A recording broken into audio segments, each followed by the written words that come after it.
Carrie, Annie. Oh, it's Chris Avalon Unfiltered, bitch.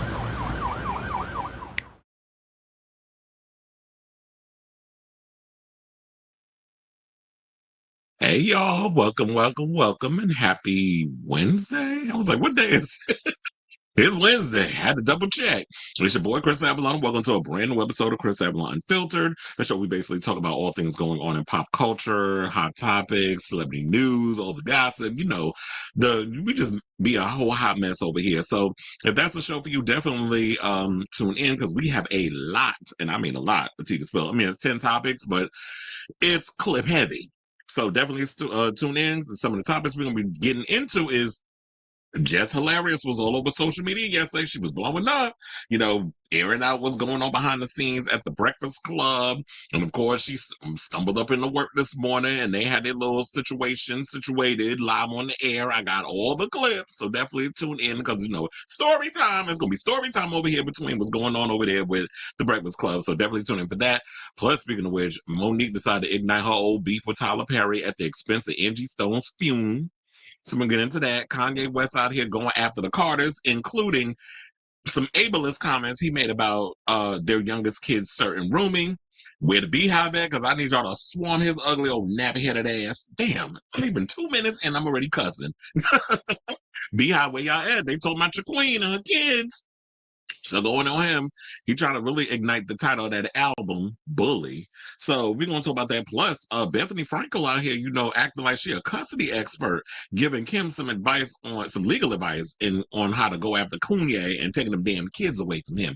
So we have that story. Plus, you already know, and I knew this is going to start some mess. We got to talk about the top 100 women artists of the 2000s so far the century, because we're 25 years in, a quarter of a century into the recent century. So we got to talk about that list. I'm still trying to debate if I should just do the top 20 or if we should just go through the whole freaking top 100 list and get y'all opinion, kind of like how we did before. I'm gonna take a poll from y'all. Maybe I should have created that poll before we went live. But anyway, so we're gonna talk about that. Plus, Sabrina Carpenter, they dragging her for simulating a three-way sex act on stage while she was performing in Pelly. Dorit Kemsley getting called out by her hairstylist. He leaking texts. I'm like, damn, everybody got receipts today. So it's going to be a receipts heavy show. Saying that there was a whole payment dispute from saying that she wasn't paying the people that was a part of her glam squad. So we got to talk about that. Plus, we got some good news for Wendy Williams and, her fight for freedom. Jonathan Majors and Meagan Good, there was some clip that came out apparently of him admitting that he put pause on Miss Grace Jabari. Well, it's funny how, like, around the same time, less than 24 hours, he went and let it slip that he and Miss Meagan are husband and wife, and his own mother officiated the ceremony. So we're going to talk about that. Plus, the creators behind all of the RuPaul's Drag Race franchises, Fenton and Randy, are letting us know what's the future behind the Global All-Stars. Because quiet as is Kim, none of us really like Global All-Stars. So we trying to, they're going to let us know if we get another one. So we got that and a whole lot more. But definitely, if y'all can, please hit me, do that solid for me. Me, please, please, please, and please. Or in the words of Sabrina Carpenter, please, please, please. Hit that like button and that subscribe button. Also, be sure to smash the notification bell so that way, when we go live with a brand new episode of Chris Avalon Unfiltered. I see we got a couple of comments. I'm not going to get to them at the moment because what I want to do is get right into the show. And then right after, I'll address all the comments. Also, I should address or bring up that there will be timestamps put into the show post the live stream. So that way, if you just want to follow the topics at hand rather than just hearing all the live stream banter, you could definitely do that once the show is over. So without further ado, let's get into our topic number one, and let's talk about this tea that just hilarious was spilling all over the Instagram yesterday. So things got pretty heated between, them had Jess Hilarious. Damn, how I forget her name? I just said it. So Jess Hilarious got on Instagram last night, and let me tell you, all this happened literally as I think I was wrapping up yesterday's show. So I was in the middle of doing yesterday's show because we spilled over. I think I was done right about 8:30 something 9 that we were doing the show yesterday. And as soon as I clicked over, all of a sudden I'm seeing Jess Hilarious all over Instagram Live spilling tea about what's going on behind the scenes at the Breakfast Club. Now, I believe all of this was happening. Little breadcrumbs was dropping here and there. The people was on social media going around saying that it looked like that Jess has pretty much checked out of doing the show. I noticed it when I was watching because, I've been keeping track of all the stuff that's been going on with Wendy Williams. So that's how when I started noticing, I noticed there was a shot that they panned to. I don't know if it was like a regular camera they got up in there or it's like some, one of those security camera type shots. But anyway, they showed like a full shot of all of the people that was in the room while Wendy was doing her calling in to spill her tea about what's going on with her whole situation. And everybody noticed that everybody was engaged. Wendy even only acknowledged Loren, DJ Envy, and Charlamagne the God. Didn't even acknowledge Jess Hilarious was even in the room. Maybe she didn't know, or maybe they just intentionally didn't let her know that she was in there and just told her to acknowledge the three. I don't know. We're not going to blame Wendy on this situation. Wendy just trying to get out of her damn guardianship. But people noticed that Jess was scrolling on her phone. I think she was on Instagram or something or other. She was just scrolling, whatever the case was. They were like, well, clearly it looks like that Jess has checked out.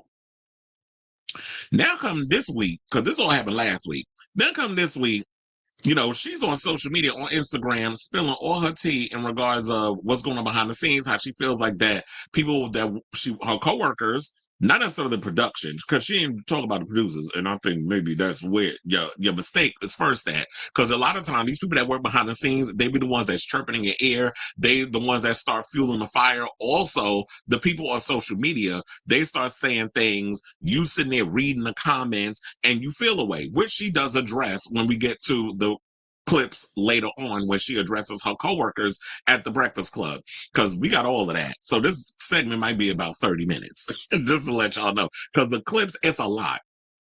So she went in on Instagram yesterday and addressed a lot of the stuff that was going on. But then before that, I think maybe what really got her up in, her noodling was that comedian Corey Holcomb, who also is a podcaster, jumped on his platform and basically was out taunting her, saying that LoRosa pretty much took your job. So I think she was feeling away because them two, from what I know, I don't even be paying attention to them like that. But from what I've heard is that they've been beefing for a long damn time. So they've been going back and forth on a lot of stuff. But the way he went in on her, I'm like, God damn, he left no crumbs after he ate her ass up. So hold on, let me get to that clip. We're going to play that and then we'll get into Jess and what she had to say. Please hold. Well, this is what happened at the Breakfast Club. She took that job. She got that job because I think she had a social media presence. I can't imagine why else. Yeah, that's why. Yeah. So she got that job. And I always said she wasn't talented. She got the job and got knocked up shortly afterwards. And the worst thing in the world happened. They brought in somebody who was talented.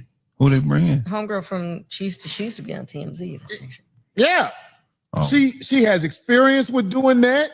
When she talks, her voice, I don't know her name. Yeah. The girl who is Loren.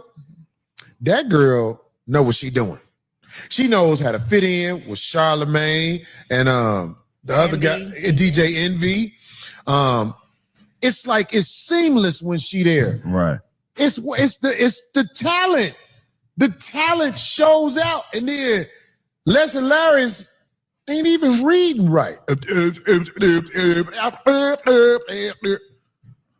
I'm like, and now she had a job where all she had to do was deliver the news. She had a segment. Yeah. On the Breakfast Club. The other girl who has experience and talent at this job took her segment. Right. Not because she tried to, it's just you saw somebody who's talented. And then you see, read that, Les Hilarious. And she stood in for her when she took off maternity leave. When she stood in for, less hilarious, you should have had your baby on camera at the Breakfast Club. He's so stupid. Because they brought in somebody who is talented. And you could say I'm dissing, because that's what you're going to do. You're going to act like I'm hating. I'm not hating. You don't got the it. Your segment could have been good if you knew how to deliver it, right? But now they got somebody doing your segment better than you, and it's just flawless. It's effortless. And the girl tried to be your friend, and everybody could see you ain't trying to be her friend. So I want to say to old girl Loren, I hope that you get the job, and I hope less hilarious has to open up an OnlyFans with that bionic ass body that she bought through robbing the people, perpetrating talent. Cause I want to see you doing bad. Cause I ain't gonna even lie. Well, this is. First of all, Corey, you ain't had to do her in like. He said, did y'all notice he kept calling her less hilarious? Now that is funny. Cause, and shout out to Tia's Master, cause she be calling her Jess hilarious because, you know, she be giving masculine tease. And I think that's why she be having an issue with the trans. Now I'm gonna be honest, I don't like Jess. And for that exact reason, because some of the time she be saying homophobic, transphobic stuff. And I be like, ma'am, now I see why it seemed like you got your voice deeper than mine.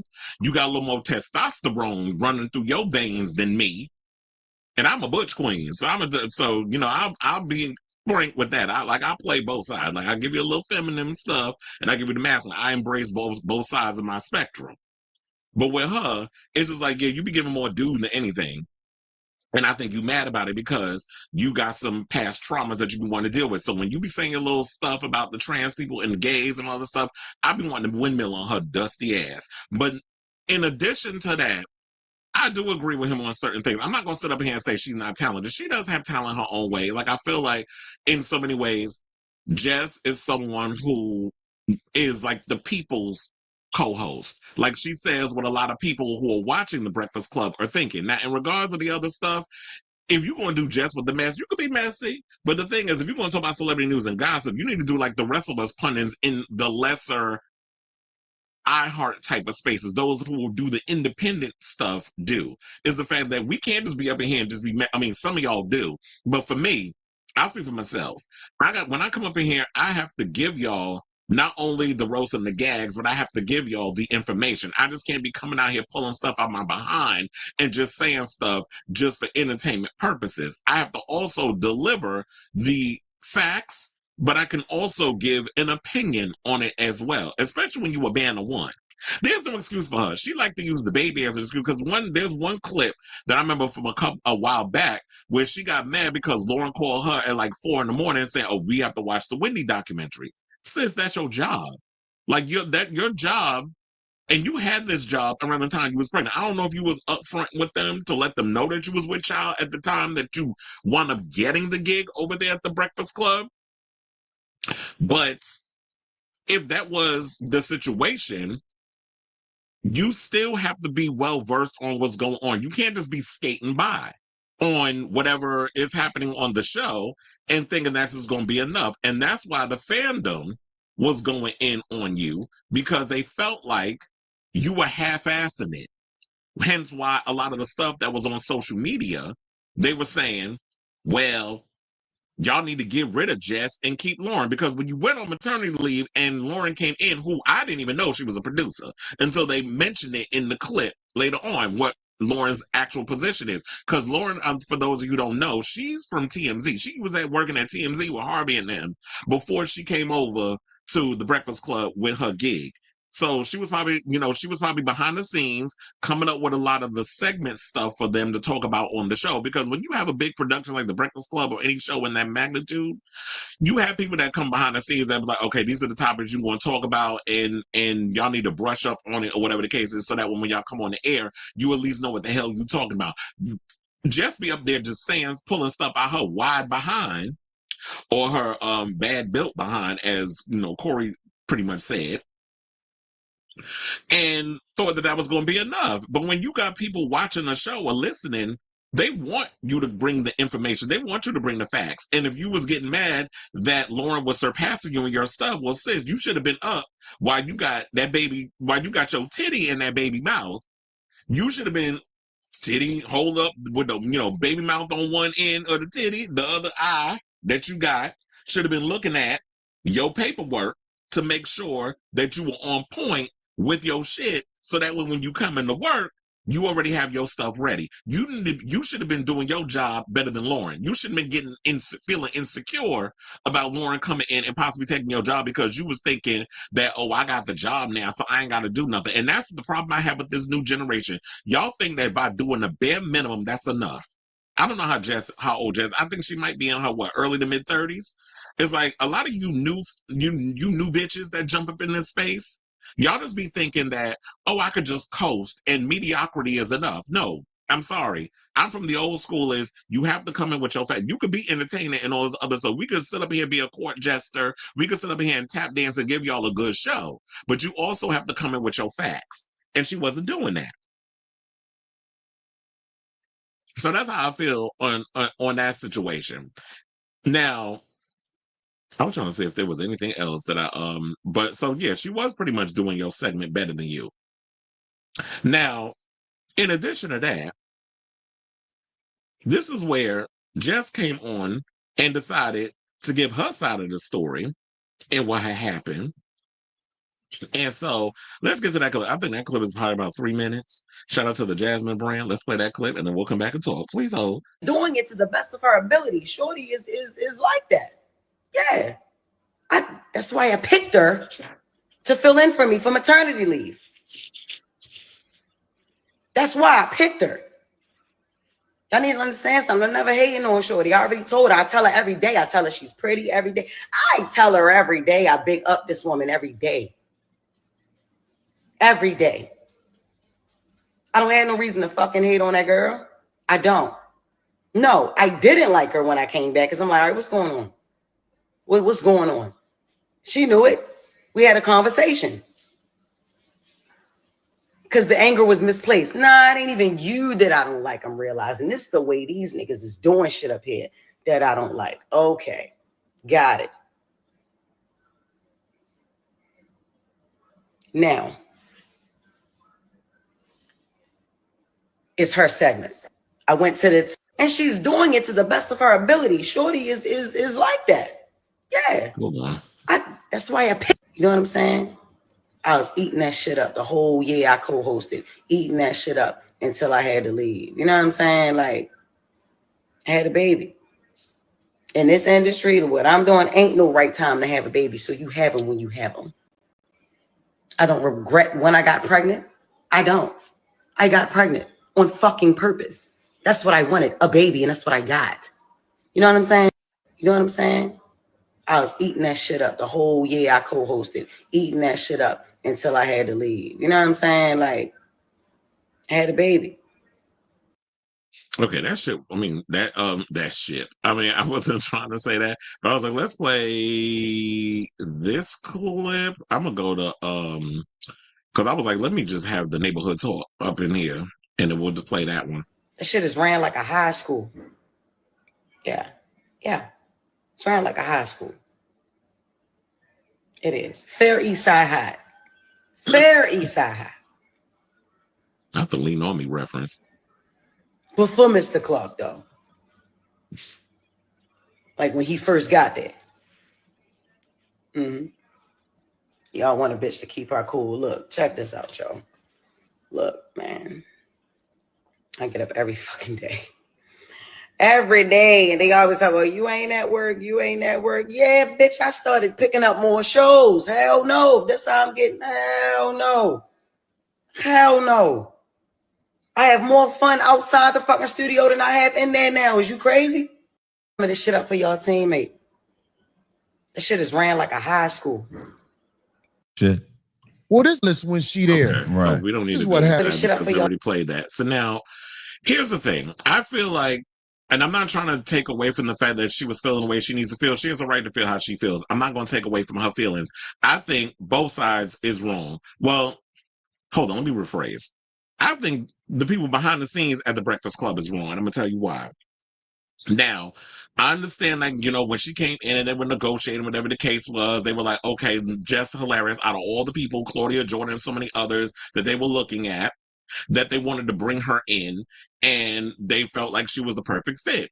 So they brought her in. They probably didn't know she was pregnant. All of a sudden she got pregnant. And I was like, Lord, here we go. Now she got to go on maternity leave. Now she's not going to be here to do the thing. Like, you just got the job and already you got to go and push out a child. This is why I feel for women, because it's like when it comes to careers, they will go for a male more than a female, because men, we ain't got to worry about pushing out a child. We don't have to worry about maternity leave, although there is paternity leave. But men, they feel like can be more driven and not gonna give no issues. But I'm like, you could have just gave her the time off and she could have did stuff via satellite. Like, we got internet and stuff now. She don't need to be in the office. But then you had this other girl come in. Loren was doing the job better. The fandom was saying that they wanted Loren over you. Then when you came back, the producers and all the people behind the scenes was probably like, well, damn, I think we reacted prematurely. We should have probably just extended and waited a little longer to see if there was more people out there that we could have auditioned to sit up in here with the Breakfast Club. Or what you could have did was, when Jess comes back, saying, you know what, the dynamic of the show changed. The fans like what you do. The fans like what Loren does. Let's make it a 4-way situation. Because when they sat up there and tried to say that, yeah, it was going to be a 4-way show, that's some bullshit. Because I do not believe that not 1 minute. Y'all was not planning on doing no 4 people on that damn panel. Y'all was going to do it, keep it the same way, where there's 2 dudes and a girl. I feel like that style and that format is played out.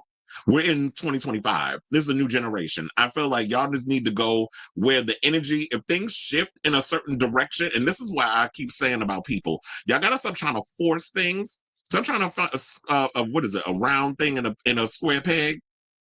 Stop trying to do all of that.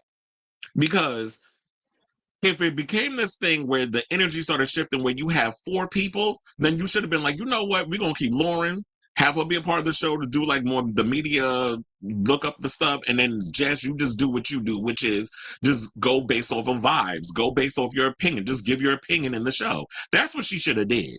Or they should have did with that. Instead, they tried to play stupid. They tried to gaslight her, and she was feeling away because they didn't know how to tell her. And this is why I don't want to say how y'all have a business and y'all can't even tell y'all talent what it is. Maybe she comes across a little too hood and too aggressive. And you got a lot of them people that work behind the scenes, probably white folks, who don't know how to handle a hood booger from Baltimore working in a New York situation. I'm like, she ain't no damn different than these New York broads that you see out in Brooklyn and the Bronx, more or less the Bronx. But from New York City, she ain't no damn different. You could have talked to her the same damn way. And now she'd have popped off. You could have had her dragged out by security, by her wig. But other than that, y'all could have been honest and upfront with her to tell her that we're going in a different direction, that Loren is doing the gig better than you. So now we're going to move you into a different direction, or y'all going to get rid of her. So they wasn't being honest and upfront with her. She started crashing. Well, not crashing out per se. We saw the crash out already, as I showed y'all the clips. But I felt like she was giving them the silent treatment. She was probably acting, her energy was funky. She was probably giving the silent treatment. She would say little things here and there, always telling Loren to shut up, which, bitch, you ain't going to tell me. Now, that's the part that pissed me off. Because I'm like, you're not going to tell me to shut up. My mother don't even tell me to shut up. Your ass is not going to come up in here and talk to me like I'm some ninja in the goddamn street. Because if you want to take it there, we can take this shit outside. That's what I would have been like. You're not going to talk to me like I'm just some random. We co-workers. If you need me to, pause for a second, there's respectful ways to go about it. But the fact of the matter is, you get certain people that don't know how to walk into a room, and I don't want to say code switch, but let's go there with it. Because when you Black, you got to be able to go in, and nobody's saying that you have to compromise your Christianity. Nobody said you have to demote who you are. But there are certain ways when you walk in certain spaces and certain rooms, you cannot be talking, you can't be bringing that hood shit into them rooms with them elites and talking to people any old way that you feel. You got to be able to know how to speak to people respectfully. And I don't even think it has to do with that. You just got to know how to be respectful to people. You don't tell me to shut up or be quiet. No, bitch, you shut up. because then I'll cuss your ass out. You're not going to tell me, you're not going to talk to me crazy. And so that's how she was talking. And so she's feeling the way. So I totally get why she was feeling the way she feels. And she has every right to feel that way because the people behind the scenes wasn't being honest. She said, I've been asking y'all a couple of times, what's the tea? Like, what's going on? Miley was good. Why is Loren still here? I'm back from maternity leave. Y'all wasn't being forthcoming. So we got them clips too, but I got to be real I got to be real cloak and dagger about it because the problem that I have with the Breakfast Club, y'all like to flag people's stuff if they use y'all footage. So now I got to do this whole thing where I got to show a picture and I got to play the audio. So now it gets pretty lengthy. It's probably like a good 15 minutes. So we're going to play all of that so y'all can get a gist of it. I even had to change the tempo of the audio so y'all can hear it. So please hold as we get into this tea. Let me know if y'all can hear it. Instagram last night. And I knew the live would upset. You know, you don't get upset, whatever. But I knew that it would upset Envy. I knew it would upset Loren. That's why you closed the elevator this morning. That was crazy. Now, why would you do that, Loren? I know. I They pulled up at the same time. At the same time, we closed. And she was in front. She saw Jess. She didn't know what Jess was on. So she was well into the elevator. You remember when you was on Juice? I hit the button one time. And this was why. I heard the button, though. I felt like I didn't know what to say to you because I was so thrown off by parts of that live yesterday. I'm like, bro, we be talking at least enough. Like, we don't got to be friends outside of here. But I feel like I've always said to you off air, whenever things have happened, we've had conversations about a lot of different things. Let's talk. Call me. What's up? What's the issue? What's going on? The issue is the whole narrative. Like, I understand F the comments and F the people and all that. But it's not all about them. It's how I'm feeling too. What if I'm feeling the same way the people feel? You know what I'm saying? So what? Because niggas online feel a certain way. I feel the same way they feel about it. Call me and curse me out. Call in and curse me out. Yes, you do. Yes, like, okay. I've done that. You know what I mean? There's a bigger issue sometimes too, because I feel like, all right, you'll call him, you'll cuss him out. We might talk about different situations. But I think a lot of times, if there's an issue for real, and then it don't be no movement in here, it's like there's an issue outside and then there's no movement in here, and then we just all in here like hee ha. Like, you're doing a lot of it right now. You're laughing and joking, but for real, you know that she's up here crying. Nothing about that is funny. Like, there's real issues and real problems, and we don't really get to the gist of it. Yeah, I want the record to show I see Jess cry like. So, it doesn't matter if you see her cry 1,000 times. I'm not talking to you. Because when I try to be serious to talk, you see what I'm saying? You see how you do me? What I'm saying is that I think at this moment, because this is East Side High, West Side, whatever high we gonna be, we here and we together, so we gotta figure this out. And Coolly high. Everything's not a joke. And I can understand some of where you was coming from, but bro, part of that live I thought was crazy. I'm like, what, Jess? Like, what part? Because like, it's not like you didn't hear anything in that live that I haven't said to you. I heard a lot that you didn't say to me. Okay, so what part did I not say to you? Okay, so the part about the talking over each other and the hush, be quiet, because you talk about how you feel in real time, right? Yeah. I'm feeling in real time. That be quiet. That was crazy. The shut up, I was like, oh, okay, because what we really giving up here? Like, what's up? Okay, right? But I didn't know that was said. You didn't say anything about that. And then when I pulled you into the office with our EP with Eddie, the first thing I said to you was, Jess, we fighting for airtime and it shouldn't be like that. I want to know what can I do better as a producer? What can we do better as the two women sitting right here next to each other to make sure that don't happen, because it doesn't look good. It's not going to play well for either one. I literally swear to God, I don't even remember you saying that. And that's exactly why I had Eddie in the room. I never ever heard that. Because you've pulled me to the side a few times to ask me, are you okay? How do you feel like about the stories and things like that? You've never said what you just said to me. Now listen. I have said, hush, shut up. You overtalk. And like I said, I'm not about to be up here fighting for no mic. Like, I'm not doing that. If I already got the job, like, what am I doing? Like, I'm not. It's full voices. 3 of us are very opinionated. You know what I mean? Me, you, and Charlamagne. I'm not saying he don't got no opinion, but he don't jump in every single time there's dead air. You know what I'm saying? I no damn opinion. And it's like the only time you can quiet down is somebody be like, shut up or hush. My mom don't even tell me shut up, Jess. I'm a grown ass woman. And I understand. You could have said that on air right then and there. But right after, when you say you put me in office, you put me nowhere to tell me that. Because the way that I do things when it comes to my job and my career, that's not what we on. And I told you from the jump, I was never going to give that to you. Okay. And did I not? Our first conversation, I said, if I ever have an issue with you, I'm going to handle it in a way where we can get through a conversation, because we grown, and regardless, you don't got to love me. You don't got to like me, but we here together. I'm here. And listen, like I said earlier, the internet loves me. Yes, you are here. And one of the easiest ways to create women against each other. And you're here because of an opportunity that I extended. Regardless, I'm not sitting here like you don't deserve to be here. I'm not sitting here like you're not here. You're not going anywhere. That's first and foremost. Let's get that. It may be my delivery or whatever, but yeah, you are here. I ain't never say you shouldn't be here. I said from the whole jump, yeah, Shorty do the job, great, she's amazing. That's why I want it to be her segment. I think y'all can work very well together. And once again, you got to stop letting the internet pit y'all against each other. I know the internet created a narrative. Loren versus Jess versus Loren. But that's what it is. And that's what I'm trying to say is the internet is there. We see it. None of us can ignore it. I saw that Corey thing a week ago. Didn't say nothing about it. Y'all clear up everything else. Nobody want to clear up. I'm not doing it. I don't like you. I'm hating on a. They say I'm gay. That's different now. Come on. The last time I attempted to do that, Jess, it went so bad that I said I wasn't going to do it again. To do what? I don't dislike you. You don't dislike me. The day you came back. That's what my intention is. And we talked about that was the way when I did come back on. You have to admit that ish was crazy. The way we had a setup, we had something going. We had a whole other plan.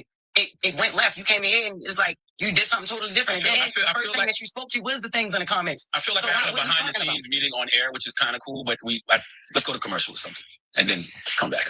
Well, the whole thing is we need a resolution, bro. We'll take some phone calls, but like I'm resolution based and not argument based. So let's shut up. You're the number one beige raised person. You ain't never come up with a resolution. Not beige raised.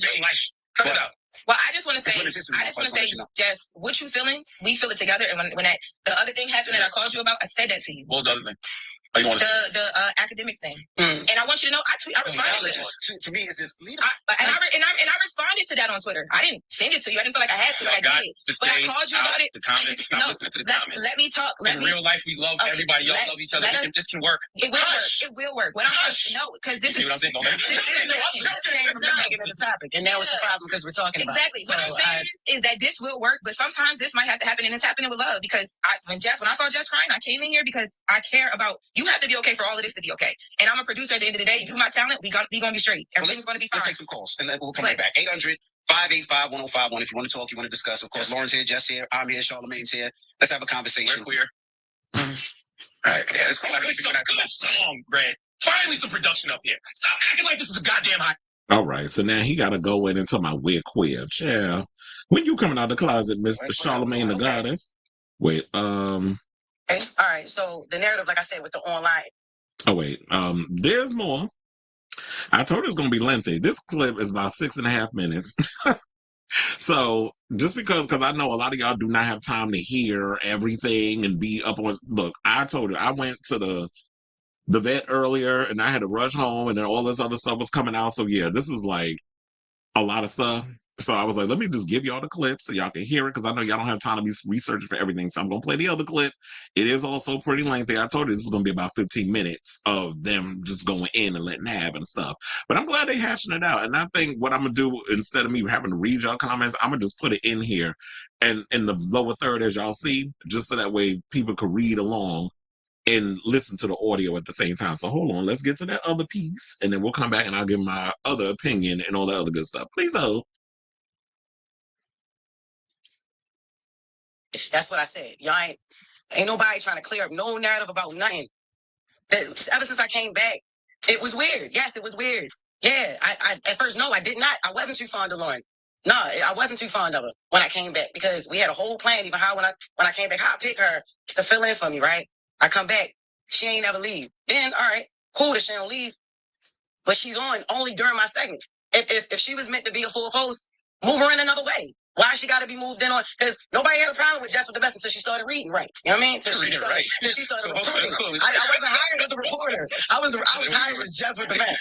So she started reading and delivering details and all that stuff. Yes. Then that's when Jess with the Mess wasn't good enough no more. That's how it was presented. So I'm like, all right, cool. I feel said that though. Because of the internet. What are we talking about? No. This is our listeners. This is yeah. Why can't we worry about the comments? And these are people that enjoy the show and watch the show. It's not all about Instagram. It's YouTube. It's like we have people that have been watching the show. Yeah, she's great at what she did. That's why I picked her to fill in for me. But when I came back, it's like, what's going on? If she's going to be a fourth voice, why she only got to be a fourth voice? My segment. She wasn't a fourth voice. She was a producer. She was hired as a news producer to help with getting all news and doing interviews. She was going to be the senior news producer. She wasn't on there. When you came back, Loren was not on there. She was in the back doing questions, sending interview questions, reporting the news. Am I lying? I thought she was on air. She was on air. They told her don't step in this room. Yes, but I thought you was using her on purpose. What? You thought I was using Loren on purpose? Yes. No. What are we talking about? No. She didn't leave when I came back. The first day, The first day we had a whole situation like, all right, look, this was going to happen. And when it's time for us to roll, it changed. No, the first question was about, the only person who asked me about my baby maternity leave was Indy. All right, I walked in. She addressed the hate in the comments. That was the first thing she addressed when I came back. I'm like, what the hell? But y'all talk, I want to talk about that. Off air, though, right? So yeah. We started talking off air. We started. But I'm saying even prior to you even coming back. So then I felt uncomfortable that first day. So I'm like, all right, look. Thea was like, all right. Well, we'll just take her off air. She was back the next week. All right, cool. Because there was a voice. Y'all wanted her on air. There was a voice. They wanted her there. They wanted her here. There's a place for Loren in the show. All right, cool. But if there's a place for her on the show, you wanted her let's do it another way. Yeah. Because you said you wanted to change the segment from Just with the Mess to the Loren. That was eventually, even when it came down to it still being called Just with the Mess, and then I'm introducing her to introduce stories. That was pointless and it was stupid. There's no Just with the Mess. Just make it Brown Girl Grinding or Loren with the latest or Loren's Legal Corner. I'm giving ideas. I'm like, yo. I even went to Taylor, yo, change that. Take that Just with the Mess off of it. I feel like I'm getting credit for something I'm not doing, and it's stupid because this is not what she does. Is not Just with the Mess. I read headlines and I give commentary. I say what people thinking. I agree. Can I ask you know what I'm saying? Yeah, she's more of a reporter. She's journalism. Ask a question. What? Why didn't you wear the do-rag this morning? Because why you joke so much, man? What you mean? It's not a do-rag. It's a joke, nigga. But it's not. It's not a joke. I'm serious. Bring it to the radio. It's not a joke. It's not a joke. It's a serious issue about it. It is a serious issue. Okay, let me just sit back and watch it because I'm not Joe Clark. It's not. I am actually. You're my big brother. Now it's now Indy. That's what I'm saying. No, nobody has even tried to clean up the narrative that I'm a villain. Man, you're not a villain. Yo, stop acting like you don't live in them comments too, Charlotte. Stop acting like you don't understand. What do I always tell you? I say stop listening to the internet. Stop listening to the comments. Stop listening to the folks on YouTube. Don't let them trick you out your position. What you did last night is what they want you to do, and you can't let the internet win. No, but look, it's not even about what they want me to do. I did last night what I wanted to do, what I felt like I should have been did. I've been asking questions. The internet loves mess. And one of the easiest ways to create mess is to pit people against each other, especially two women. And I don't dwell in that. And y'all know that. Yeah, but see, this is the thing. You let the internet dictate what's going on. We've had conversations, and this is the thing, and this is why I thought it was corny, and it's just me personally. I thought it was corny because we have conversations up here. We just have a meeting. If you had an issue, a problem, a situation, or something that you felt, why you ain't bring it to the team? When you came back, Jess, I pulled you to the side. I said, Jess, if you feel uncomfortable, if you don't want Loren in the room, this is your show. We can make that change whenever you want. Did I not say that to you? Yeah, you did. It's not about wanting her in the room, yo. It's about the segment. Like it was like y'all wanting her. If you had a problem, say it to us. We had a meeting yesterday. Off air. What not like that. About? Not like nobody having my back because we have your back. As far as the Corey Holcomb thing, y'all been beefing for 11 years. It's not even about you. You're worried about comments. You worried about what people say. I'm worried about the perception and my reputation of being on the show. They've been issuing on me for 15 years. They've been issuing on Charlotte for 15 years. That's on you.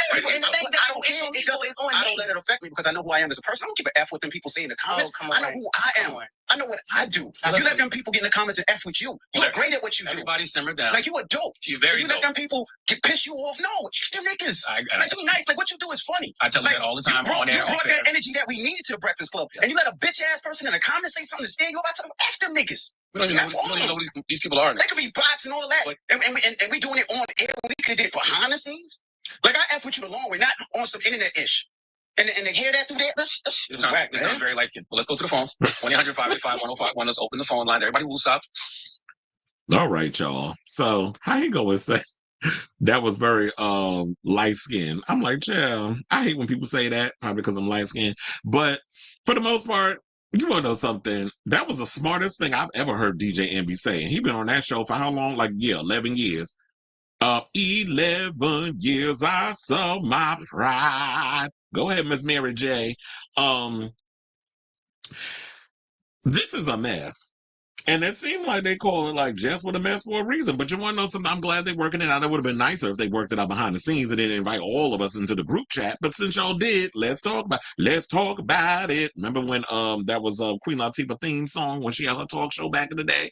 But anyway, so get that why she feels the way that she feels is the fact that maybe she was bringing it to their attention, but they wasn't listening, or they wasn't, or she felt like they wasn't featuring in some sort of way, and she was feeling the way. But I really feel like, look, you got a whole lot to say any other time, but when it comes down to the job, you should have just been upfront and honest about how you was feeling like you was treated. But I also feel like the people behind the scenes of the Breakfast Club should have been forthcoming, or forthright, or both, when they should have been like, you know what, we are thinking because you left, but due to being pregnant and you had to go on your maternity leave and all that other stuff, that Loren is doing don't know. You would have to figure out how to like not make it sound so harsh. That Loren is doing a better job than you.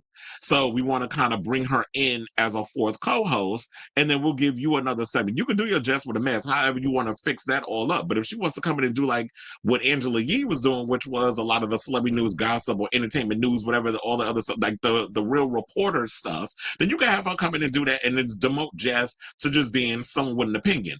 And for Charlamagne and DJ Envy, and y'all showing y'all damn age when y'all was talking, because they was just ignore the internet, ignore what they're saying online and all other stuff. That it could be a bunch of bots. Everything in a goddamn bot, sir. And on top of that, I know y'all be looking at the internet and seeing what people be saying too. So don't just sit up here and try to act like y'all walk around with rose-colored glasses on all day, because y'all don't. So when they're up there sitting there, yeah, you need to ignore. She's from the era of social media and stuff. So yeah, she's going to be in the comments. She was on Wild 'N Out. She was doing a lot of those shows that get a lot of push because of the internet and social media and stuff. So of course, Jess is going to be reading it. And for anybody to sit up here and try to act like they don't read comments about them, use a damn lie, because we all do it, including myself. But you have to be able to know that when you get in this space, and this is what Jess needs to learn too. You need to learn, if you're going to get in this space, sis, you need to grow a thick damn skin. You can't be up in here trying to act all hard on the outside, but you soft and pink on the inside. You need to get just as hard on the inside too, or get a bigger, harder shell to protect your situation, or don't let the people get you, because the minute they realize what your Achilles heel is, you already know people are going to be out here and exploit it. Don't never let nobody see you sweat in this situation. But now that y'all don't expose all y'all stuff, now myself and so many others, we all gonna have an opinion on it. But then again, you know what I was thinking too? This is the most press. You know, they say all press is good press, right? Because this is the most in tea or virality that the Breakfast Club has gotten in a while. Because quiet as it's kept, I don't know anybody who's been really out here checking for the Breakfast Club. Like, y'all not at the top of nobody's list when it comes down to shows and things that's going on. I don't even watch the Breakfast Club. I used to watch, like, I would watch certain segments, or depending on who they interview, I would check it out. But for the most part, I don't be up in here seeing what's going on with them. I could care less.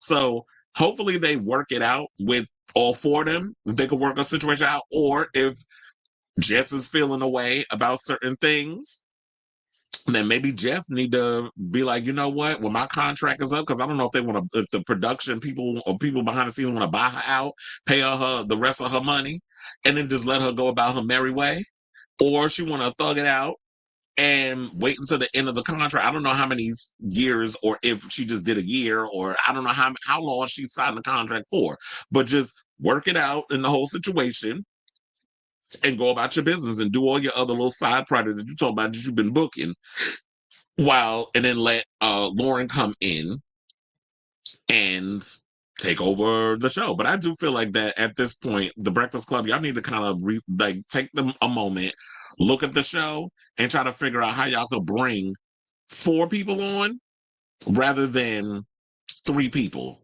Because that whole 2 guys and a girl and a pizza place, that whole genre, that whole setup, it's tired. Like, who's still doing that? Joe Budden tired ass doing it too. How you got 6 dudes up there saying a bunch of nothing and 1 girl? Like, that's just dumb. I don't like this whole, let's have 1 girl be a representation and you got like 5 people or 3 people or 2 people. Like, no, I think y'all should even it out and bring more than 1 girl in there. One woman is not, women ain't a monolith. Or you said get rid of the whole show.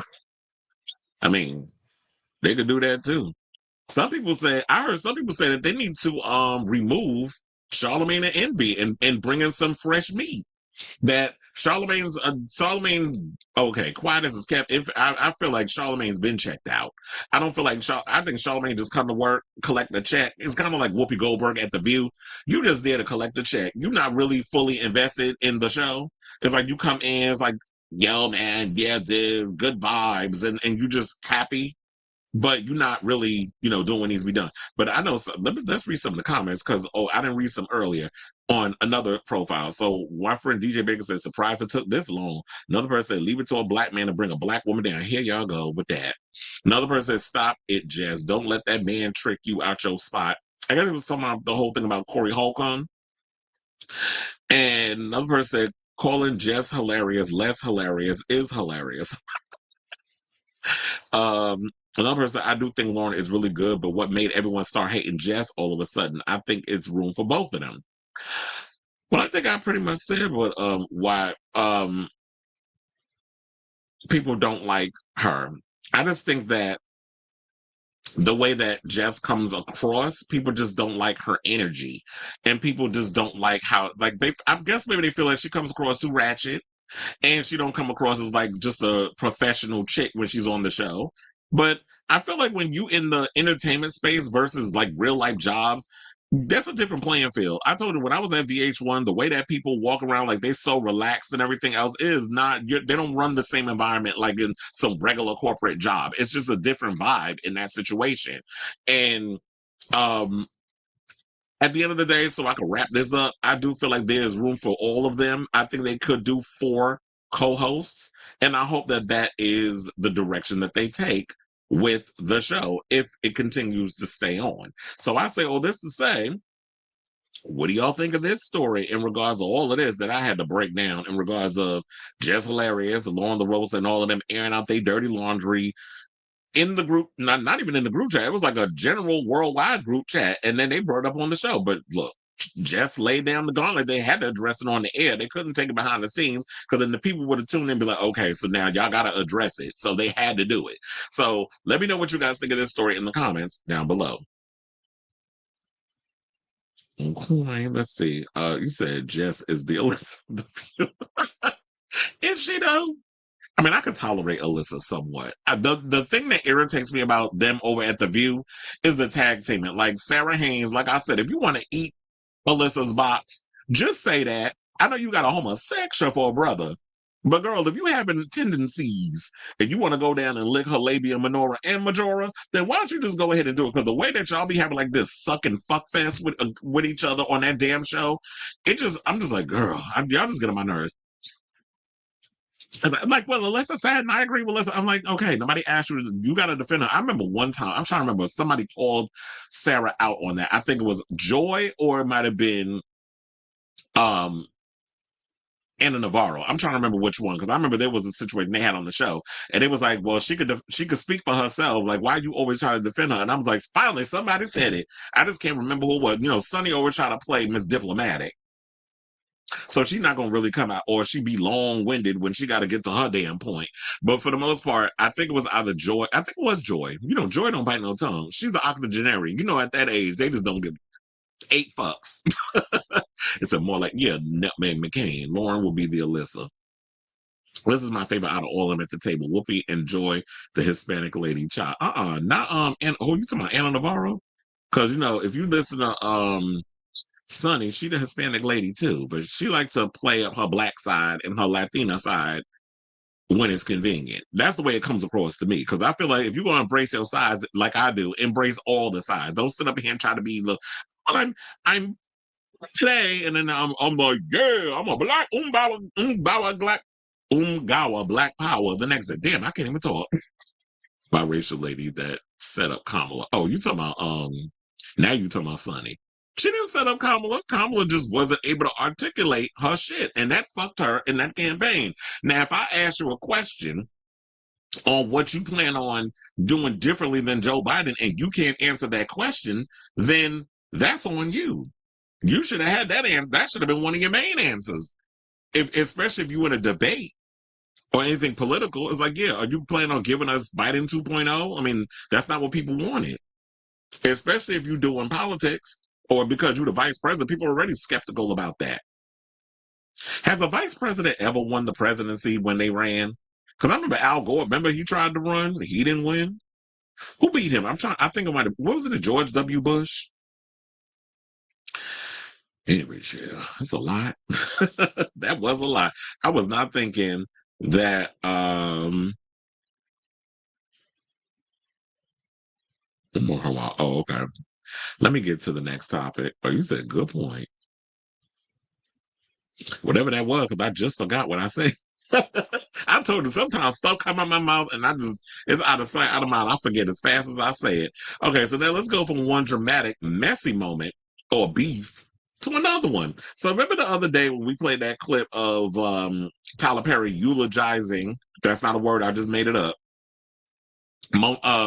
eulogizing Angie Stone at the funeral and was going in on the music industry and all this other stuff. Well, guess who decided to jump on in the chat and talk about justice for her?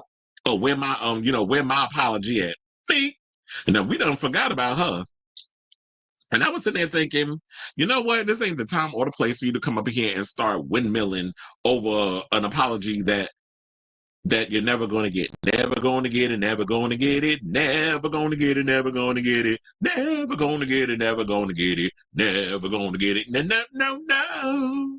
In the words of In Vogue, you ain't never going to get that apology. But she get an A for effort. So, she decided to go on social media and post, I think she took the clip from the Jasmine brand, and she went on her Instagram on Tuesday, because today is Wednesday, so that was yesterday, and we have the clip. We're going to play that, and we're going to play where Monique felt the need that I had to remind you that not only, I had to play the clip with Tyler Perry, but I also had to play the audio footage of me confronting Tyler Perry eons ago.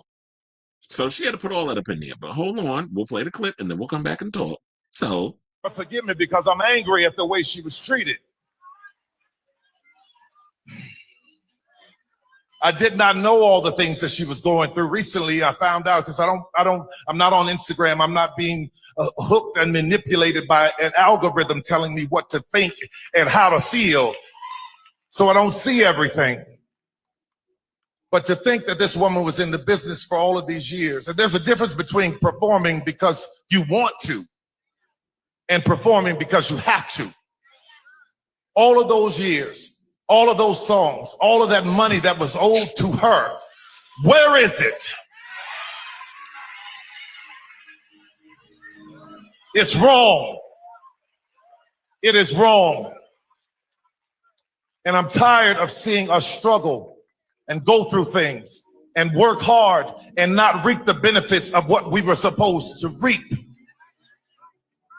Y'all gotta forgive me because I'm angry at the way she was treated.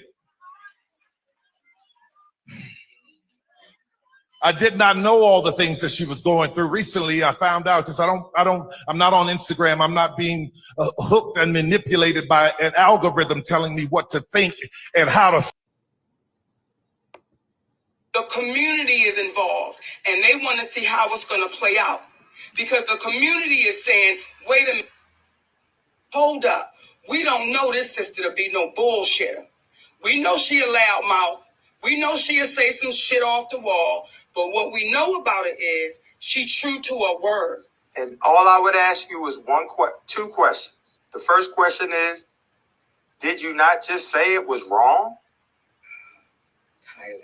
Did you not just say it was wrong, Tyler? To say she was difficult for not doing something that she was not contractually obligated to do? Did you not say that you would feel that that was wrong? Or am I missing something? I absolutely said that, yeah. So the community is involved and they want to see how it's going to counter. I'm saying it now. I will let all of this cool off when I get back out on the press tour to promote my next thing. I know it's going to come up. That is when I will talk about it. But no, it's too hot. It's too hot. Y'all heated it up. Counter. I'm saying it now. I will let all of this cool off when I get back out on the press tour to promote my next thing. I know it's going to come up. That is when I will talk about it. But no, it's too hot. It's too hot. Y'all heated it up. Counter. I'm saying it now. I will let all of this cool off when I get back out on the press. okay. So in case y'all don't know where all this is stemming from, why did she decide to play that footage? That was from back when she was doing the promo for Precious, the Oscar situation, where they wanted her to basically go around and campaign so that way she could, do the political thing, kiss the babies and shake a lot of people's hands and get, get the people riled up so that way they could go and vote for her to win, the award that she ended up winning. I think it was, what was it, Best Actress, Best Supporting Actress? I can't remember. But, and the movie came out in 2009. And here we in 2025, she's still holding on to this energy, waiting for the apology because Oprah and him and a bunch of them, they was all trying to get her to do this thing for free. And she was saying, no, if I got babies, I got all this stuff going on, y'all need to pay me a fee to be running around here. We just heard there was a story. I think the director of The Brutalist was talking about how, like, when him doing these independent films and all this other stuff, that he was flat broke, that he didn't really make no money from doing those films. So I totally understand what her gripe was. But sis, at this point, you need to let this shit go. In the words of Elsa from Frozen. You need to let it go because you're not going to get that apology. So she went on to say this, an open letter to Tyler Perry. Now she writing open letters like, Peppermint and Frankie Grande writing open letters to get more FaceTime on these reality shows.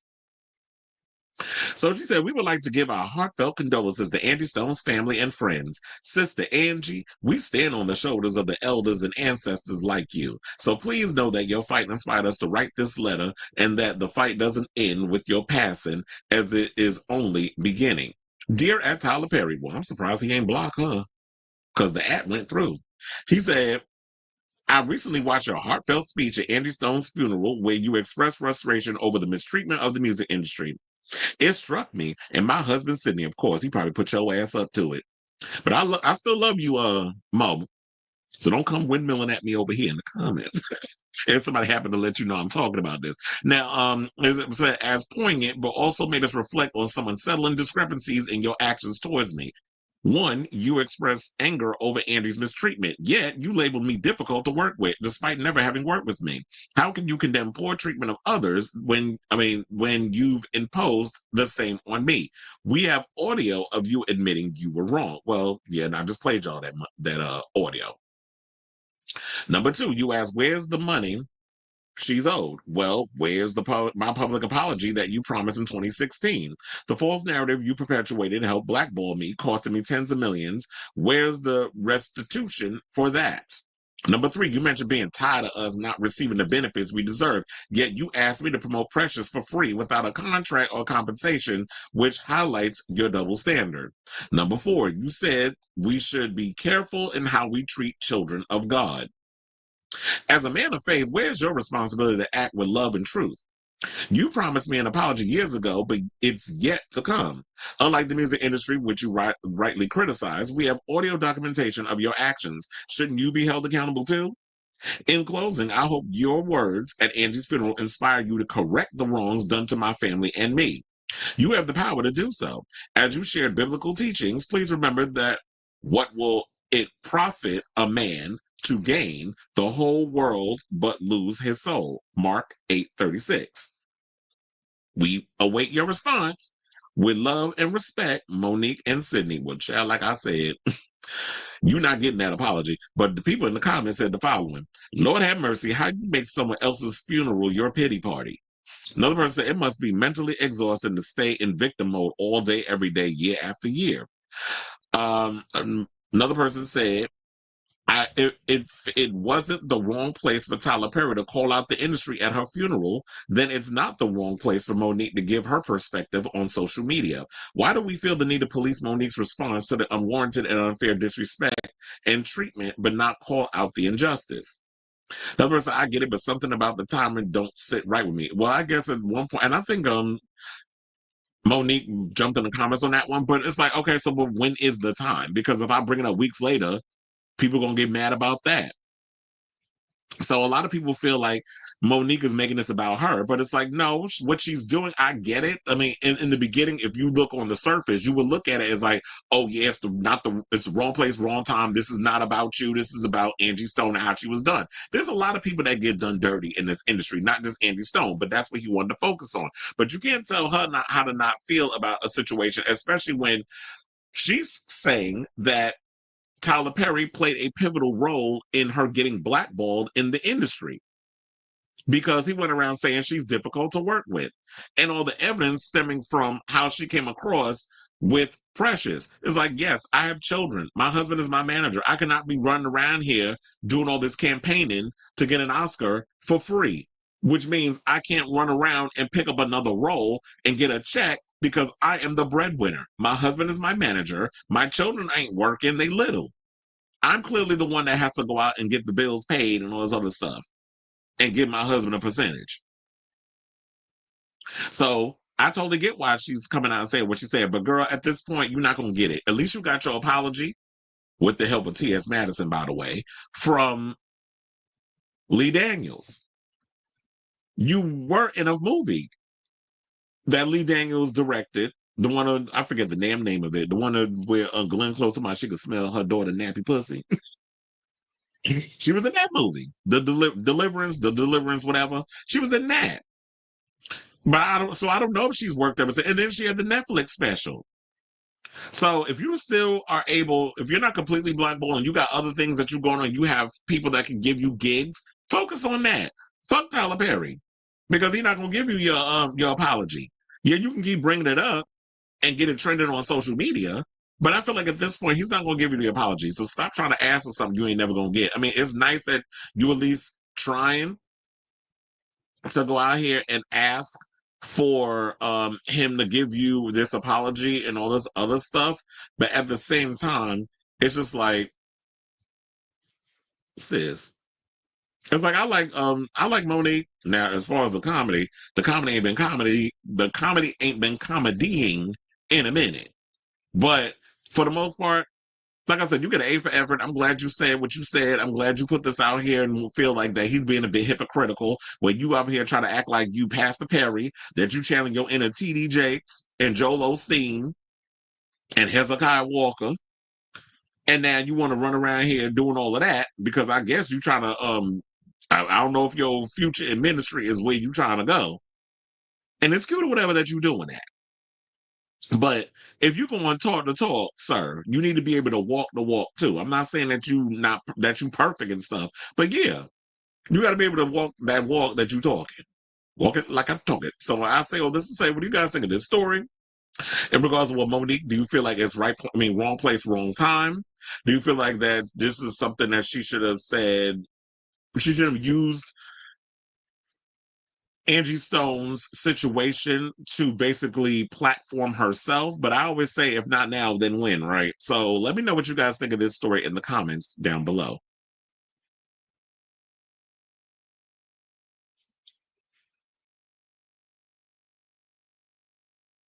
Oh yeah, we remember hearing about that Al Gore did win. There was some sorcery that went on with George W. Bush. There's been a lot. Joe Biden did it, but wasn't immediate. John Adams, Thomas Jefferson, and George Herbert Walker Bush. After Reagan, Martin also won, but no one remembers his presidency. Yeah, I don't remember him either. He said, Monique, how about you find some comedy?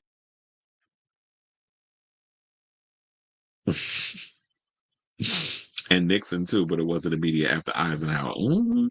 Call it out, Tyler Perry. Monique won the Oscar and was still going live on YouTube 5 years later, getting cussed out by homosexual men on her call-in show. Is this Funky Dineva? And look, you don't want Tyler Perry trying to bring up, well, you're going to sit up here and tell me about that I owe you an apology. You're going to say you owe your son an apology. Remember, because she's not in the best of terms with her eldest son. He put that tea out last year. All I know, Tyler cashing checks. Yeah, because Whoopi Goldberg and them said that he was, paying her good coin. Her, Kerry Washington, he paying everybody but Monique. Well, paying her an apology. That's what she want. She was only paid $75. Well, it's an independent film, so I can imagine. I mean, I could definitely see why she was only paid $75,000. Then he got an honorary Oscar. All right, y'all. So let's move on. Because I told you this show was messy today. Let's get into this Kanye mess because he decided to go throw. He was going after everybody. He went after Playboy Cardi, which Playboy Cardi told him the STFU. And I laughed at that. And Cassie liked the comment because he going in like praising Diddy, which also Diddy said that he didn't even know because they had a phone call. He called him from prison. He recorded the phone call and added it to his song that he has out that features his daughter Northwest. And there's tea going around that Kim Kardashian is considering applying for sole custody of them kids. Whichever way this direction goes, them kids is already screwed up. I mean, you got a whore for a mother and a damn nutbag for a father. So them kids is already fucked up. But nevertheless, okay, whatever. Now, and we'll get into the other things about Kim and the legal advice that Bethenny Frankel was giving her that nobody asked her for. But first things first. So the Koonye decided to get up on social media. He decided to call Drake a homophobic slur. He decided to go on Playboy Cardi. He decided to leak audio of his conversation with Diddy and add it to a song that he has with his kid. Then he decided to also make disgusting comments about Jay-Z and Beyonce's youngest twins, Rumi and Slur. And I was like, now, if somebody came out and told about your four kids, I was going to say 4 ass kids, your 4 kids, I'm sure your ugly ass wouldn't like it. And Kanye is not attractive. I don't know how anybody would want that climbing on top of them. But I guess when Kim thinking that she gonna be like the Beyonce of hip hop, they're gonna be the first lady and king of hip hop. When y'all will never get that position. The people on the right is gonna always have that. You'll never be Jay-Z and she'll never be Beyonce. So, but I hope the Beehive swarmed his ashy ass after this. So West was 47, peddled rumors that the Texas Hold'em hitmaker used in vitro fertilization to conceive Rumi and Sir Carter while questioning their cognitive development in a Twitter post, which was later removed and then reposted. Now, I do have that post, and I'm going to put it up so y'all can see it. But when I saw this, I gagged. It's probably like so little you can't read it, though. So he said, wait, has anyone ever seen Jay-Z and Beyonce's younger kids? They're retarded. He tweeted Tuesday. No, like literally. And this is why artificial insemination is such a blessing. Having R-worded children is a choice. Yeah, he said it twice. He also said this because he took it down and then when he reposted it.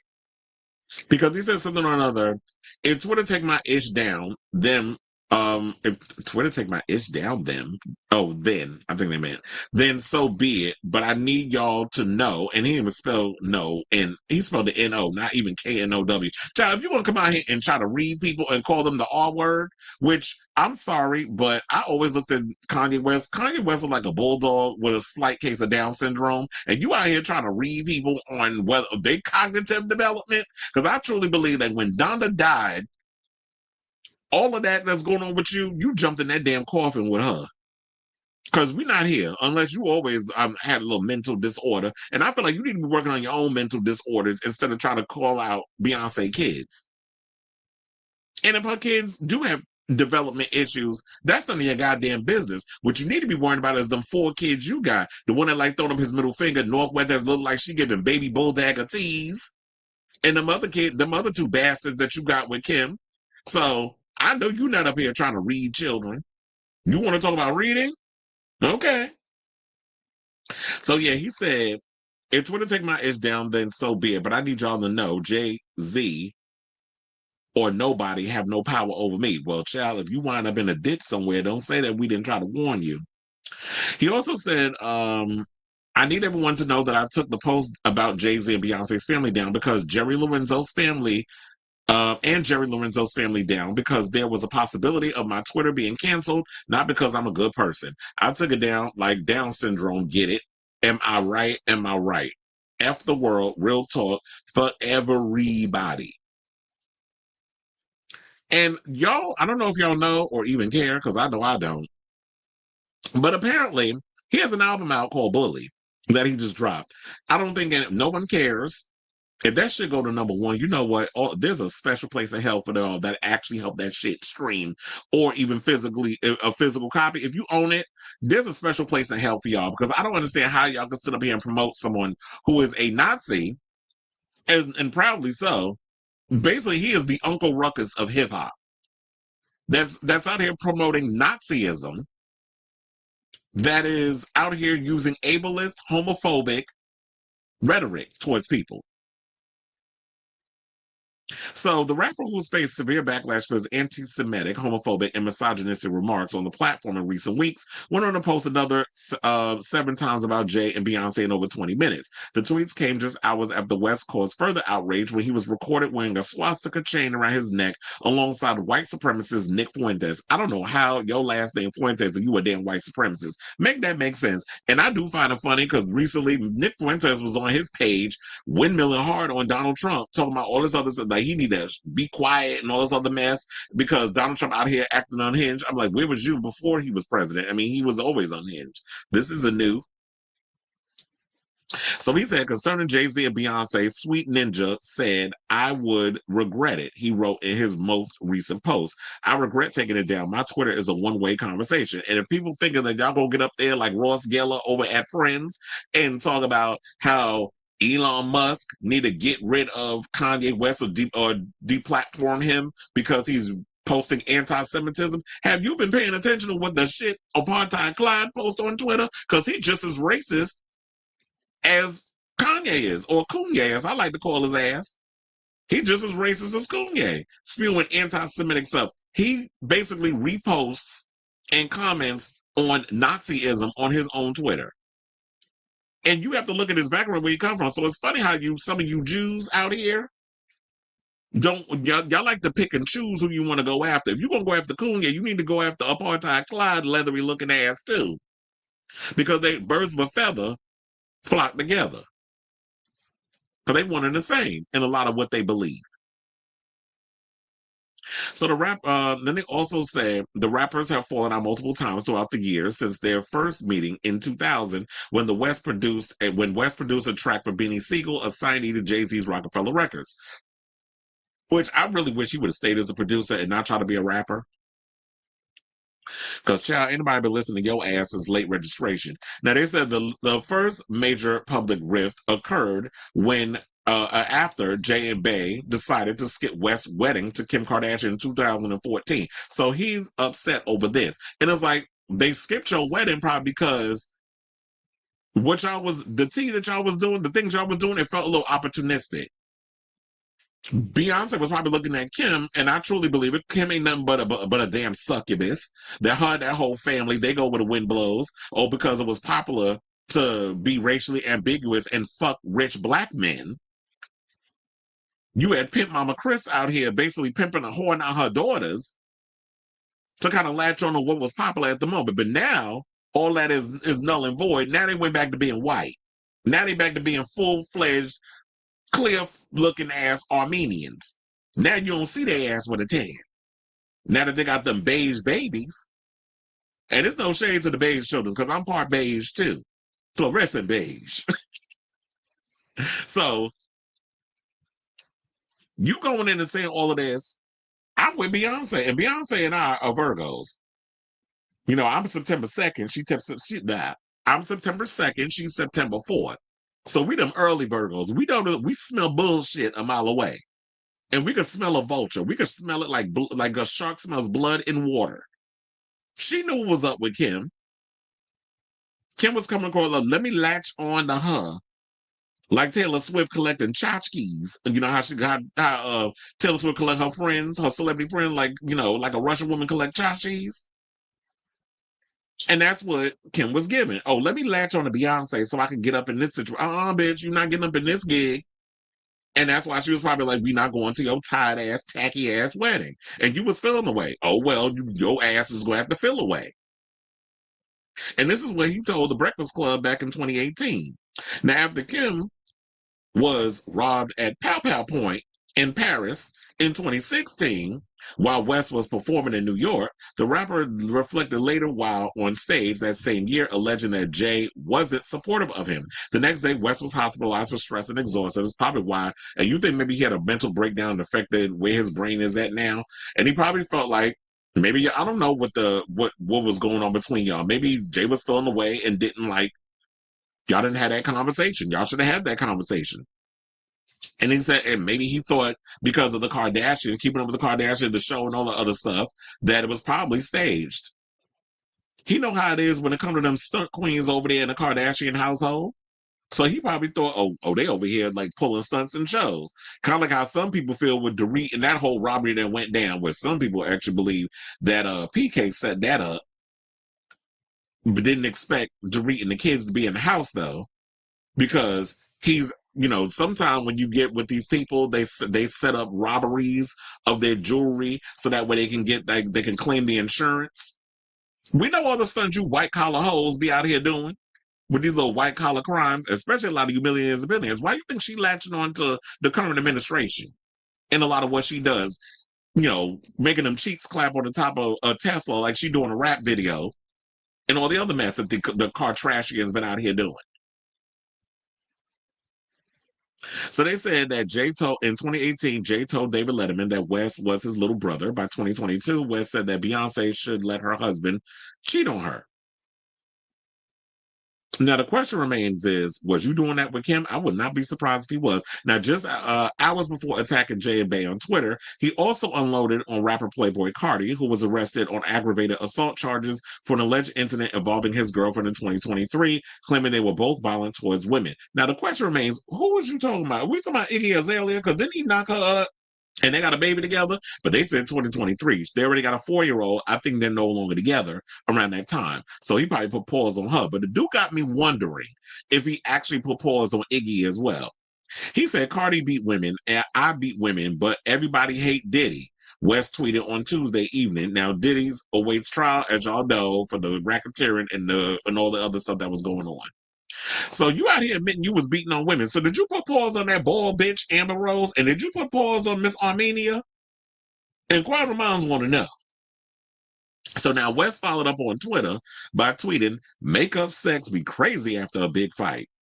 The 24-time Grammy Award-winning artist also attacked other hip-hop stars in recent days, including Cardi B. Well, damn, I ain't hear about Cardi B. Did Cardi B clap back? I don't think so. He went after Cardi. He went after Iggy, Azalea, and Kendrick Lamar. He also went after Drake, writing the following. He said, "I don't personally have an issue with Kendrick.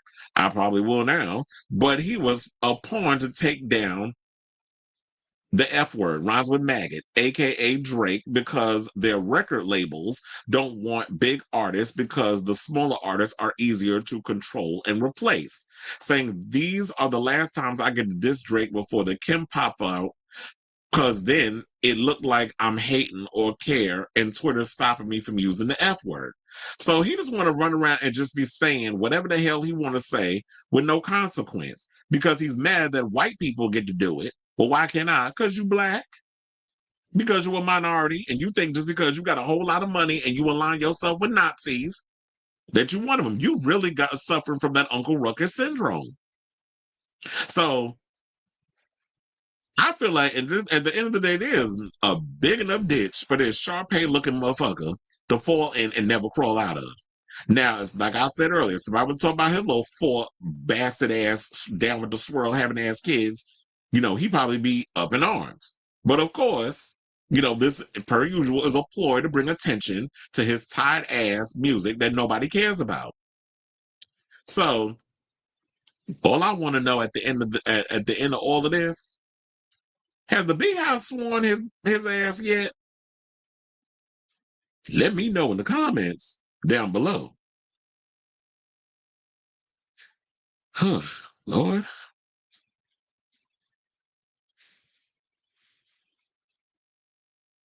I was like, where am I? Oh, Colleen Ballinger. Oh, yeah, we talked about that mess yesterday.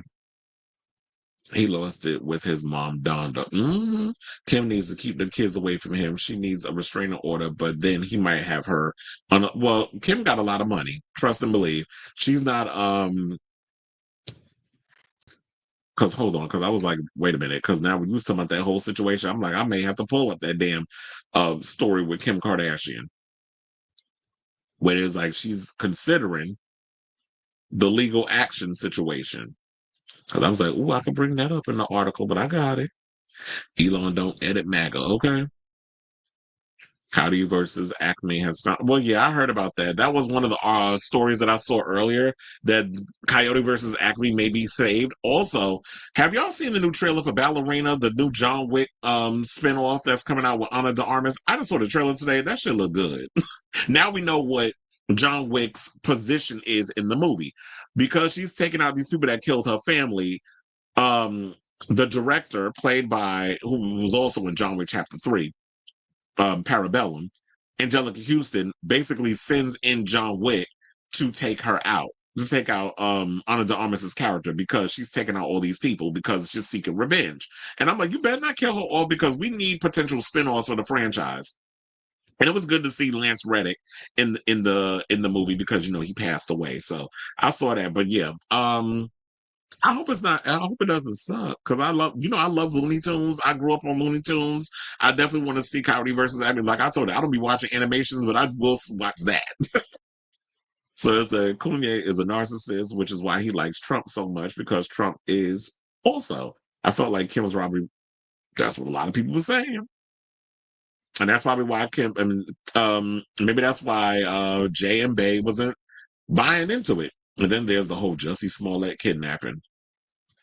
Are you talking about all that mess? People still don't believe that. Koonye was in love with Beyonce, and when he didn't get her, he went. I think that's what it is, because I'm like, she ain't getting there with no, like, Kanye looked skeevy. She ain't desperate like Kim. Kim thought she had a gold mine when she got with Kanye. Oh yeah, I'm with this hip hop genius. Yeah, but you got the mental decline with that. You better get your kids checked too, because if that shit is hereditary. Y'all know the rest. The Beehive need to sting him and sting his ass hard. Self-sabotaging black celebs today. Oh. Clearly, we got a theme with today's show, right?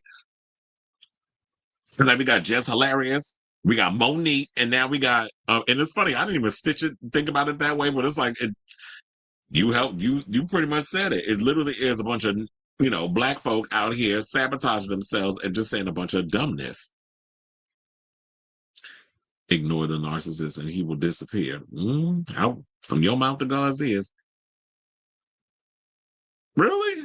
I don't know. Because now there's more reviews coming out, and they're more mixed than the ones that we heard earlier in the week. Also, I'm hearing that the tally around the new Snow White movie is supposed to be between 50 and 60 million, which is not that great. I also forgot to mention, but I think word of mouth, who knows, may help it. Also, I was hearing that, well, not hearing, I knew about it, but I forgot to bring it up. Apparently, Gal Gadot got a star on the Hollywood Walk of Fame yesterday and trotted out all four of them kids she got. Her elders look just like her. Her husband's a producer, so even if she was never to act tomorrow, she'd be good. Her husband works in the industry. That's probably how she got all them damn movies, because it wasn't for her acting. But we'll see if Snow White makes $1 billion. I don't know if I don't think it will, but we'll see. I think Lilo and Stitch will probably make that money before that does. But anyway, let's move on, because we got more Kim and Kanye news. And let's get into this tea about, Bethenny Frankel offering her 2 cents. But before we get to that part, apparently Kim Kardashian is, a word on the street, is mulling over a big decision, whether to go to court and ask a judge to strip Koonye of joint legal custody of their 4 children, because her ex-husband has frequently ignored their custody agreement. Now it says the legal war has reportedly set off. Kanye, who's 47, agreed during a mediation session with Kim on Friday, March 14th, not to release a song featuring their 11-year-old daughter and disgraced rapper The Diddler, who is currently facing numerous crime allegations of the sexual kind, according to TMZ. The track Lonely Roads Still Go to Sunshine includes a phone call conversation between The Diddler and Koonye, and the Kardashian star was vehemently opposed to letting North participate in any way. However, both Kim and Koonye have equal say in making decisions for their children. So now sources told TMZ that the A-listers' divorce settlement included a process for resolving conflicts between Kim and Koonye, requiring them to consult a private judge. Now, according to the outlet, both Kim and Koonye attended a mediation session with the respective attorneys, Laura Wasser and Patrick DeCrolis, where they agreed that North would not appear on any version of the song if it were released. But then again, I heard the song. I was going to say we, but I actually listened to a little bit of it because it was on Twitter when I was looking up stuff. But, yeah, apparently when I heard the song, I heard the Diddy segment. where he was up in there just talking about that, oh yeah, I got your back and I believe in you and all this other stuff and how he'll prevail and blah, blah, blah. You know, all the usual stuff. They say, oh, God got my back. No, they ain't no God when it comes to the shenanigans that you pulled against the people that you did dirty. So now they said that despite the agreement, the Heartless rapper released a song with his daughter's rap lyrics on Saturday, March 15th. He also shared an alleged private text message exchange between him and Kim, in which they discussed how the mother of four was trying to protect their daughter from appearing on the song.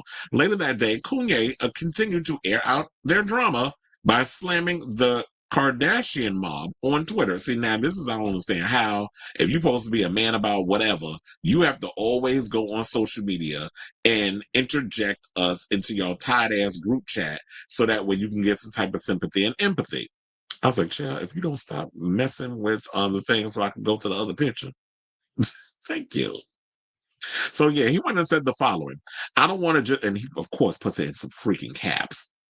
I don't want to just see my kids. I need to raise them. I need to have say-so of where, Jesus Christ, he's put where, W-E-A-R.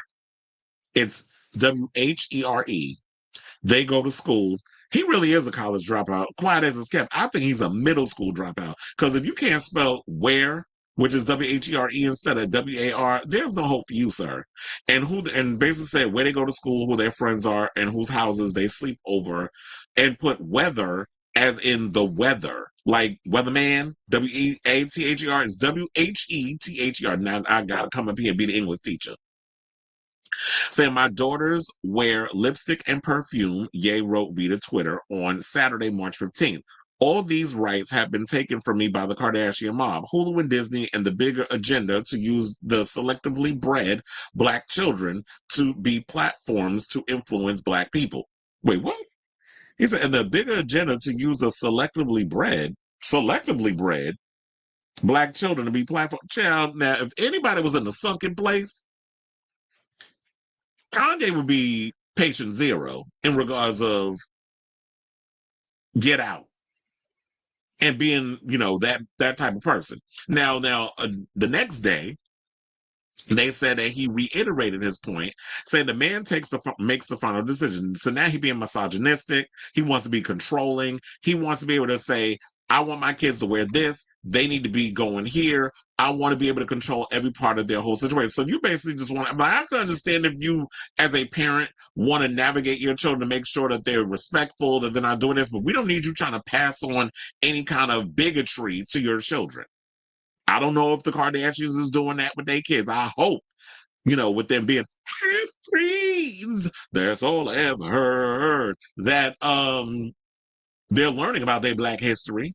And we don't have Koonye coming up in here teaching them this racial propaganda about Nazism and all the other ignorant things that you want to indoctrinate them with. With all the money y'all got, they have the ability to go to the most prestigious schools. Because how did that educational system work out for you, sir, with Donda Academy?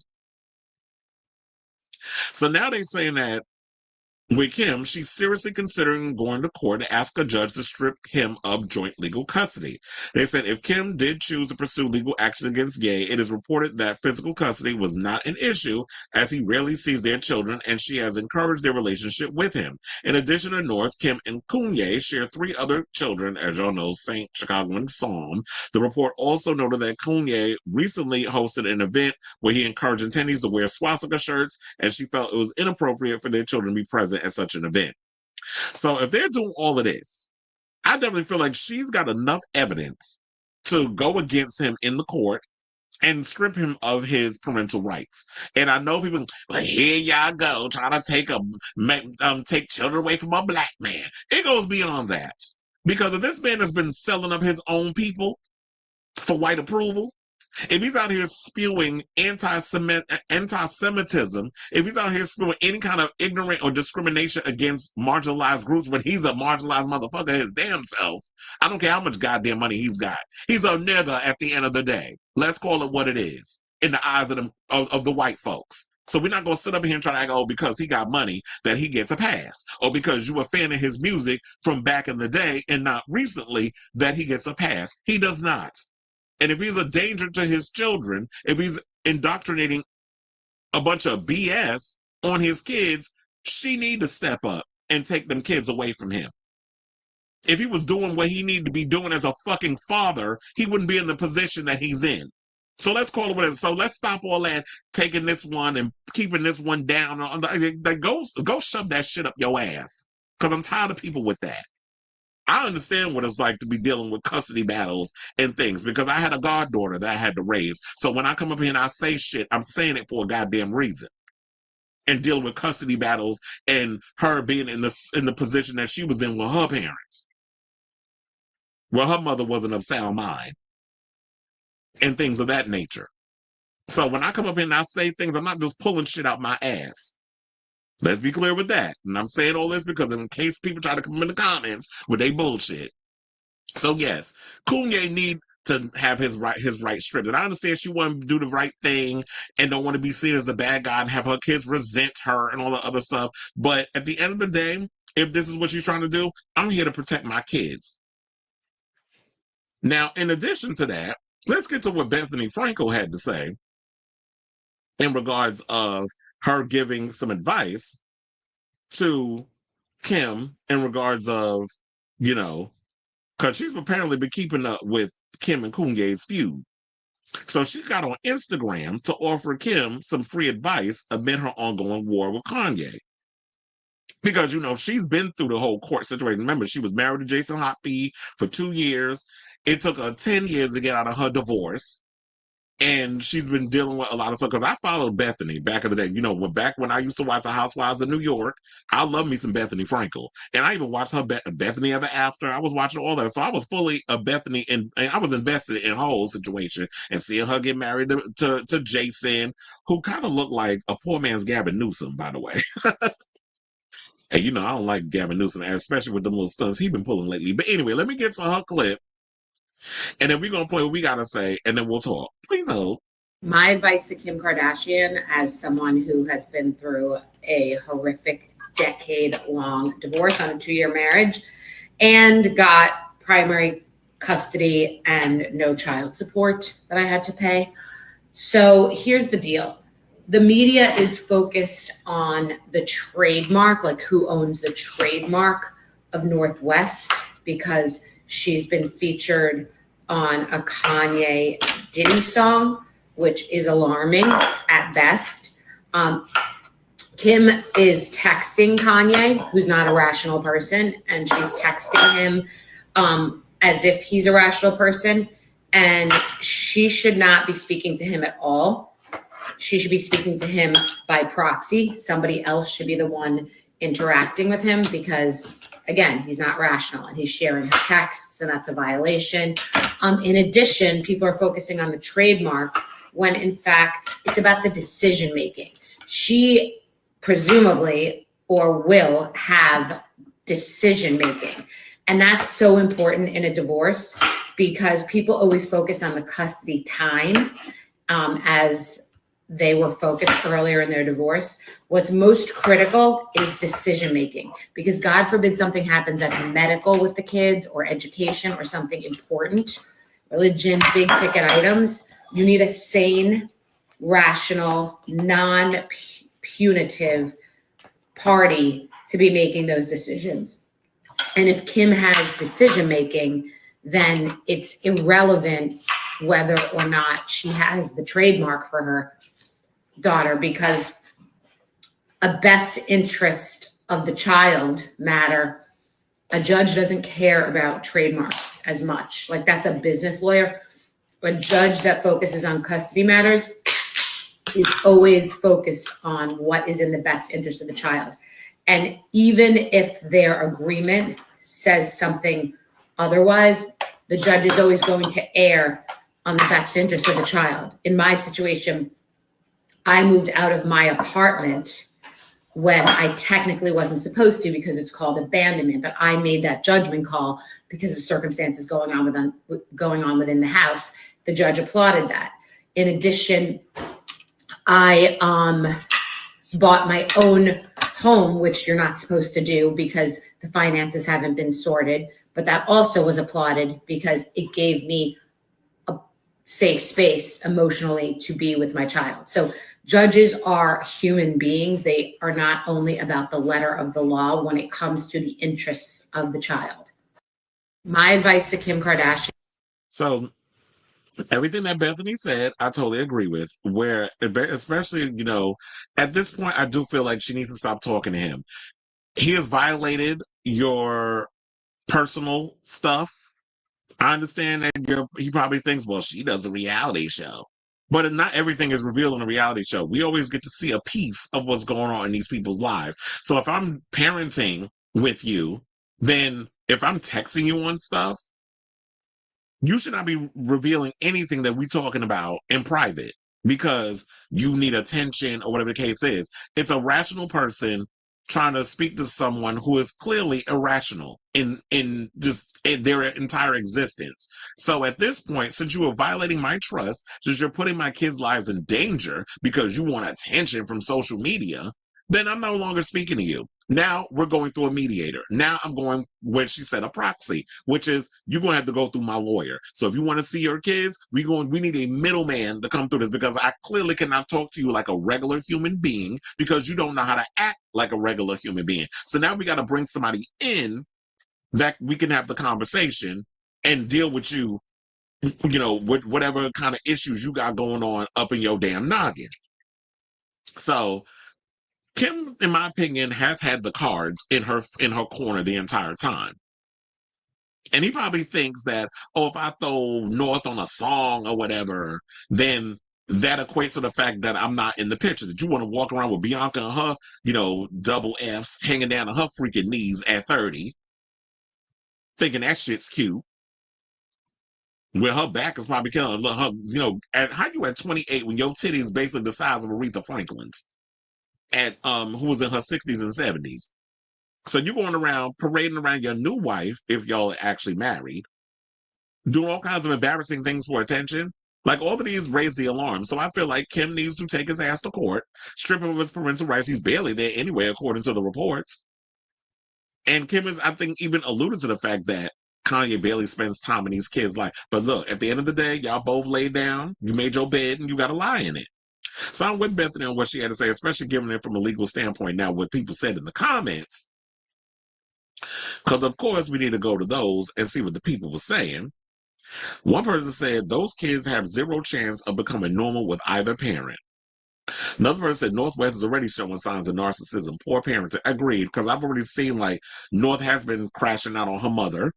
North has kind of been very rude and disrespectful, very shady. And we see laugh and kiki because I know like a lot of people don't particularly like Kim and what she stands for, how she moves, and they feel like she's getting, you know, a lot of her karma through North.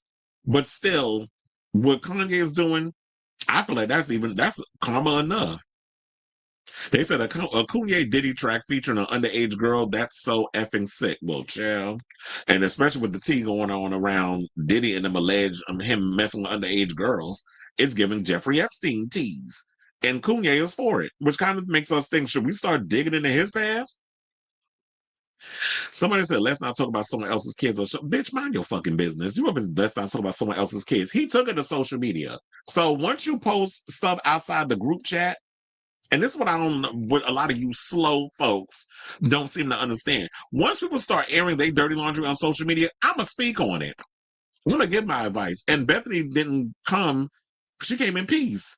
She didn't come to be shady or rude. She's coming and saying that I'm going to give you advice because I've been there where you are heading.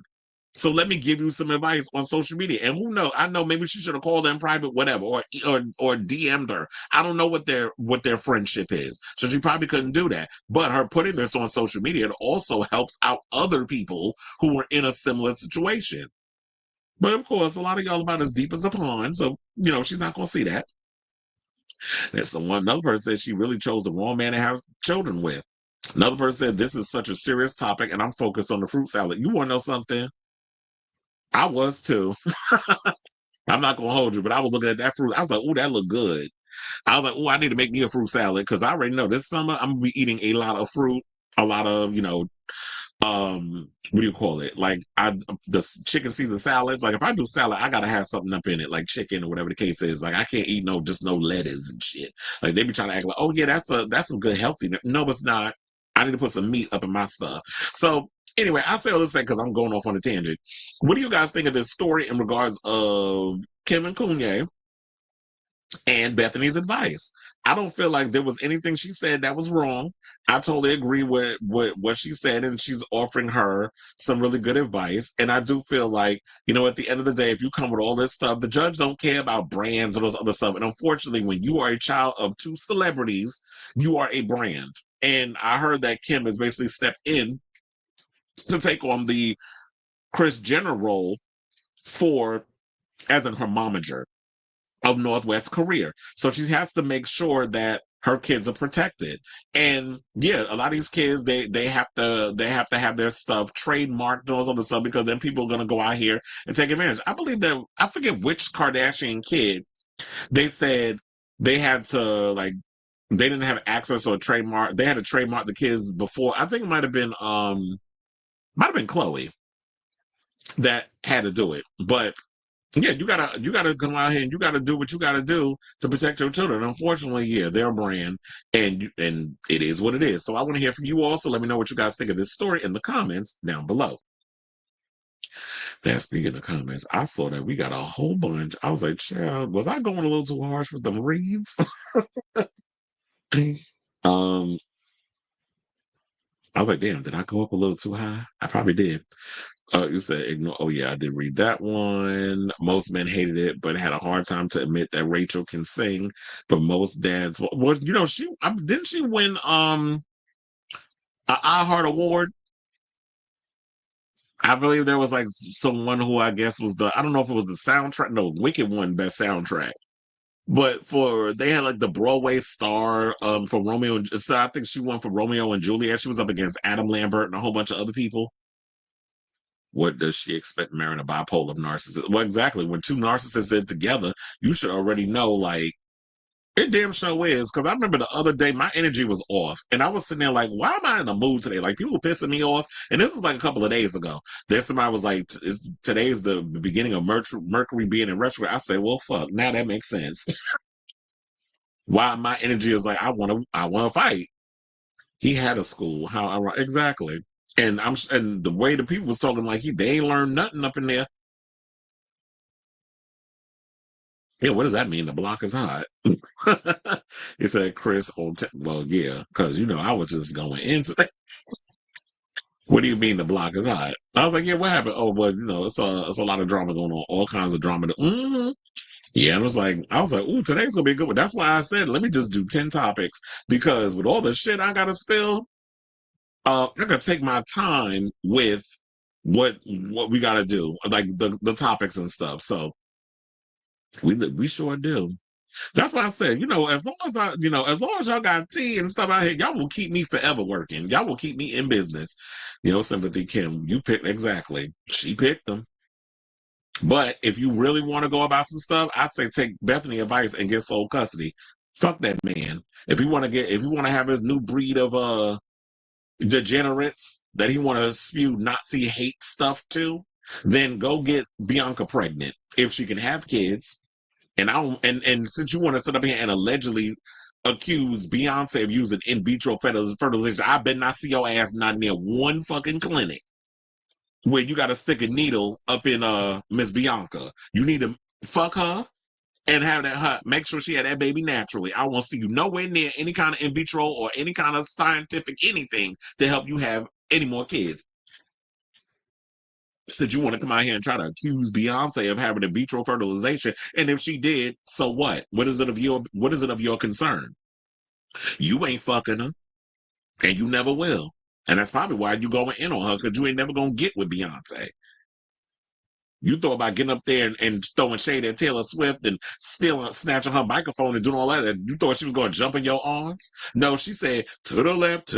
I ain't got time for your black ass. You better move on somewhere. Kim would not be anything without black rap. Hello. She need to thank Ray J, that crooked dick, for her getting where she is today. And being for her to be able to parlay herself to where she is. Get those kids away from him. Get away from her, you bitch. Nobody needs to be raised by a Nazi, okay? No, ma'am. Pam. Racial appropriation. And the eclipse has just passed. Today the sun is in conjunction. Conjunction, junction. What's your function? I said today the sun is in conjunction with Neptune for the first time since the American Civil War. Well, that probably makes sense why Donald Trump trying to start World War III. Steve Bannon said, give a few weeks and hear the announcement of one term being 8 years for Trump. I can't handle it. People, no, it's not going to happen. That man going to be taken out. Look, there's already been Angie saying that word on the street. He may not even last a year. Koonye wishes he could. Okay. All right, y'all. Okay, so now let's get to this story. So let's lighten up the mood because my head's starting to hurt with all that drama I just had to spew. It was like 4 topics straight of drama. But now we're about to get ourselves into another a debate. Because Billboard has released their 100 top women artists so far this century. So the 21st century is now a quarter century old. I can't even believe it. Remember when we had Y2K? How people thought that once it hit midnight that everything was going to crash and it was going to be the end of the world. And then we just realized like once that clock struck 12, it was like nothing happened. Y'all had us hyped and stressed out for nothing. But here we are 25 years later. Does time fly or what? So now they're saying that ranking season is in full effect as Billboard recently dropped its latest list ranking the top 100 women artists of the 21st century. Several R&B faves made the list with Rihanna, Beyoncé, and Alicia Keys scoring spots within the top 10. Now, what I want to know is this, and I'm gonna take a poll. Do y'all think that we should do the full, scroll through the full 100, or should we just do, because I have a screenshot of, what is it? I think it's the top 20. Yeah, the top 20. Should we just go through the top 20, or should we go through the whole list and see if y'all agree with the placements of the people? Because this is probably going to be a lot. This is why I told y'all. Christina, oh yeah, I heard about Christina Applegate. I was not trying to read all them other comments, but that she was vomiting and pooping a lot and stuff. But yeah, I'm going to see. Do y'all think that we should do the whole 100 and just scroll through? Or like we did with our little movie segment? Or should we do just the top 20? Because I'm sitting there like, look, so now in the meantime, before y'all that comes in, let's see where they got people. So they said coming in at number 10 is Alicia Keys, with the publication noting that her brand of piano back Smooth Soul struck a repeated chord with listeners, resulting in 6 of her first 7 Hot 100 entries, reaching the top 10, as did 8 of her first 9 albums on the Billboard 200. A more controversial placement was that of Beyoncé, who came in at number 3, even after topping Billboard's Pop Stars of the 21st Century list in December of 2024. Beyoncé should be number 1, quiet as it's kept, with 9 songs that peaked as number 1 on Billboard, a longer reign of music, and for making an album within a different genre, offered one fan on Twitter. With another writing, so Billboard named Beyoncé number 1 greatest pop star of the 21st century, but number 3 biggest female artist. Does that make sense to y'all? Damn, no, it does not. So now, they also said that Billboard said of the artist and mother of 3, a Beyoncé album is an event. All 8 of her standard studio albums from 2003's Dangerously in Love to Cowboy Carter debuted at number 1 on the Billboard 200. The latter also enjoyed a historic dimension by becoming the first set by a Black woman to rule the top country albums chart. Now, who they had in number 2? Rihanna. With Billboard writing of the multifaceted artist. A sonic chameleon, Rihanna built a musical legacy through her command of dynamic sounds and collaborators, and turning nearly every effort into a smash hit. Saying it's amazing how Rihanna remains a Billboard top 2 artist. Her last album was in 2016, noted one fan on Twitter, with another adding, number 2 biggest female artist of the 21st century by Billboard, number 3 greatest pop star of the 21st century by Billboard. There will never be another one like Rihanna, who has only achieved this within a span of 11 years of active musical career, 2005 to 2016. Now, who got the number 1 spot? Wait, hold on. Let me see if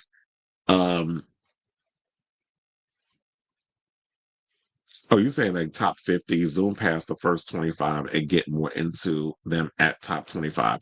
Okay, so we'll do that because I was like, we'll get to the number 1 thing. So yeah, let's scroll over Now, and who they have at 100. So 100, they got Danity Kane. 99, Vanessa Carlton. 98, Fantasia. 97, Fifth Harmony. 96, Sade. 95, Charlie XCX. 94, Tony Braxton. 93, Brenda Lee. I don't know who that is. 92, Little Kim at 92. Okay. 91, Paramore because of Haley Williams. 90, BB Rexa. You need to be lower than that. Boy, this is kid. Number 89. Now y'all playing in my face. Why is Maya 89? 88. 89 was Maya. 88, Barbara Streisand.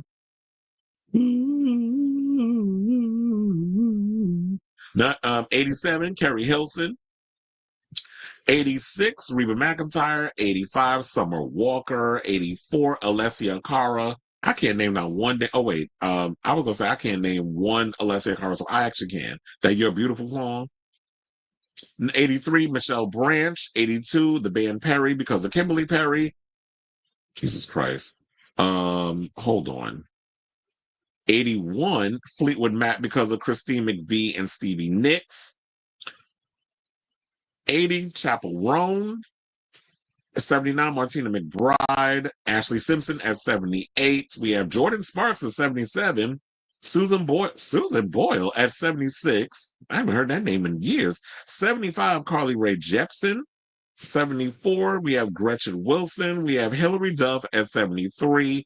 Amy Winehouse, may she rest in peace, at 72. We have don't be confused on her with the drag queen Lana Jarre. We have Lana Del Rey at 71. And at 70, we have Iggy Azalea. How's Iggy Azalea higher than Little Kim?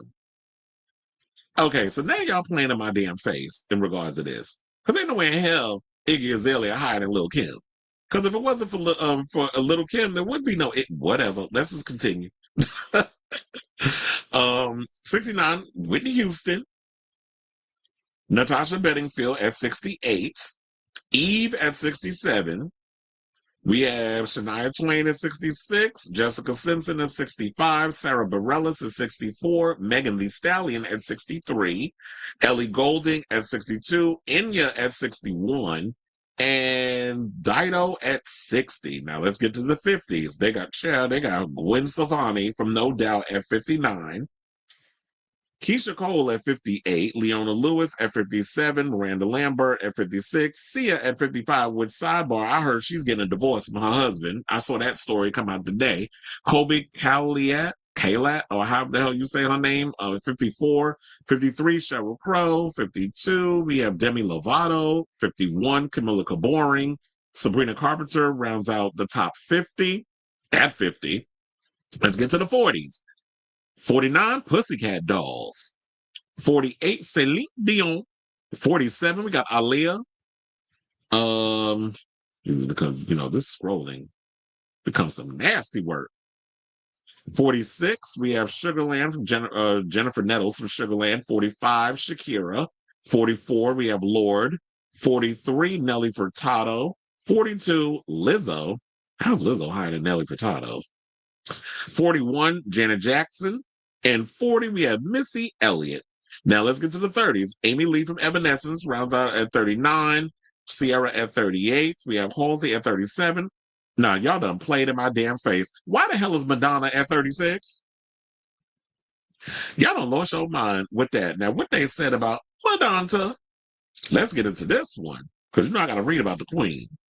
They said, while Madonna established herself as the queen of pop in the 80s and her royal reign continued in the 90s, she earned 6 of her 9 #1 albums on the Billboard 200 in the first quarter of the 21st century. In that span, she led with Music from 2000, American Life in 2003, Confessions on a Dance Floor 2005, Hard Candy in 2008, MDNA in 2012, Madam X in 2019. Now, in 2022, when her dance singles retrospective, Finally Enough Love, debuted at number 8 on the Billboard 200, she became the first woman with newly charted top 10 albums in the 80s, 90s, 2000s, 10s, and 20s.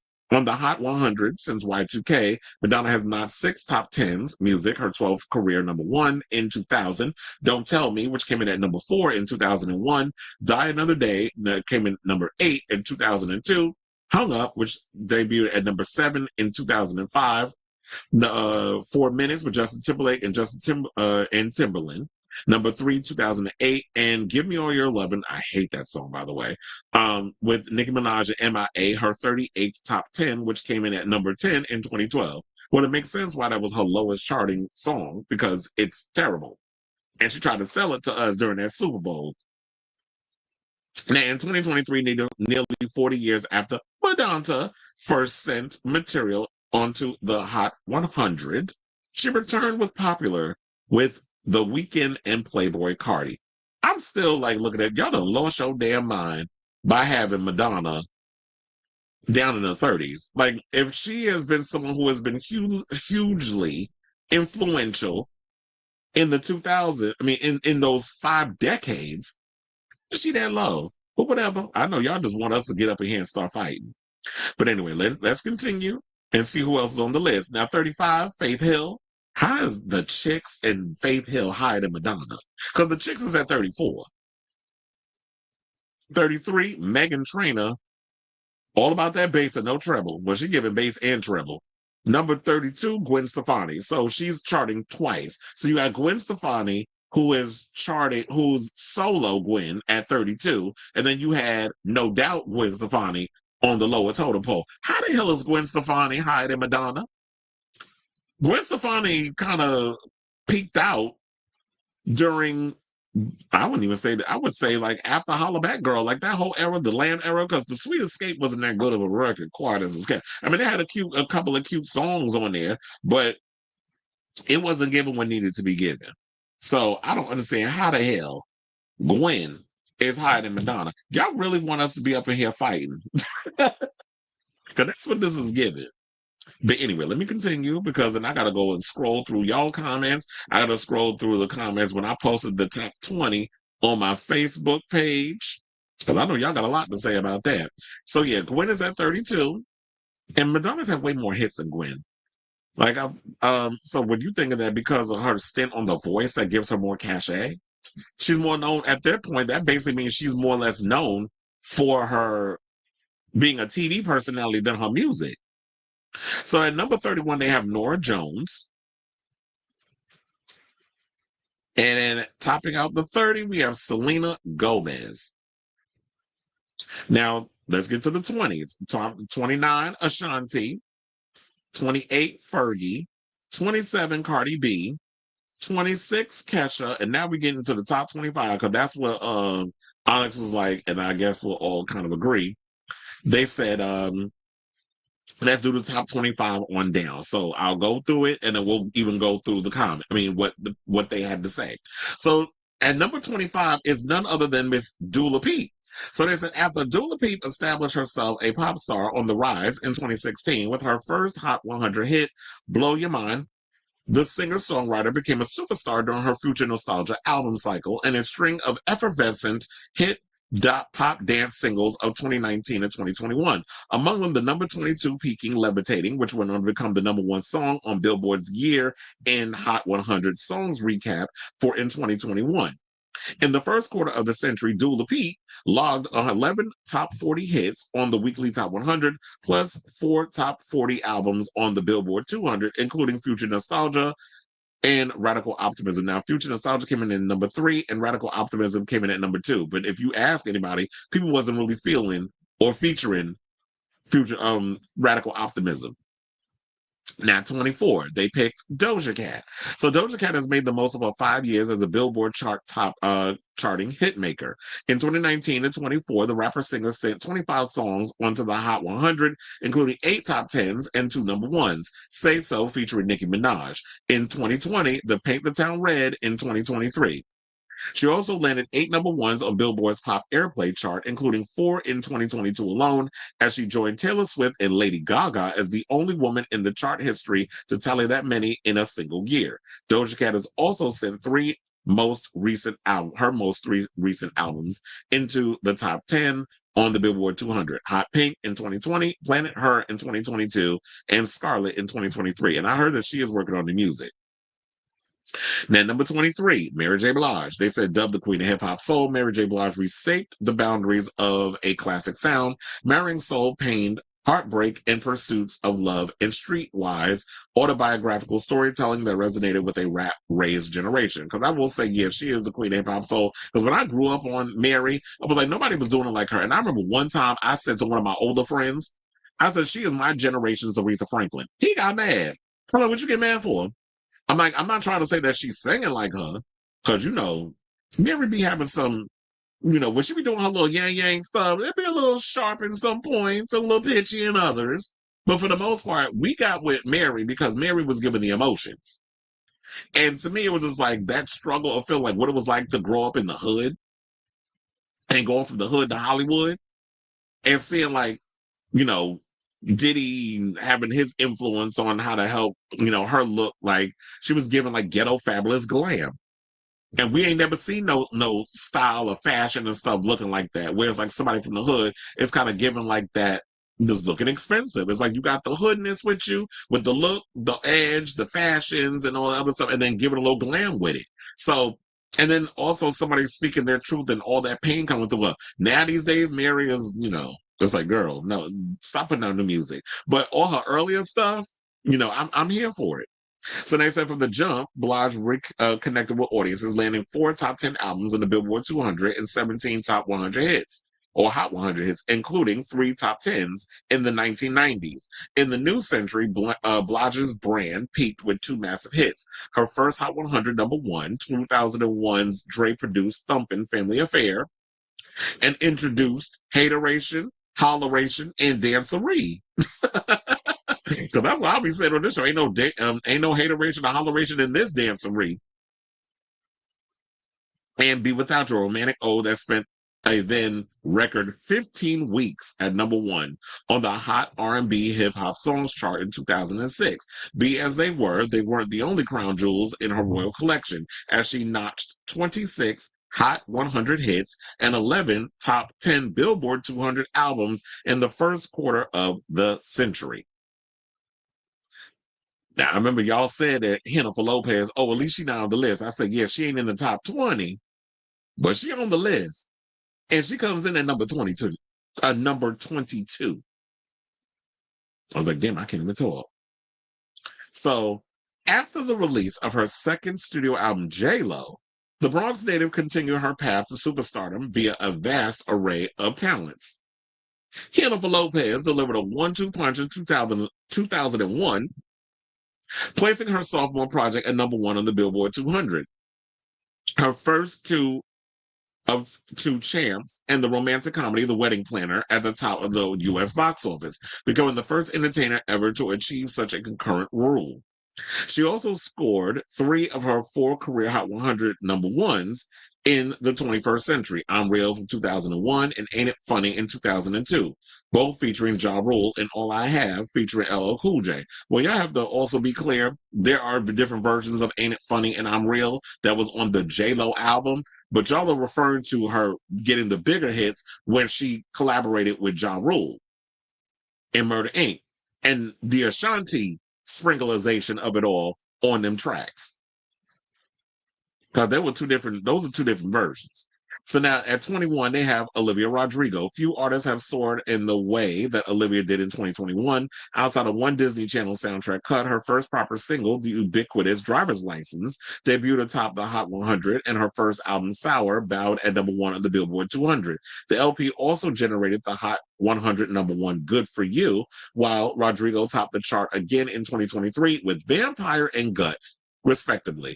What Rodrigo has accomplished in such a short time is stunning. To find an artist on a list who debuted more recently, they said scroll back to up nearly 60 positions, or fellow Best New Artist Grammy winner Chappell Roan at number 80. How is it that Chappell Roan is so low when Olivia Rodrigo is so high? I feel like if we really talk about stuff, Olivia Rodrigo, in my opinion, seems like she's not that high on the list. Now, when she was out here touring on the marinas and selling them out, because I told you I worked 3 out of her 4 shows. So she is that girl. But I thought like Chaperone, with all the stuff that's going on with her, that she's kind of like surpassed Olivia in that way. Now, number 20, they got Christina Aguilera. Let's get into that list. Now, hold on, because let me scroll over to the other picture that I have. Because we don't, Madonna, this is where you get the top 20 of the people, so y'all can see who that is.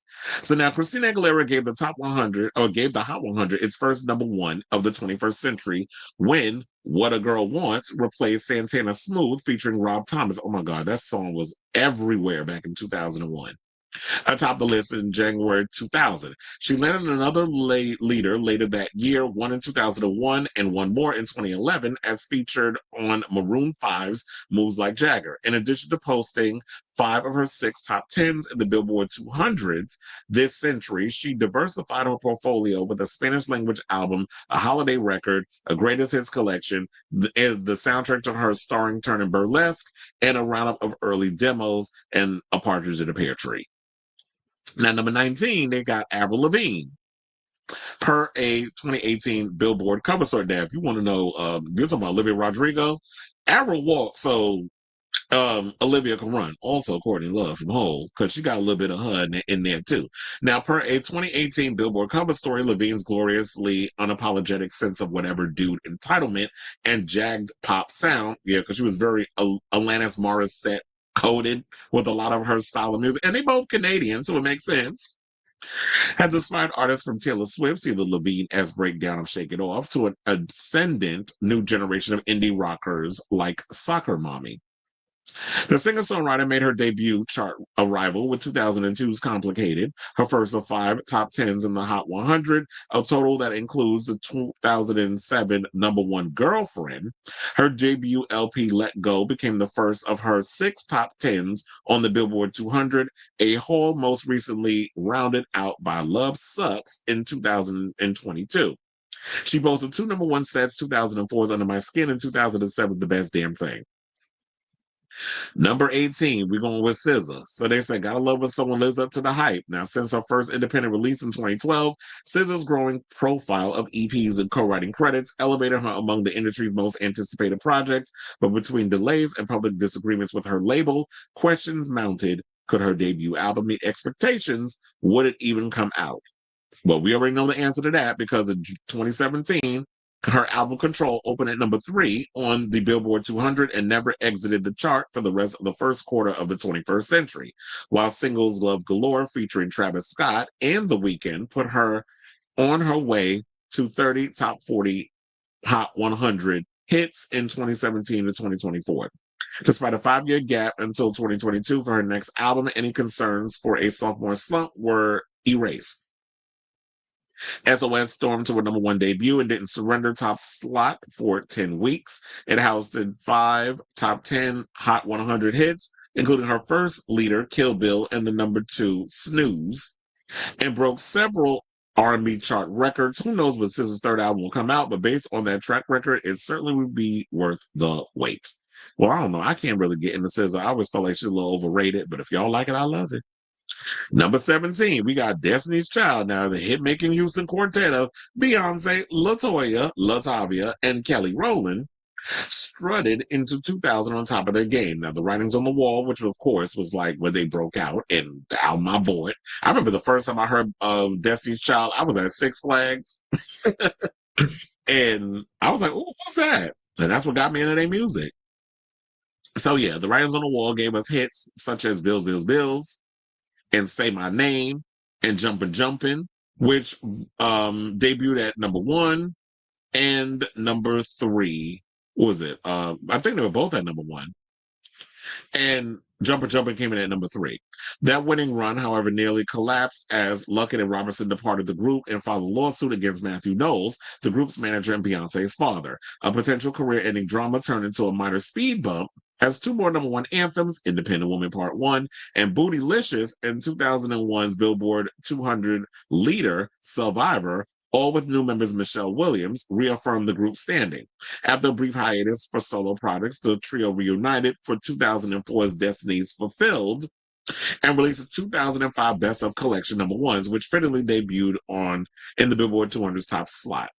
But I will say this, I really hope that Beyonce considers, after this whole Cowboy Carter situation, can we get a Destiny's Child reunion? Like, we need a new album, because all three of you girls have grown. I would like a reuniting situation, and also y'all go and do like an arena tour or something or another. Like, we need that. But then Beyonce probably, we doing stadiums. It's like, I don't do arenas no more. Now, number 16, we got Nicki Minaj. They said a review of the stat sheet for Nicki shows that she's beyond a candidate for the most successful female rapper of all time. She's simply among the most successful female artists, rapper, singer, whoever.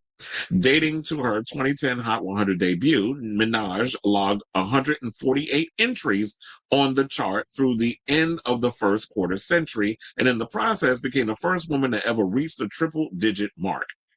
On that collection, 22 titles spent time in the top 10, and in addition to her own tracks, the rapper shares credits with some legendary pop figures, including Madonna, Britney Spears, and Ariana Grande. Frappuccino. Let's not forget her historic album achievements too. All 7 of her Billboard 200 charting titles have reached top 10, including 3 #1s, Pink Friday 2011, Pink Friday Reloaded in 2012, and Pink Friday 2 in 2023, the most leaders among female rappers. Now, say what you want about Nicki, but I would say all of that is fact. Now, I might be mad about all the other ones where they've been placed.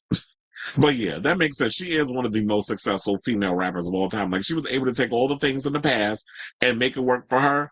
And it's just a different playing field. Now they got number 15, Billie Eilish. Though she's still relatively a newcomer for the Billboard charts this century after making her first ranking in 2017, Billie Eilish has wasted no time in establishing herself as one of this list's frontrunners come next update. After she first made the alternative airplay chart in 2018, Eilish already boasts 4 #1s, the most among soloists in the chart's 36-year history. A genre chameleon with a foot firmly planted in the pop world as well, she has racked up 7 top 10s on the Hot 100. Her pinnacle so far, a 2019 ruler in Bad Guy. In 2024, she scored her 3rd top 2 album of the Billboard 200s with Hit Me Hard and Soft. Number 14, we got Miss Britney Spears. Now, though Spears started her career in grand fashion in the late 90s, her towering success continued in the 2000s. Within months of the beginning of the century, Oops, I Did It Again logged the biggest first-week U.S. sales for an album by a woman in Luminate history, a record it held for 15 years. Spears is known, I believe she was doing like Backstreet Boy, and I don't even know about NSYNC, but she was doing Backstreet Boy numbers, where it was like she was selling over 1 million physical copies in a week. Ain't nobody doing that now. And that was like back in the day, I gagged when it was just like, we had artists out here literally doing 1 million, 1.5 million, like huge numbers in a week. Sometimes I'm like, how was that even possible? But yeah, that's how it was in them days. And it was something if you were able to sell physical copies. This was way before streaming, so it was a big deal. And he says Spears' longevity carried her into the next decade as she achieved 2 Hot 100 #1s in the first half of 2011, the same year that she collected her 5th Billboard 200 #1 album of the century. Most recently, Elton John joined Madonna and Rihanna among Spears' high-profile collaborators, adding a Hot 100 Top 10 in 2022 via Hold Me Closer, Tony Danza, as I like to call it. I almost forgot that, she did a song with Rihanna. They even performed it, if I'm not mistaken, on didn't they perform at one of the award shows? It was the SOS remix. Now, number 13, Carrie Underwood. Now, following her triumph on American Idol in 2005, Underwood sent Jesus Take the Wheel at number 1 on Billboard's country airplay chart for 6 weeks. The darling of Muskogee, Oklahoma, has rolled up 16 leaders on the list, the most among women since the tally launched in 1990. Her success in the first quarter of the 21st century includes 4 #1s among 10 top 10 albums on the Billboard 200, with the singer having come full circle as the newest judge on Idol. Sidebar, have y'all watched American Idol? I don't know anybody that actually care about that damn show, but Whatever. Now we got number 12, Miss MC herself, Mariah Carey. Now, in the 90s, Carey forged one of the most successful decades for any artist in Billboard chart history. Among her achievements, she became the first artist to set her first 5 entries to number 1 on the Hot 100 in 1990 to 91. She also led the chart in every year of the 90s, a first for any act in any decade. By the turn of the century, Carey was again rewriting records. She added 5 more Hot 100 leaders, including All I Want for Christmas Is You, released in 1994. The Carol has led for 18 weeks, easily the most among holiday songs, and 1 away from the chart's overall record. She has earned 19 Hot 100 leaders, the most among soloists and second only to the Beatles' 20. Saying, I don't know what I think about that. This is what she told Billboard with a laugh in 2024. I don't know. I think it's astonishing. On one level, it's like, I don't really care, but it's not. To have 19 number one singles and be 1 away from the Beatles. I don't know how I can't acknowledge that. 1 away from the Beatles, that's a lot. I think it's a little hard to wrap my head around. Especially somebody as iconic as the Beatles. Now, coming in at number 11, we got Kelly Clarkson. Clarkson translated her coronation as the original American Idol champion to immediate Billboard chart success. In 2002, a moment like this became her first of 3 Hot 100 number 1s among 12 top 10s that she tallied in the first quarter of the century. On the Billboard 200, she boasts 3 number 1s among 9 top 10s, from Thankful in 2003 through Chemistry in 2023. It's like, I never thought that would happen. Then it happened. This is what she recalled to Billboard in 2017 of winning the inaugural Idol season and topping the Hot 100 for the first time. Then you're like, wow, I'm that person in the story. It sounds cheesy, but that night winning Idol changed my life. Of course, because you were the first to do it. And you've been still able to parlay a career. Now, people may not be listening to the music the way they used to, but you out here doing residencies and you got the talk show, which you disappeared a couple of days from and just miraculously came back and everybody's like, well, what happened? So she got the talk show when she's doing the music thing. So she's out here still keeping busy. Now, number 10, as we mentioned earlier, Alicia Keys. Alicia Keys arrived as the automatic sensation in fall of 2001 as her debut single, Fallen, rose to the Hot 100 apex, and parent album Songs in A Minor was a major hit, topping the Billboard 200 for 3 weeks. Her brand of piano-backed smooth soul stuck a repeated chord with listeners. 6 of her first 7 Hot 100 entries reached the top 10, as did 8 of her first 9 albums on the Billboard 200. While mid-tempo R&B tunes dominated her early catalog, Keys added dynamic anthems to her repertoire, most notably in teaming up with Jay-Z for a Hot 100 number 1 salute to New York, Empire State of Mind, and fittingly for his feature, Girl on Fire. And the funny part is, Alicia Keys would always sing in these certain registers that her voice can't even get to no more. That's why I always say, y'all got to watch how y'all be coming out here with the vocals, because you're going to be able to still hit them notes from Empire State of Mind and all them other songs. And I keep, what is it? Falling. Like, you ain't going to be able to still hit them notes like you used to, because, girl, you've been unleashing the Kraken, and that voice been cracking. Now, number 9, we got Miley Cyrus. It says, after finishing her run on the Disney Channel as Hannah Montana, Miley Cyrus has achieved numerous chart wins via both billings. The singer-songwriter first reached the top 10 of the Hot 100 in 2008, with See You Again ushering a run of 12 total top 10 hits, including a pair of number 1s, a breakup anthem, Wrecking Ball, in 2013, and the 8-week landing smash Flowers in... Because I'm like, why did it move? I've now lost my spot. Flowers in 2023. In total, Cyrus charted 60 songs on the Hot 100 between 2006 and 2024, 20 in character as Hannah Montana. She also earned 14 top 10 albums on the Billboard 200, including 5 number 1s, with 4 billed as Hannah Montana. So now, as of 2021, Cyrus and Montana were still in touch. Number 8, Ariana Grande, Frappuccino. So before she was casting spells as Glinda in Wicked, Ariana Grande achieved an impressive chart history with 91 Hot 100 entries, beginning with The Way featuring Mac Miller, her ex who passed away in 2013. Through the end of 2024, she raked in 22 top 10s and 9 number ones, the latter placing her in a tie with Beyoncé and Katy Perry for the 7th most all-time among solo women. She's also earned 6 No. 1 albums on the Billboard 200 from 2013's Yours Truly through Eternal Sunshine in 2024. Number 7, Alicia Moore, aka Pink. Now, Pink has soared to chart heights, mirroring the acrobatic skills with which she wows audiences in concert. From 2 Hot 100 top 10s in the 2000s to a tour that grossed more than $700 million in 2023. Now, here's the thing, and this is 2023-24. This is her recent, the Summer Carnival thing. Why is nobody always talking about Pink when it comes to concert shit? Like, y'all be always, we talk about Beyonce, we talk about Madonna, we always talk about Gaga, we talk about the major girls, but Pink is never part of the conversation. Pink makes money. Pink, every time she goes live and she goes out on tour, trust and believe, she's doing stadiums, but she's never a part of the conversation. And yeah, she's out here doing her little mom rock music and all the other stuff, but yeah, she out there somersaulting and twirling in the air, vocals on key, giving a full-on show. I told you, us Virgos are not to be played with.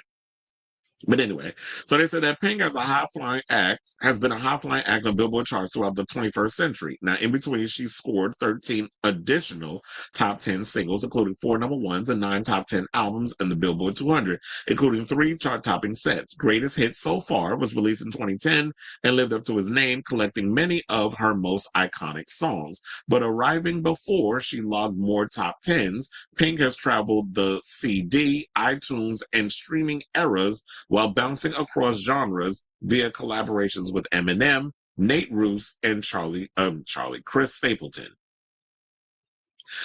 Number 6, we got Miss Stephanie Joanne Germanotta herself, Lady Gaga. Now, unveiling a unique and striking sense of style and sound, Gaga arrived with 7 top 10s on the Hot 100s in 2009 and 2010.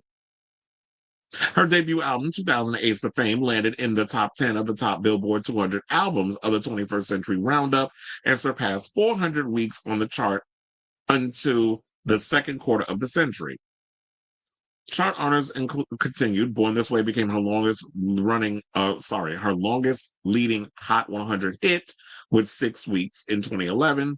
The Star Is Born soundtrack became her longest leading Billboard 200 album with 4 weeks from 2018 and 2019, and reflecting her musical revolution, the simultaneously topped jazz albums and top dance albums of 2021 with Love for Sale and To Come Full Circle, The Fame.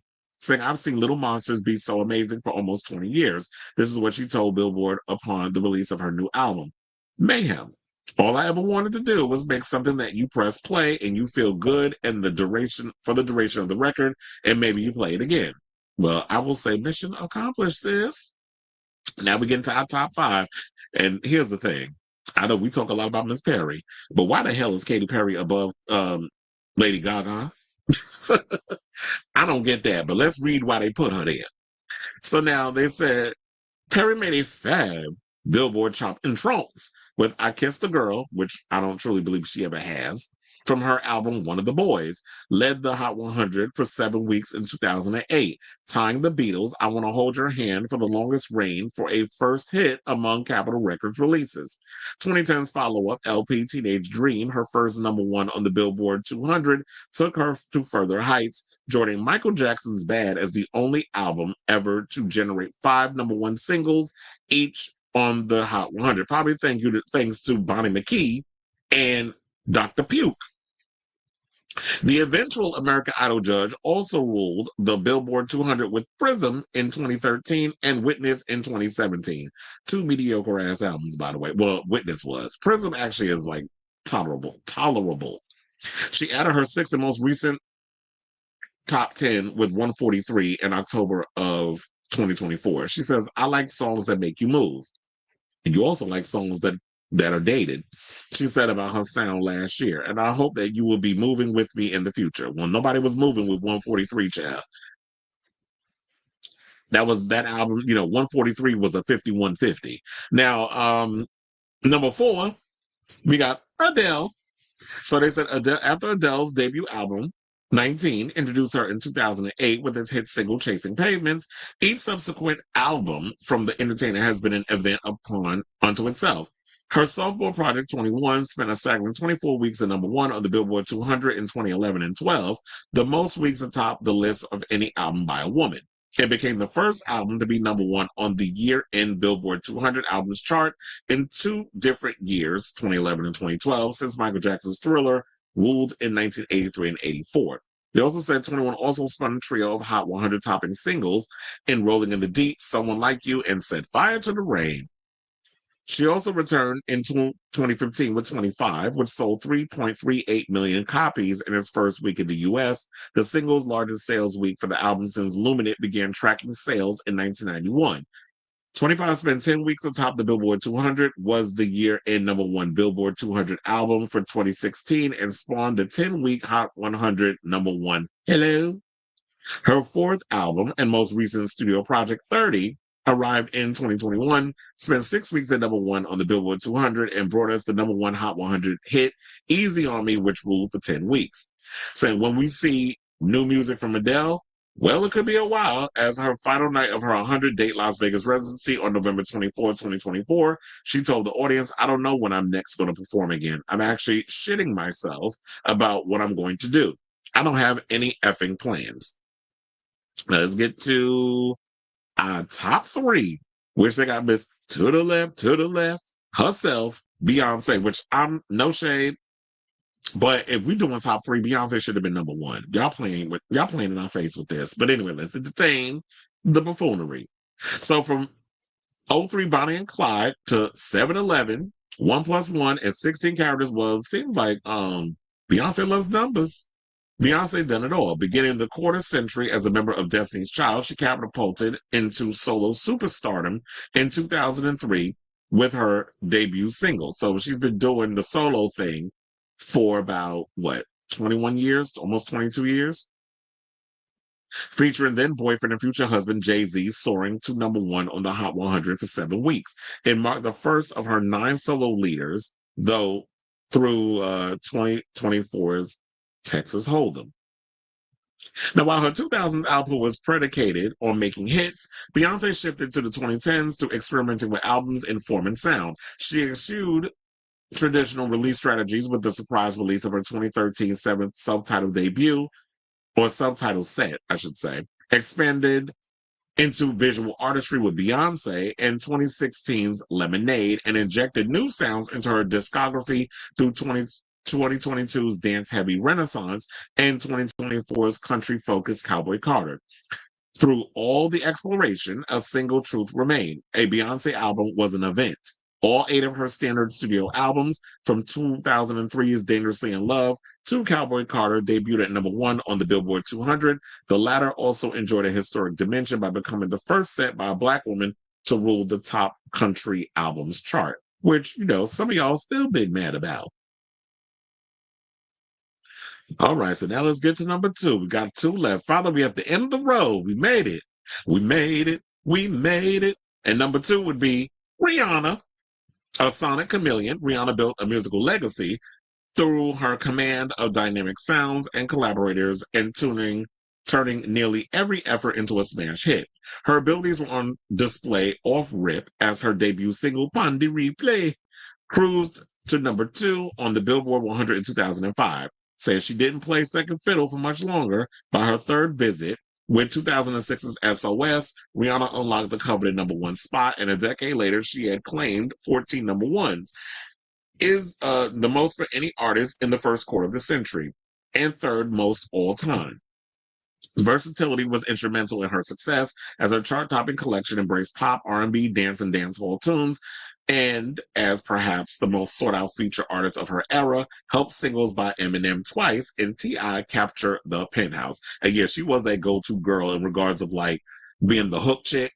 She would go in there and she'd be a featured artist. Also, what I always loved about Rihanna, because I remember in the beginning when she came out with Music of the Sun, that album had some Sheen versions of other people R&B hits on there. There was a lot of filler on that record. Wasn't a lot of song that was on there. What was the name? The song was that shit was called "Be a Day."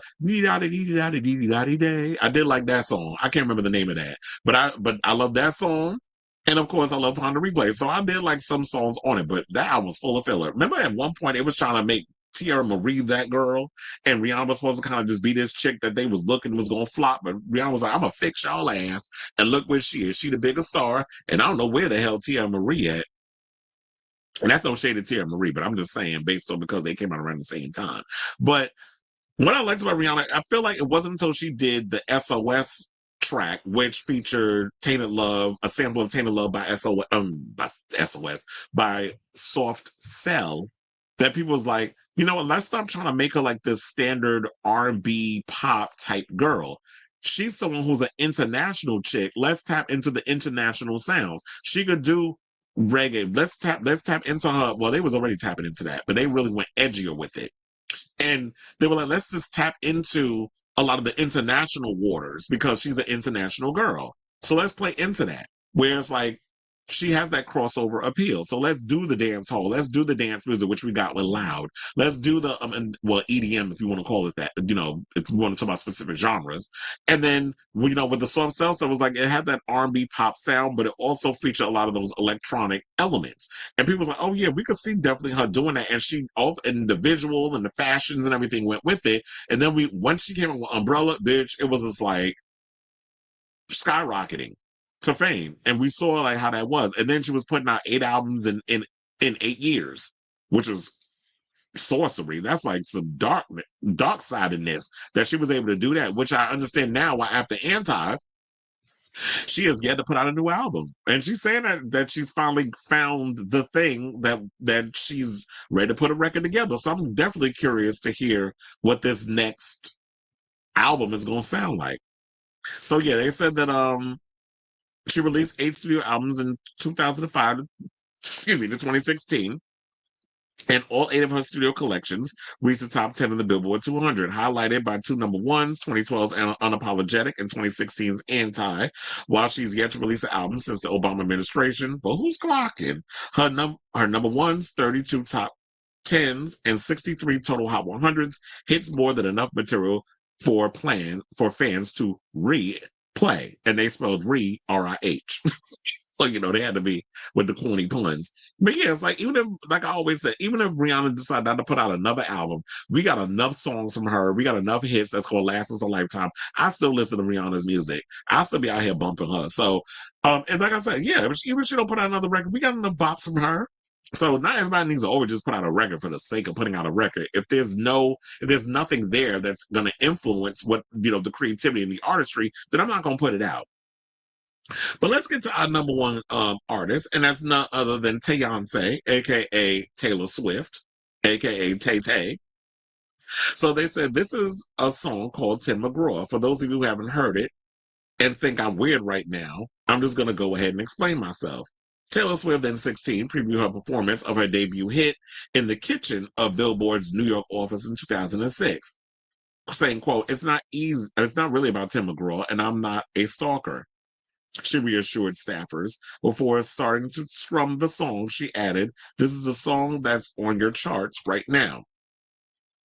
Hundreds of charted songs later, Swift reigns as the number one name on Billboard's Top Women Artists of the 21st Century retrospective. In January, she was revealed as the top artist overall of the past 25 years. Her chart achievements include that of those that shattered prior marks. Her 14 number one albums on the Billboard 200 tie her for the most among soloists, while she claimed the entire top 14 titles on the Hot 100 dated May 4th, 2024, all from her latest LP, The Tortured Poets Department. Along the way, while segging from country to pop, or is it segueing? That's the word that Josh me say, or maybe that's how you spell it. I've never seen it spelled out that way. But anyway, y'all get the gist.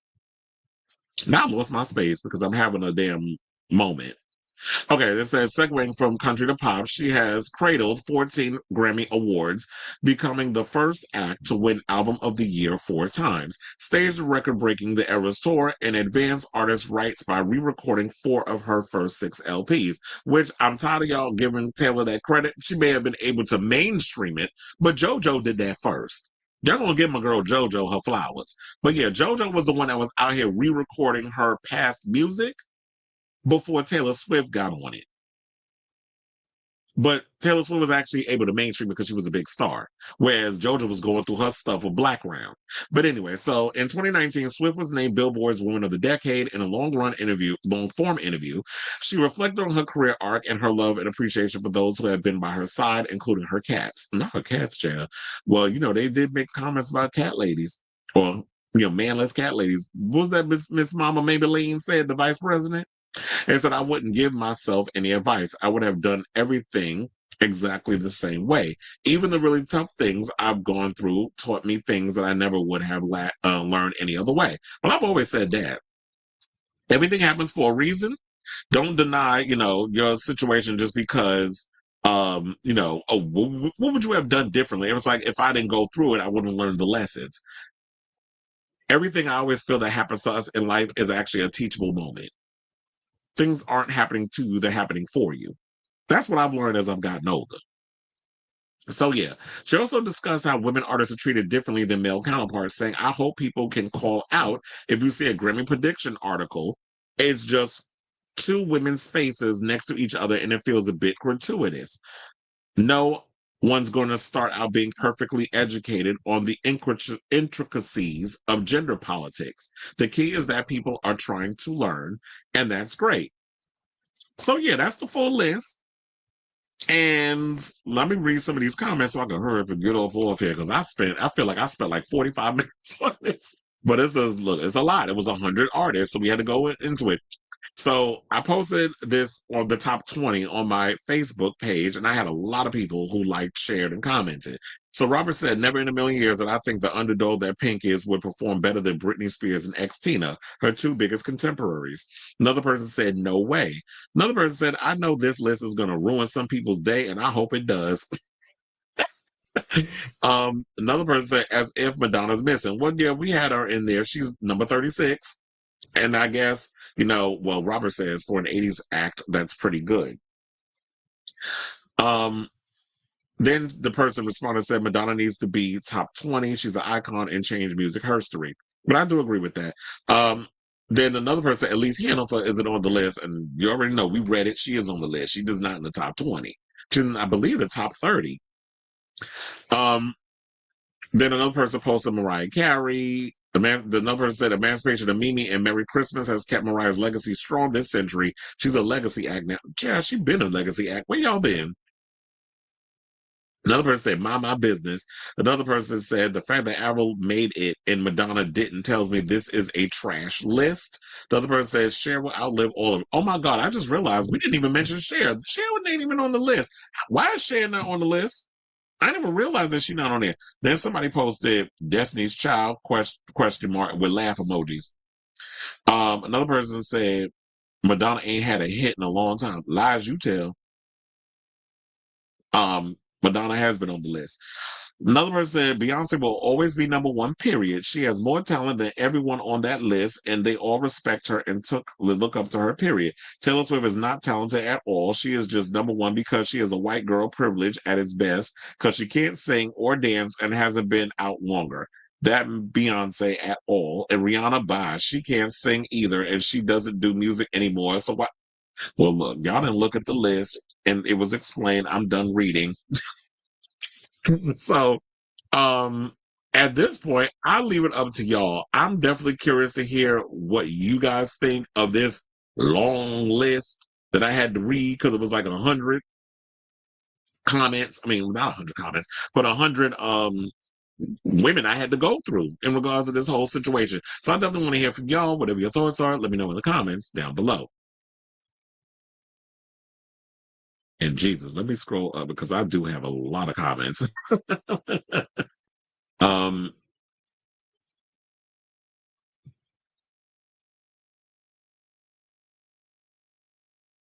I'm like, Jesus, Jesus, Jesus. Where am I? Where am I? Because it was like, yeah, it was a lot of comments I left in here. I'm like, Jesus, how far did I? Oh,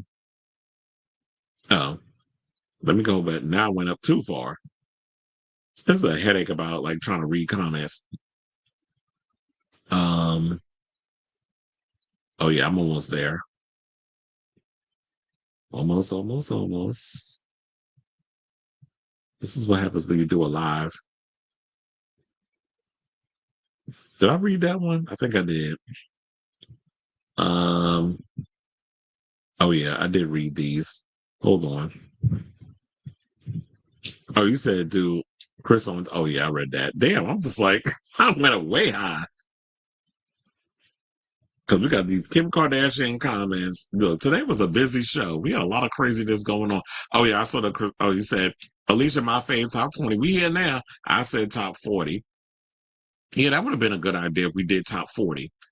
The army is pissed. Brittany at 14. I can't fix stupid. It's been 14 years since her last time she was on top with Femme Fatale, and her most successful decade was 2000, 2009 in terms of sales. Yeah, when they won her number one, that wasn't happening. Top 50, zoom past the first 25 and get more into them at top 25. Well, yeah, that's why I was like, yeah, let me just do top 25 and really get into it. Whitney, my number one, Mariah, number two. When it comes to commercial success, number one, Trump, everybody. Number one, Trump's everybody. Well, yeah, I guess maybe that's what they were talking about was commercial success. Because, yeah, Taylor Swift got everybody. I mean, she even got a couple of black girls and stuff in there, but Taylor does reach a much larger audience than Beyonce and Rihanna. There's no shade, but she does in regards of like influence. So I think maybe that's why they're looking at it that way. Rihanna has done very well. And at this point, she don't really need music. And Taylor Swift is somebody who makes so much money, like billions of dollars, just off her music. She don't need to come out and sell perfume and hair products and do an endorsement deal with Shein. Like, she don't need to do all of that. I'm just saying. Critics can praise Bey all they want, but Gen Z isn't too fond of her, especially after her. Really? Well, I know some people out here is still mad with her winning that album of the year. And I feel like she should look, I still stand on the fact that I feel like Beyonce should have won album of the year for Lemonade and Renaissance. Those are my top two choices. Because Lemonade was, I feel like, her at her most artistic. I mean, all her albums are good, but Lemonade is like, it was just the whole everything that goes into it, the music, the video, the visual album aspect of it, just everything, the amount of work that went into putting that record together. And of course, Renaissance, because of the history of Black queer culture that's sprinkled all over that record. So, so yeah, there's that. Fantasia made the list. Yeah, she over at the bottom, but at least she on the list. Brenda Lee sang Rockin' Around. Oh, that song. Oh yeah, so I do know that song. I just didn't know the name. Amy should be higher. Toni Braxton and Mary J. Blige belong in top 25. Well, look, at least they ain't say Tamar Braxton. This list is bullshit. Felix is big man.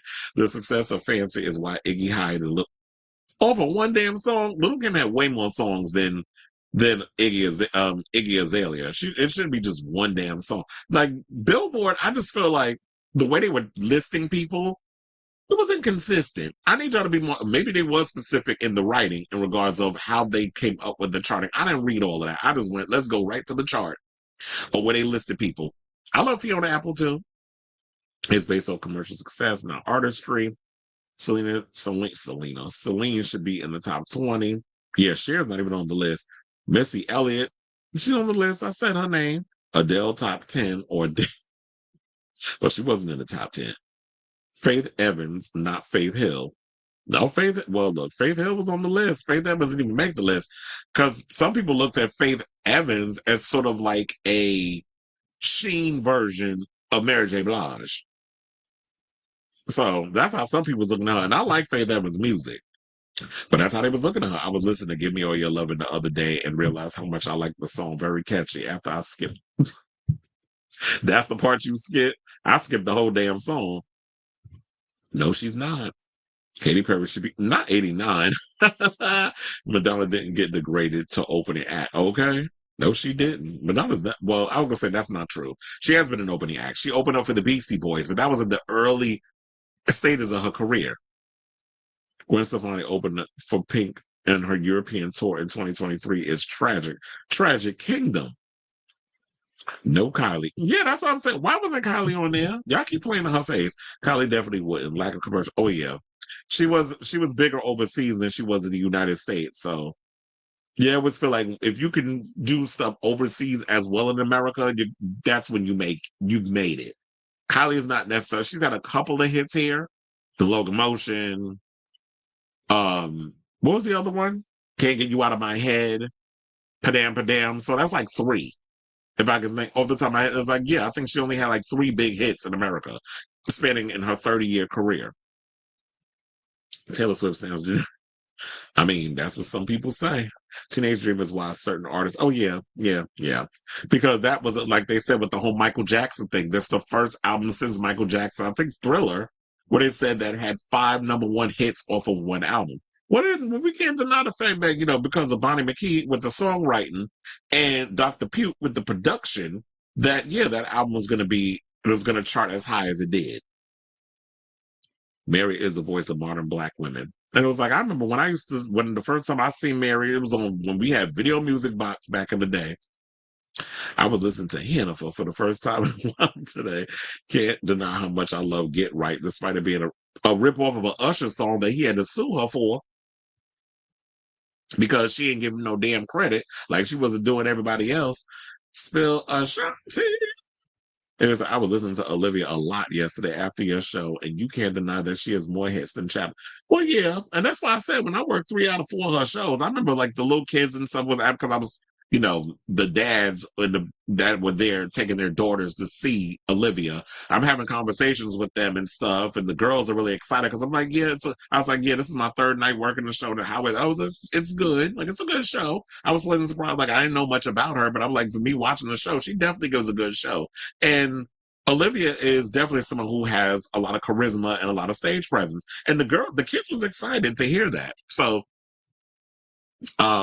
I think that's the perks of like when I work live shows.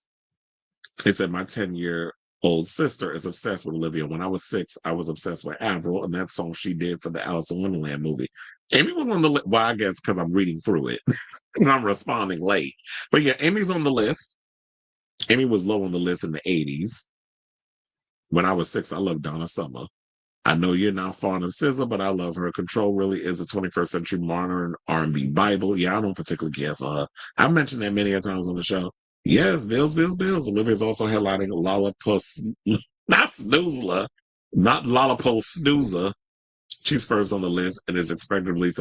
Is she? She's not doing Coachella, is she? There was a viral TikTok about how Swifties are bored and want her to announce something. I don't know how Gen Z would survive waiting for an album in the 90s. That's what I was saying. When we, back in the day, and you saying you don't know how, well, yeah, you saying how Gen Z, but us, some Gen X, millennials, elder millennials, we would somebody release an album in like a year or two, not even a year, like 2 years, 4 years, 5 years. We were content. We were good. We were fed with other things, or we had a lot of stuff going on. But yeah, now in this day and age where it's just like y'all attention span is about the size of a gnat, I don't know how y'all would have survived back in the day. Because I do agree. It's like y'all just be wanting people like she just fed y'all a whole lot of stuff. Now y'all want more stuff. Like, if you need to, go back and just listen to the old music. But I know some people's like, I already heard the songs. I got it in my system. I want something new. You constantly have to feed the beast, unfortunately. Taylor fans are spoiled. She had albums out constantly for the last 5 years. Okay. And people want her to take a break. Okay. It's become a commercial success. Taylor Swift is commercially successful than the other girls on this chart. Ariana doesn't seem to have the same momentum she once had before the pandemic. She was at Taylor's position during the Thank You Next era, and I hear no one besides pop heads talk about her deluxe album. I feel like at this point, Ariana's not inspired creatively in the music department. I think at this point, she's like ready to go off and do other things. And I think she should be allowed to. After the success of Wicked, I could definitely see her doing more acting. I could say kind of like what Lady Gaga did at one point where she just did some acting roles. And I could see her doing Broadway because she did say she wants to do some theater. Pink doesn't have a big Gen Z audience like Gaga and Beta. Yeah, she doesn't. I agree with that. She doesn't have a big audience. Like, I do feel like at a certain point, she got stagnant. She was putting out the same music, and her sound hasn't evolved. So she keeps giving the same type of music. And so let's just stay where you at. It said, but we call Pink's music divorce moms. Even though she's not divorced, but Dula Peep sang Torn with Nelly and Brulia in the Australian tour. That's interesting. I'm curious to see how she's going to sell out all them 4 nights at the Garden when she comes in, I think September is when she's supposed to be doing her tour. Ohio band and Sabrina Carpenter is doing 2 nights, I believe. Ohio banned trans affirming care is going to the Supreme Court to see if they can make any sexual orientation that isn't straight a federal crime. You mean with all them closet cases that work within the in government, how they gonna survive? So it's about to be a disaster out here. If it's Love It That You Want, I love hip hop, Tierra Whack. Well, you talk about Tierra Whack. I'm thinking Tierra Marie. And Tyler wants to, don't even bring her up. I can't stand Tyler. She irritates me. She would do what Rihanna did and cross over the genres popular in the West. Tyler is already a big name. And does she want to be in the big leagues while Billie and Olivia, I don't know. I don't particularly care for Tyler. So, and outside of that Water song, I don't know anybody that's really bumping her like that. And he throws in Taylor being crowned tour of the century, despite 75 years being left in the century. I just think it's funny. Taylor got out of the flop asylum that she was in during the Lover era. I feel like they need to change the title. Because if we're in a quarter century and this is what Billboard is celebrating, then I feel like it needs to be top tour of the past quarter century. Maybe if they put it that way, then we could have that conversation. But if there's 75 years left, which we all know I'll probably be dead by the time that century, we go into the year 3000. Unless I'm like a lot of my family members. Like I have family members that live past their 100 years. But in that sense, I feel like they need to change the title, but I feel like they doing that because it gives people rather similar to why they got Taylor Swift as part of number 1 on this list that we just did, because then you could sit and say, well, she is, number 1 instead of Beyonce, because Beyonce, I don't feel like will get too much of everybody all riled up. If you say Taylor Swift, it starts a debate. We see what y'all doing over there at Billboard. Cher does not have a hit song in the 21st century. Love her though. I was gonna say, well, when did Believe come out? That was before the 2000s. That was like 99, right? Yeah, she don't have no hit. And then when she came out with that Closer to the Truth album, which was literally like her trying to do Believe 2.0, I don't think she was able to give us more bops off of that record. It was just like more of the same, because you were trying to follow a trend that Madonna started with Ray of Light. They had a lot of it was like, oh, well, then we have a woman of a certain age who's doing dance music. We need Cher. We need you to go in that direction, because this pop rock stuff you doing, don't nobody care. Nobody's listening to it. We want to introduce you to a younger generation. And it worked. She threw that red wig on and them Cybertronic, Y2K silver outfit on, which was before Beyonce and Renaissance, and doing her vocoder stuff. And the people was eating it up. An Obama-era judge threatened Trump with prison for contempt. Well, can they throw his fat orange ass in jail? He about getting on my nerve. And did y'all hear the tea that Mike Johnson got dragged because now he out here trying to tan his skin? I'm like, the cult is culting. That's what it was. It was the other way around. Beastie Boys open for Madonna. Madonna open for the Beastie Boys. Did Madonna ever open for somebody, or did she just come out the gate just being that girl? I don't think she ever opened for anybody. I know she pounded the pavement and she did smaller venues and things before she blew up, but I don't think she was ever open to act. in the early part of her career. Oh, you said she was putting out an album every 2 to 3 years. As that was kind of the standard. Now it's like you got to put out an album every year. Now it's been 6 years since Madam X. Well, you know, we're supposed to be getting this new album, so hopefully we're getting it soon. I was surprised when I found a Bette Midler. Really? Yeah, 1999. I just want to go back to 1999. But props to Cher for being able to have the #1 song when Britney and Xtina debuted. Exactly. I don't know anybody that can gross $2 billion because I read the average ticket was $5K a seat. Are you talking about in regards of like sales or whatever? But look, Onyx said it was 99, Robert saying 98. Let's just call the whole thing on. Anyway, let's move on because we spent a lot of time on that. Let's get to the next topic. Let's talk about Sabrina Carpenter, who wasn't even on that Billboard list, because I guess she's relatively new still, who people are going in on some recent provocativeness that transpired at her show in the City of Love, and that would be Gay Paris. So the espresso hit maker, I said espresso, not espresso, in case people was trying to wonder, imitated a 3-way sexual position referred to as the Eiffel Tower. I am screaming. Not the Eiffel Tower, with 2 male dancers in apparent homage to the Parisian monument. And she's 25, by the way, but everybody's getting all up in arms because they're like, oh, it's kids and all this. How you doing this in front of kids? Have you seen what a lot of these little girls be wearing at these type of shows? Now, the blonde bombshell was performing her hit track Juno at the Accor Arena.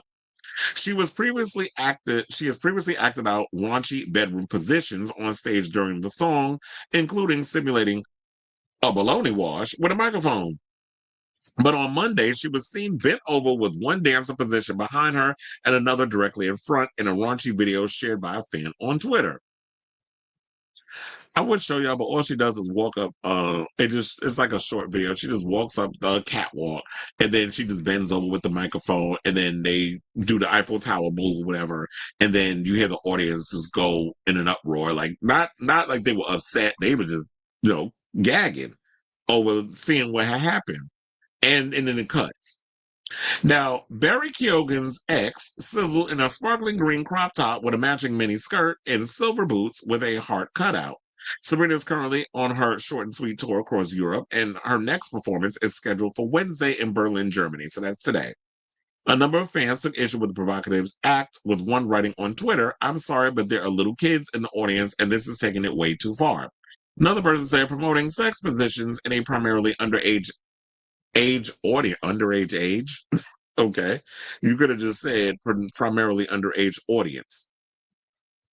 I stand her. So let's get to some of those because we do have some of those tweets. Hold on. So yeah, now they had this is just, I don't care if this woman being confident with her sexuality, to you or her just having fun. This is just gross and not necessary. Another person said this gimmick is getting tired. NGL. Another one said degenerate, sign of the times. Now all of a sudden everybody acting like they, invoking fire and brimstone over stuff. Then another person said this has to be a joke. Another person said, if you bring your kids to her shows, that's on you. Have you listened to her music? And that's one of the questions that I would ask. It's like, are y'all new? First of all, Sabrina is 25 years old, and that makes her an adult. Her frontal lobe is fully developed. She's a grown woman. And yeah, kids may listen to her music, but here's the thing. Now, I've seen a lot of these young girls that be going to these shows where y'all be dressing half damn naked. I remember when I just did the Dom Dollar show. There was the young kids that was up in there, and I'm like, where is y'all clothes? But they was there with their parents. I don't even know if some of their parents even knew, the ones that didn't come with supervision, and knew what their kids was out here wearing. But the kids be out here dressing like they're about to go work the corner. And they are well aware of what sexual type of stuff is going on. And they know a lot about the Eiffel Tower. Trust and believe, they know a lot more than y'all think. Once upon a time, this is what irritates me. These people out here complaining, y'all seem to forget that once upon a time, y'all was that age. And y'all was probably out here doing just the same amount of stuff. Not saying all, But I'm sure there was some of y'all that was out here doing some things that y'all be clutching y'all pearls and hoping and praying y'all kids don't learn what y'all was doing back in the day, pre-internet. So if she's doing things, and you know that Sabrina plays up with her sexuality, and she kind of does the whole, tongue-in-cheek, Betty Boop, very campy type of, the sexual stuff with a wink and a nod, which plays up into her personality, and she's very playful and fun. So her doing that, y'all worrying about little kids. I do feel like that, you know what, parents? Y'all need to be paying attention to what it is that your kids are listening to and who these artists are when y'all go out and support them. That's all. I mean, what y'all expecting? This little girl to come out here in a damn burqa? I call her a little girl even though she's grown. So now, in Carpenter's sexually charged track, Juno, she sings about being so infatuated by someone that she wants him to get her pregnant. Since kicking off the tour in June 20th, the hitmaker has surprised crowds by acting out different sex positions while singing the line, "Have you ever tried this one?" Well, that was always something that she had did a while ago, and now she just keeps it going. Sabrina has come under fire for her inappropriate shows, most recently her tour stop in London last weekend. Now, Sabrina performed her signature suggestive dance moves while sporting a glittering set, flashing her underwear as she performed. The artist also sparked outrage for her sexually charged Brits performance. They said she was clad, and as you can see in the photo above, or in front of you, she was in red lingerie during the Brit, showcasing some X-rated moves as she paid homage to the UK. Ofcom received more than 800 complaints over the show, thanks to Sabrina's raunchy routine and Charlie XCX's see-through outfit. Yeah, because they was complaining about seeing her damn nipples. And she even had to make a comment about it when she was getting her award. So last year, Sabrina left the internet in a bitter uproar for simulating a baloney wash with a microphone while performing at the Kai Forum in LA. Although she has acted out, oh wait, is this thing, oh yeah, now they're repeating themselves with all of this. They said that she also defended herself after facing backlash over her sexualized costumes and concert choreography, saying you still get the occasional mother that has a strong opinion about how you should be dressing. And to that I say, don't come to my show, and that's okay. She continued, it's unfortunate that it's ever been something to criticize because truthfully, the scariest thing in the world is getting up on stage in front of that many people and having to perform as if it's nothing. If the one thing that helps you do that is the way you feel comfortable dressing, then that's what you've got to do. And what she's wearing is a costume. I'm not getting up on stage with like head to toe covered like I'm Janet Jackson, who has recently just started getting a little more loose with her looks as of late. But I'm like, if I'm performing, listen to the song, I'm dancing, I'm moving around, I'm hot. I'm not going to be all covered head to toe because you want to feel all like whatever. And like she said, if you don't support it, then don't come support her. Don't come to see her live shows. Just let your kid listen to her music, and she could just get her life by watching clips on YouTube or wherever it is that y'all get your live life, or that live app. I forgot the name of it, where you can watch full concerts. But I don't know if she's ever planning on recording all that and releasing it that way. But yeah, I just feel like this is crazy. Like, I just remember back in the day, well, some of us, when like Madonna got dragged and they threatened to arrest her because she simulated masturbation during her shows. And she was just like, yeah, y'all can arrest me or whatever. So you got to go out here and do your art and not listen to the haters, because, excuse me, there's always going to be people out here hating on your situation. So I say all this to say, when you guys think of this story in regards to Sabrina Carpenter up and getting all the family members or some of these uptight mothers in an uproar because she's simulating sex on camera or in her stage shows. So whatever your thoughts are on this matter, I definitely want to hear from you. So let me know in the comments down below.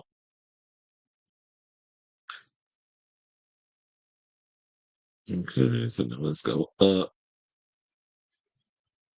She said, not Mike Johnson tanning that pale white bus. Number 1 year, the end of 1999 was Cher, with number 2, with No Scrubs by TLC, came out the gate being that bitch. Radio City had to upgrade the Madison Square Garden on the Virgin tour. Okay. The Eras Tour is the only tour to gross $2 billion. Well, she stopped and started it like 4 times. So I could definitely see it. I was never crazy over her Short and Sweet album when it first dropped, but ever since the deluxe album, I haven't went a day without listening to at least 3 songs from that album. I do agree. I didn't particularly care for the Short and Sweet. I've yet to get around to the deluxe. I need to check that out. But yeah, I didn't really feel the previous album. That's why I kind of like have not yet gone into listening to the deluxe, because I wasn't that fond of the regular release. So now that you're saying that, I might actually go in and listen to it. The dancers in question. Okay. So I don't know what y'all getting all upset about. They not trying to hunt her. Robin opened for Madonna on the 2009 leg of her Sticky and Sweet tour. Well, that was good, because we live for Robin over here.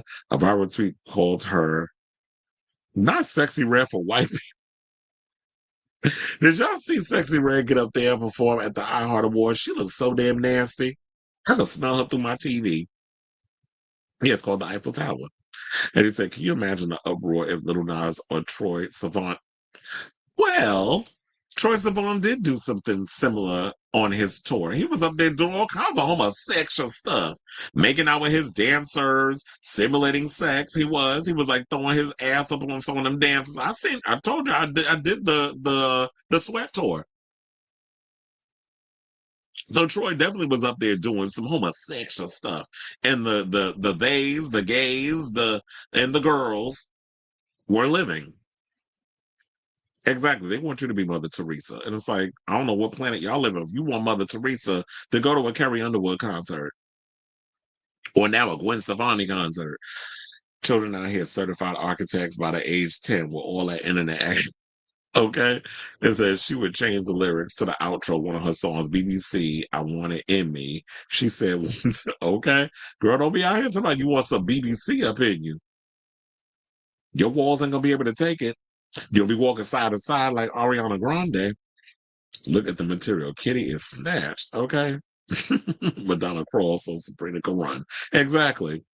I love Busy Women. I love Busy Woman in the new track 15 minutes. Men got pissed after she said I could do more in 15 minutes after getting the guy off in 2 minutes, because guys who want to bust end up being, the goal is not to come. I know some men get mad at me because I take too long, but I'm like, look, I'm in the moment. Y'all just gonna have your hold is gonna have to take it. Sorry. One time I had to fake it. I don't know how they and they believed it too, but I'm just like, anyway, this ain't about me. Okay, so we got four topics left in today's show. So before we get to those topics, if you could please do me a solid and hit that like button and that subscribe button, also be sure to smash the notification bell so that way you know when we go live with a brand new episode of Chris Avalon Unfiltered. And also I'll be putting in timestamps throughout the show so that when we're done with the live stream, so that way you can follow along with all the topics that we did not, if you don't want to get through the banter and all the stuff that we do through the live stream. So now without further ado, let's get to this Real Housewives of Beverly Hills news, because Dorit is being called out by her former hairstylist, Chris Dillon, who took it further and even leaked a series of texts between them saying that Miss Mamas has not been paying her bill in regards of, his time and putting them extensions in. So now last week, the 48-year-old Real Housewives of Beverly Hills star's hairstylist, Chris Dillon, posted multiple text messages allegedly between himself and Dorit, as he claimed that she had stiffed him for his work performed. Shout out to the Daily Mail for this story, because they're the ones that had this. The controversy comes after Dorit's Real Housewives of Beverly Hills co-star Sutton Strack mockingly labeled her, Sutton, you shady as hell for this one, poor Reed. But I'm like, yeah, I guess because she's no longer with PK, I guess she would be considered poor Reed. So this began last week with another one of Chris's clients, Tracy Tudor, accused Dorit of not paying her bills while appearing on Jeff Lewis's Sirius XM radio show. In response, Dorit claimed that Chris was trying to bully her into paying an invoice that had allegedly already been taken care of by her office when she appeared on Watch What Happens Live with Andy Cohen on Tuesday. Now, at the time, her hairstylist didn't appear to have made any of his allegations public, but he chose to speak up in a TikTok video after feeling that he had been dragged on TV by Dorit. You want to know something? I feel like calling her poor Reet now, because that is funny. One thing, Sutton, you've been getting on my root canal nerve this season in some of the ways you've been coming across, but you ate on that one. So yeah, they said that that he felt that he was being violated because she dragged him on social media, which sent him over the edge.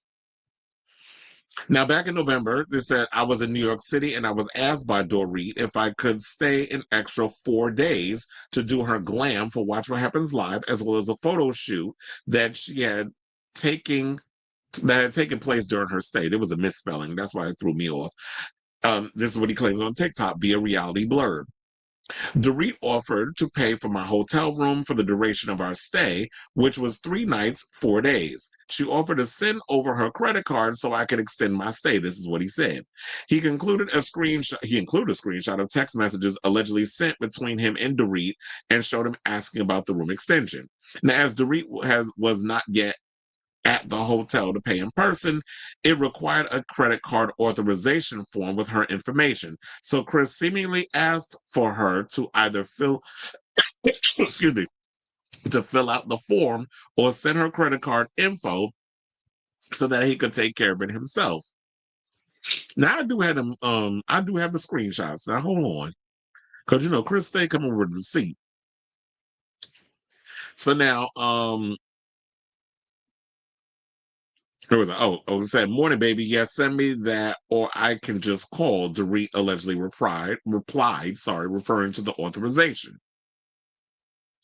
Okay, sending you now. Wait, hold on. Let me just read the thing instead of what it says. So it says, good morning. Are you on your way to NYC? I meant to check out today, but have my room extended as I mentioned on the 14th. Can I send you a credit card auth form so you can fill out so they can extend my room? So the blue is from Chris, and then you'll see in the black, it's Dorit. So then she hit it with a thumbs up. And then it said, you can fill out on your phone. Just need your CC info and a signature, one sign you to submit at the bottom. Or you could just send me a photo of your CC and full address as attached to so I could do it for you if that's easier. Well, damn, that goes to show I'm not a business person because I didn't know you could do all of that. Now, she said, morning, baby. Yes, send me that or I could just call. Okay, sending you now. And why does girl down here look like Teddy Mellencamp? So yeah, then you see it says the address and all the stuff. It's been scrambled so that way we don't get to see exactly what her address information, all that other stuff, and the number, the bank information. So it says, okay, you're a gem. I'm going to sign your name for you. Okay, it's digital. They can't take the CC over the phone. It's just a simple online form. I'm going to go down and have them send it to me, and I'll do it and let you know that it's complete. When do you land in NYC? I can't even wait to see you. And it said, okay, wait for my apologies. I need your ID. Oh, wait, my apologies. I need your ID. Can you fill out both of these forms? First form, put check in date 11/11/2024, check out 11/12/2024, blah, blah, blah, so on and so forth. This is the other one because I forgot to scroll to the next one. So yeah, so they ask her on her bank information, authorization, blah, blah, blah, so on and so forth. And then he sends another screenshots, which is this one, what it basically says, here's second form I filled out for you already. You just need to scan your ID just like the first form. Let me know when you do so I can go back down and let them know. She says, hold on, baby, just finish it glam, then I can read your messages. He says, no worries at all. She's always in glam. So then here's another one where it was submitted. He says, oh, amazing, thank you, fab. And it's a blah, blah, blah, left, so I'm here alone. Let me get into town. She says, I fly tonight. I have back-to-back press today.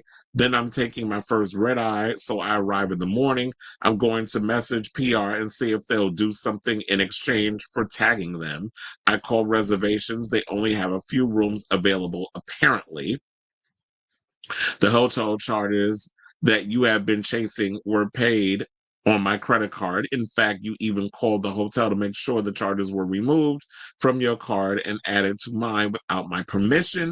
And then it says, my apologies for the charge. I never went back and looked at just as you sent this. and I read it. I went back to check my charges on my Amex, and you are correct. The room charge is gone from my statement, so they must have realized they charged my card on accident instead of the card you gave me when you filled out the credit card authorization form for my room. So this is a whole bunch of stuff that's going on with them. And he said that he assumed Dorit was good on the money and wasn't concerned about the snafu. Because they said something or another that they think that maybe the car got declined due to fraud alert. And that's what I was wondering about too, because if you're doing all that information stuff, because I was like, I didn't even know you did that. Because if that would be the case, I would think like there was going to be some type of flagation of a fraudation situation. So I was like, if you're doing all of that, then they got to vouch for the fact that that might have been her that sent that information. So they probably flagged it. So now, according to Chris, he assumed Dorit was good on the money and wasn't concerned about the snafu. He said plan to just add it. Look, Daily Mail, if y'all going to spill tea, can y'all make sure y'all I's is dotted and y'all T's is crossed and y'all sentences make sense? Because that got me in there having to like correct y'all mistakes. I think you meant to say he had planned to just add it to the bill and he would send the reality star to pay for extensions he had purchased to use on her, along with his fees for doing her hair on the Big Apple trip. Chris said that he sent the invoice to Dorit's account as usual, and then a month later, he submitted an invoice for work he had performed on Dorit in December under the New York trip. In the video, he stressed that at the time he was still working with Dorit as if nothing unusual had happened, and he accompanied her on another work trip later in Utah, saying we were chatting every few days. We were working together weekly, and I was also chatting with her accountant, trying to find out when I would be paid. According to Chris, Dorit's accountant told him that she was waiting on the Real Housewives of Beverly Hills star to give her the okay to disperse payment for the New York hotel stay. According to Chris, after several more weeks, he couldn't let the matter go on any longer, so he allegedly confronted Dorit via text message, saying, I just said, hey, babe, can you simply ask your accountant or your office to release payment to me because it's almost been 4 months now and I still have outstanding invoices from all the services provided as well as reimbursements. Then Dorit allegedly told him that she had a huge issue with his invoice and she allegedly apologized for not mentioning that to him immediately as it was an issue from the start. Dorit and I jumped on a call for 30 to 20 minutes, adding that he was at Tracy Tudor's house when he took the call, which allegedly explained how she came to be a witness to the drama. She heard the whole thing, and Dorit basically just gave me the runaround, berated me, gaslit me, let me know that she thought I was lying about everything. This is what he claimed. So yeah, there's more text messages that he released. So there's one there. But the whole without the permission situation, there's a whole bunch of invoices and stuff here where it's like 11/14 photo shoot. Then it was watch what happens live day rate. There's a do and go with Chloe, do and go Lakers game, do and go Warner Brothers meeting. So, and you can't see what the actual number is because he scrambled it. I wish you would have just left that in there so we could actually compare the numbers and see and hair extensions, all that stuff is expensive. I just been like, chill, why don't you just walk around with wigs on and do your own hair makeup? I know y'all gotta have the whole glam squad thing because it's y'all try to live out beyond y'all means with these reality shows and y'all can't be out here looking crazy. But Dorit, if you're gonna be out here trying to act like that that fashion girl and you got the full glam squad, which we've seen and they mentioned many a times when we watch Real Housewives of Beverly Hills, how she be the one that be taking the longest because she takes a lot of time with the glam squad and she got to do a whole photo shoot, which leaves them waiting. If this has been mentioned on the show, this is you need to be paying people as well, unless now something might have been onto something. You might be actually, you was out here trying to be Dorit, which in real life you actually Dorit. Because a lot of these people on these reality shows, they try to perpetuate a certain image about themselves where they look way more like they got more than what they let on. So yeah, he included the screenshots in which Dorit accused him of charging her car without her permission. And that's when I read the whole thing about I never went back and looked. You just sent it and I read it. I went to check the charges on the Amex and you were correct. So now in the final set of messages in which Chris allegedly says there was no use in going back and forth, he then sent a final invoice directed via iMessage to which the New York trip, which listed the New York trip and other events he had serviced Dorit for, which I basically just showed y'all that here. So they basically went on to say that most of the charges appear to be in the triple digits, with the total number somewhere between 1,000 and 10 grand, though he scrambled the numbers to make it ineligible. This is my livelihood. I have a family to take care of. I have bills to pay, the hairstylist added in his TikTok. I was giving her grace by allowing her to keep procrastinating, and I wasn't getting anything in return. She said to send it to her office, and that's what I did, expected to be paid. Now, when Dorit appeared on Watch What Happens Live after Tracy's original accusation, but before Chris's TikTok response, she shared her side of what happened and said, I think he was trying to bully this invoice through, not realizing that it goes through a process. And my office flagged it. And when they had written back, this has already been paid. It was like, oh, ish, I didn't get away with that, she said. Now, despite Dorit's claims that Chris's invoice was either negligent or fraudulent, she nonetheless appears to have paid it. After her Watch What Happens Live appearance, Tracy Tudor appeared to confirm that he had already been paid, or he had finally been paid. So guess who got his wire transfer today, though? She commented on a clip of the Watch What Happens Live appearance. Chris also confirmed the payment in a subsequent post.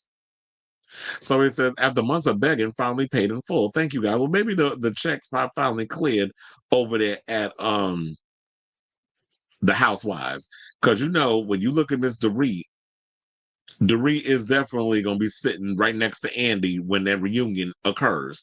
Because it was just a lot that was going on with Dorit in this season, with her fighting with Kyle and fighting with the other girls on the show, and her closeness with Bozoma. And then, you know, the PK divorce stuff. So she's got a lot on her plate and a lot to explain when it comes down to the reunion. I can't wait. I'm a couple of episodes behind on the Housewives of Beverly Hills, so I need to get into it. Get back into it. But yeah, Dorit, it shouldn't have taken him and them to blast you on social media for you to be paying the stuff that you're supposed to be paying. But maybe it got lost or whatever the case is. But like they said, they've been sending you the stuff. They went through the channels, and now you're playing. And I feel like after this, I don't think Chris is ever going to work with you after all of that came out. But anyway, I say all this to say, what do you guys think of this story in regards of poor Reed out here being a mess, according to Chris Dillon? Whatever your thoughts are, let me know in the comments down below.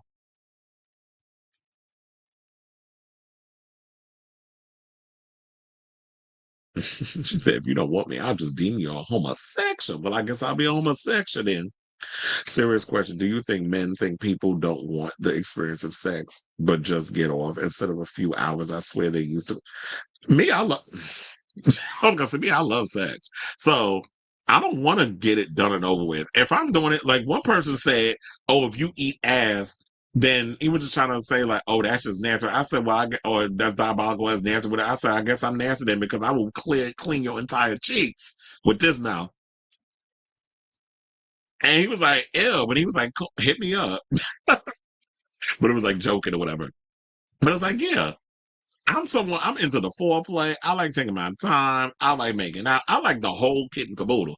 I understand people that just want to, bend them over, stick it, unless that's like what you into. Like when I've gone to clubs and stuff, like if I'm doing like freaky sex party type shit, then it's like, okay, we're not up in here doing intimate stuff. If it's intimate stuff, I'm spending time with the booty and every other aspect of your body. But if it's just like we fucking, it's like, okay, we can get it in and be done in a couple of minutes. But I don't get that whole quickie thing. It's like, some of you children, who raised y'all? What you know about AW's Chelsea apartment being on? Who's AW? Oh, you talking about Austin Wolf? I was like, who's AW? Oh, I gotta look into that. I didn't know his Chelsea apartment was on Zillow. That's news to me. I may have to look into that, because I'm like, look, he's in jail. All that money he was making, that's depleting. So he can't afford that apartment. You know, apartments in Chelsea is not cheap. How much is it going for? Let me know. Demand. Because the Quiet Minds want to know over here. But anyway, let's move on and let's talk about Wendy Williams. How you doing? So I guess some good news for Wendy, because her battle for freedom took a significant step forward as she scored a court victory against her guardianship. So according to the U.S. Sun, they say that they obtained exclusive images of her leaving the New York court on March 17th, smiling with her niece and attorney. So it looks like, with all of this stuff that she's been going off and going on all these shows like The Breakfast Club and The View and all these other things, that it looks like the tides is turning and Wendy might be getting free soon. I love you, Wendy, but why'd you give it like a cross between Tina Turner and E.T. in a wig? She's definitely giving us that with this look. But anyway, so in exclusive photos and video obtained by the U.S. Sun, Wendy, who is 60, beamed on her way out of court on Monday as she faced a judge who holds the keys to her freedom from the restrictive guardianship she is under Sabrina Morrissey. Now, after the hearing, Wendy stopped and chatted with a photographer who asked her if court went her way. She said it did. Then when asked if the emergency petitions went in her favor, she responded, they did. Thank you. Now, if I also give it a shout out to U.S. Sun, because the U.S. Sun has definitely been on Wendy's situation for a while. So they've been keeping us abreast of a lot of what's going on with Wendy and, with a lot of the stuff that's going on with her. So now, the U.S. Sun exclusively reveals that Judge Lisa Sokoloff agreed to allow the former queen of daytime TV to move from the secured memory unit that Wendy has called a luxury prison. Because remember before, we talked about it that the Judge Sokoloff was out here talking about, we're going to put her in an even stricter facility because she's been running her mouth. Well, apparently it seemed like she's changed her mind. They said that she lived there for the past year and a half. She lived there for the past half year to an unsecured floor of the independent living section of the facility. Now, as U.S. Sun previously reported, Wendy's attorney, Sadatu Salami, filed an emergency petition last week. I thought she got rid of her. To have the star removed from her restrictive living arrangement, an issue which seemed to have been at least temporarily resolved in court on Monday. Saying she will be in like a private condo now. She will have much more freedom to come and go as she pleases. She'll be able to have visitors, and she'll be free to leave when she wants, the insider said. Wendy, who has never been photographed at guardianship court before, was there for a number of other important reasons as well. Her team will also begin settlement talks for her guardianship, the insider said. Ultimately, Wendy wants completely out of the arrangement, but there are some tests she'll have to face moving forward to see how much freedom she will be given, and if that means she's entirely free from the guardianship or she will be granted less oversight in the future with some other legal arrangement. I'm honestly thinking it needs to go with the latter. People think like complete freedom or she needs to be completely free. No shade, but I feel like this is the thing that they should have kept Britney in. I'm not saying that it needs to be like a conservatorship, like people controlling her every move. She should be able to come and go when she pleases and do whatever she wants. However, there should be people that are also put in place to make sure that she stays on the straight and narrow, because she's got cognitive issues. Yeah, Wendy is not in the same boat cognitively, as the people that she was in that memory unit with. However, if she has someone who has addiction issues and someone who took advantage of her financially, she needs to have someone in place that can actually help her with her finances, make sure that nobody's taking advantage of her. Kind of like, if a certain amount of money is taken out of her account from people, like her son, that there should be a guardrail in place that's like, or be able to flag it and make sure that y'all not out here trying to rob her blind. Like her son was doing, spending $100,000 on Uber Eats and over $100,000 on a damn yacht for his birthday. And how she went and admitted this in the documentary that she did for TMZ, that her son was the one that kind of got her caught up in all this mess. So hopefully there will be something put in place so people can help her out. But I want to show y'all the actual picture of her leaving court, because I got all these other photos. So yeah, there she is, and I believe that's her niece behind her. Now the source continued, basically the judge took issue with the cognitive test she took last week at Mount Sinai. The judge said that doesn't prove incapacitation, it just proves that she is coherent. And people have to realize that. Now, is she capacitated? or she is coherent. She's aware of things that goes on. She remembers a lot of things. You know, when they say when you have dementia or whatever, you have good days and you have bad days. So I'm sure that she sharpens the whip in certain situations, but also let's be clear. Wendy does need help at times when she's not able to fully articulate things, which she's never had that problem before. She has to have other people come in and articulate what she's trying to articulate.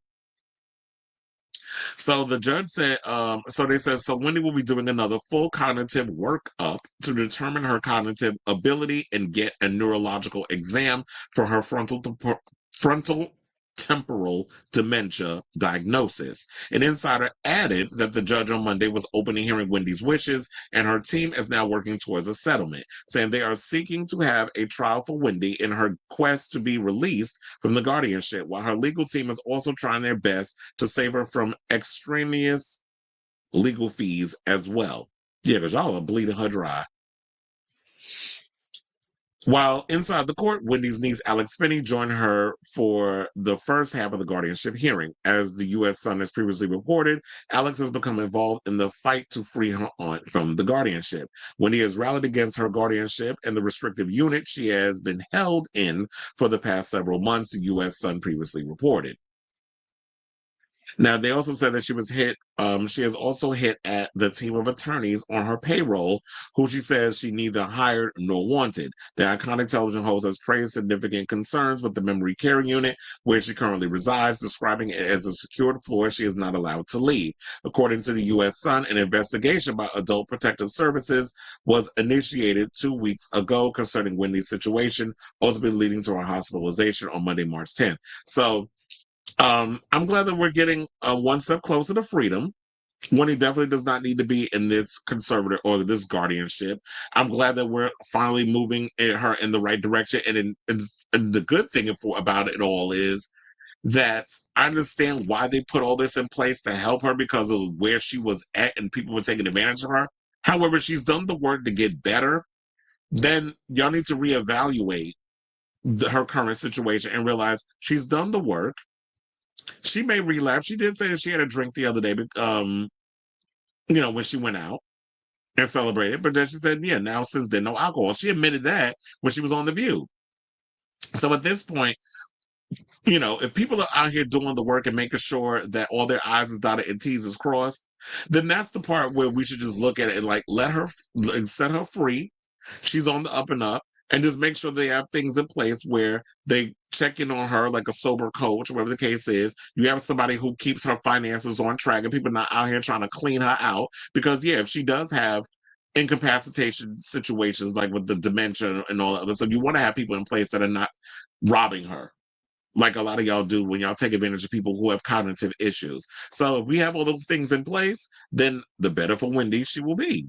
But she should not be locked up like a damn prisoner. So I say all this to say, what do y'all think of the latest on Wendy Williams? And it seems like that, all this, running over the TMZ and The Breakfast Club and Don Lemon and Jason Lee and then The View and so many other places, that it definitely helped get this ball rolling faster than anticipated. So whatever your thoughts are, let me know in the comments down below.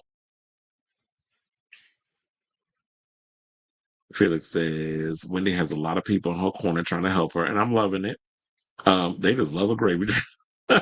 Okay. And we got to get rid of said gravy train. All right, so now let's move on to this topic, and I guess congratulations to Jonathan Majors and Meagan Goode, because after that story that came out the other day, and I don't really want to talk about it, but since it all kind of goes together, let's just bring it up. So, there was a story that came out the other day. I think Rolling Stone revealed the information that Jonathan Majors seemingly admitted that he did put pause on Grace Jabbari. There was some phrase that he used, but I was like, Chad, get off my line. This sounds like some unconscious coupling or entanglement tease. When y'all highfalutin heifers, with your smugness, try to come out with these highfalutin ass words. Then it's like, okay, get off my line with this mess. Like, now, I forgot what the term was, but I don't even care enough to even look it up.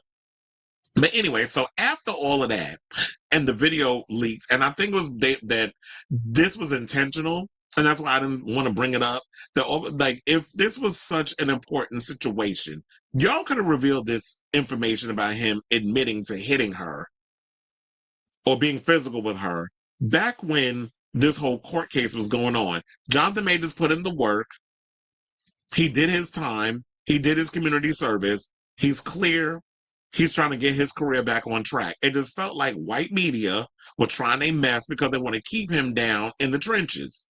So they decided, and I believe it was Rolling Stone, to leak this footage when y'all, like I said, y'all could have leaked this last year when all this was going on, but you didn't. And so after all, and I think all this is coming up because Magazine Dreams, a movie that was delayed and shelved because of all of the drama that was going on with Jonathan Majors, is finally coming out. And I believe him and Meagan Goode was on the red carpet to promote the movie. So then this footage comes out, and then Jonathan Majors is promoting it. And I think he was promoting it, I don't remember if it was, I think it was E.T., because Kevin Frazier was on there. So yeah, that's E.T. So he was interviewing with E.T. and he let it slip, I think on purpose, that Meagan Goode is his wife and not his girlfriend. So multiple outlets are reporting that Jonathan Majors and Meagan Goode got married on Tuesday, March 18th. According to Entertainment Tonight, who broke the news, the couple were wed by Majors' mother. She is a Methodist pastor. She's not a Methodist. She's just a pastor of the religion, not actually smoking meth. But anyway, let's move on.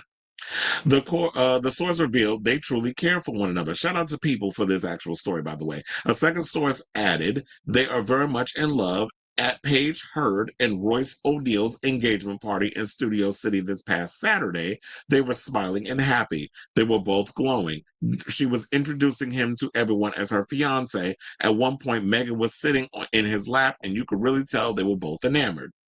The couple confirmed their engagement to People at the Ebony Power 100 Gala in November of 2024, where the Think Like a Man actress showed off her diamond engagement ring while posing on the red carpet. The news of their wedding was first reported by Entertainment Tonight, as I stated, saying, "We're feeling great. This is what Goode told People of the engagement in November." Majors added, "It's a season of joy." So, you know what? Congratulations to y'all on this whole situation. I think I also have a picture of them at the premiere for, well, they're promoting Magazine Dreams. I guess it was like a screening and red carpet premiere and all that other stuff. So the pair also told E! News that they chose to share their news at the gala because it's where they met 2 years ago in the unisex bathroom. Goode previously told People, "Did you see that peen and you got excited?" in June 2024 that she and Majors had instant chemistry when they met. The pair were first linked in May of 2023 when they were spotted watching a movie together at the Alamo Draft House in LA. Around the same time, the Ant-Man and the Wasp Quantumania star headed to trial on misdemeanor assault and harassment charges, where he maintained his innocence. But then again, we heard the clip, like I said, I didn't play it here, but the audio was out there if y'all want to hear it, of him admitting that he did put hands on Grace Jabari. Now, a source told People at the time that the Harlem actress grew close to Majors amid his assault charges, and their friendship turned romantical during that time. She was then photographed accompanying the Devotion actor in several of his court appearances. During an interview with People, Goode opened up about the early days of their relationship, blah, blah, blah, so on and so forth. So you know what? She's happy. Whether, a lot of people out here say they feel like that it's some Lori Harvey Damson Idris type tease with a relationship.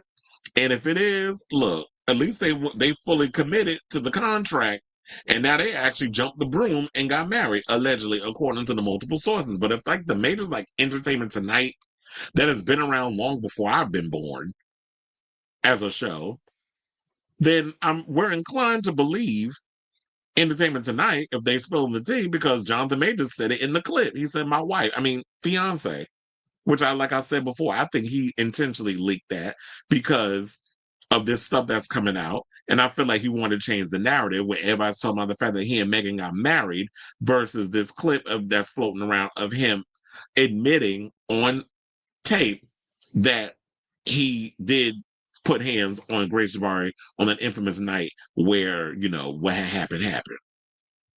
So I say all this to say, what do you guys think of this story in regards to Jonathan Majors and Meagan Goode allegedly out here, husband and wife? We'll see how long that lasts. Let me know what you guys think of this story in the comments down below. Okay, he said he just rimmed them and that was it. I can't believe y'all still talking about the rimming thing. He said cruise in a unisex bathroom. Okay. All right, y'all. So let's get into our final topic and let's talk about RuPaul's Drag Race. Now, I will say this. When I heard that we were getting Global All-Stars, wasn't nobody more excited than me. I was really excited because I was like, yeah, they're going to pick girls from all different franchises, have them compete together for the crown. The crown went to Alyssa Edwards, which everybody was like, okay, shocker. Like, of course, Ru's going to pick an American girl. And we all knew, like, if y'all had Elizabeth, if y'all going to have Alyssa Edwards and her infamous tongue pop on the show, then we know that she's going to walk away with it. And, I've always loved me some Alyssa Edwards, especially when she came in as the Vanessa Williams of drag during her season that was iconic with her and Coco Montrese and all the ones that they had on that damn season. That was an iconic season. So I live for everything that went down in that season. I'm trying to think what she was on the season of. It was a lot of girls that was on that season.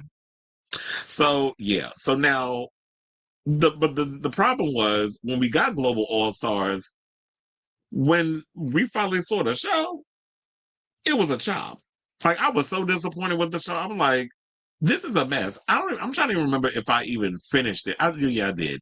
I actually went from loving the show and being like, oh yay, it's giving me my life, to be like, what the fuck is going on? And then I started hate watching the show at a point. So now I'm glad it's over. But now everybody's wondering, will we be getting a season 2?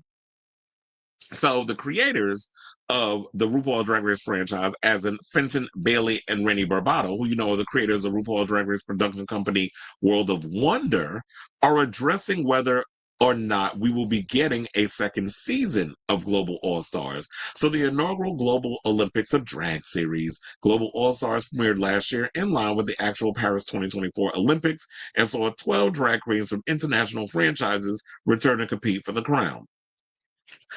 And which I found funny that he chopped everybody except queens from shows he actually hosted but except for Drag Race Italia, because he did pick one person from that franchise that made it into the top. What was it, 4?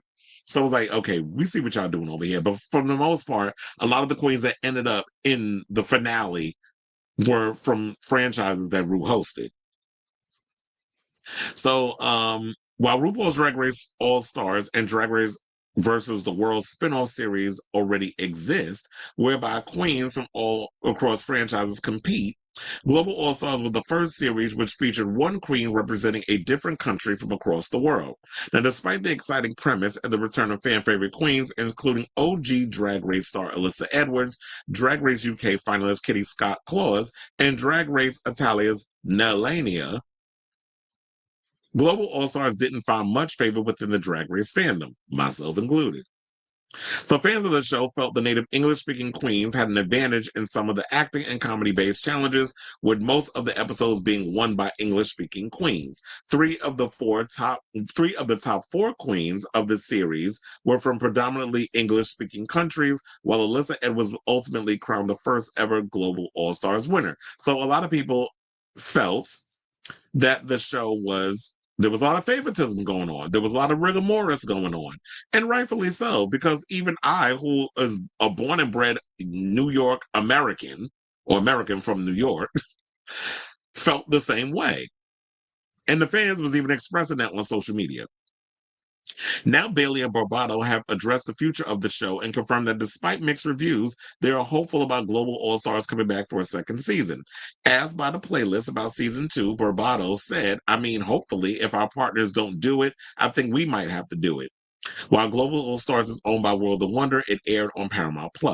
Yeah, I know that launching Drag Race Philippines, Slasian Royale, which is kind of a bit of Versus the World, a little bit of All-Stars, and a new sort of version. And yeah, that's going to be like basically an All-Stars with all Asian queens from the show, from the Drag Race, show. franchise. Damn, I can't even talk. But y'all get it. Because, yeah, we announced that the other day. Slayer Royale is coming. They're going to be doing it was like all the Asian queens from all the different Drag Race iterations are going to come on and compete. So hopefully we get girls like, I don't know, maybe we can get Joella on there. Maybe we can get Marina Summers, or we can get Jujubee. I know Jujubee said that she retired and she's retiring from doing Drag Race, but girl, come back one more time just for Slayer Royale, and hopefully we even get oh my god, what was her name? Anitra. I don't know, because Anitra could definitely use a redemption arc, especially because, you know, after she done left Drag Race and skipping out on a lot of her obligations in regards to live performance, she's not held to the highest regard, especially during that time. I don't know if it's still going on that way, and I know she was going through some things, but I feel like, yeah, if she goes on Slayer Royale, that would actually might help her in some sort of way. So he says, so a specific answer, I don't know the answer to the question, but there are other versions. And of course, there's Slaycation Season 2, which just filmed. Oh yeah, we're supposed to be getting that because I did mention Slaycation Season 2 is coming and Alyssa Edwards is a part of that. And they'll probably have us wait until the winter of this year. So we might get that again like we did last year, which is they drop it on New Year's, all the episodes, and then we watch it. So a specific answer, I don't know the answer to the question. Oh, yeah, I read that one. Then it said the recently announced Drag Race Philippines Slayer Royale series will see Asian queens from across the Drag Race universe return to the contest in host country, the Philippines, to fight for the win. Similarly, internet sleuths believe that the third season of Drag Race UK versus the World is coming soon too. And we did talk about that yesterday. And Onyx, friend to the show, wasn't that impressed with the cast, but quite as kept, I kind of wasn't either.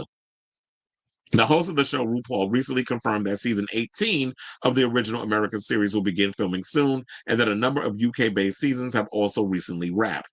Elsewhere in their conversation with the playlist, Bailey confirmed that President Donald Trump's attacks on the Lebedaqua community, that would be LGBTQ+, will not lead to less Drag Race content being pumped out. It's not as if the audience suddenly wants to watch something else, he said. The rhetoric may be one thing, but there may be all these sorts of pulling back of initiatives.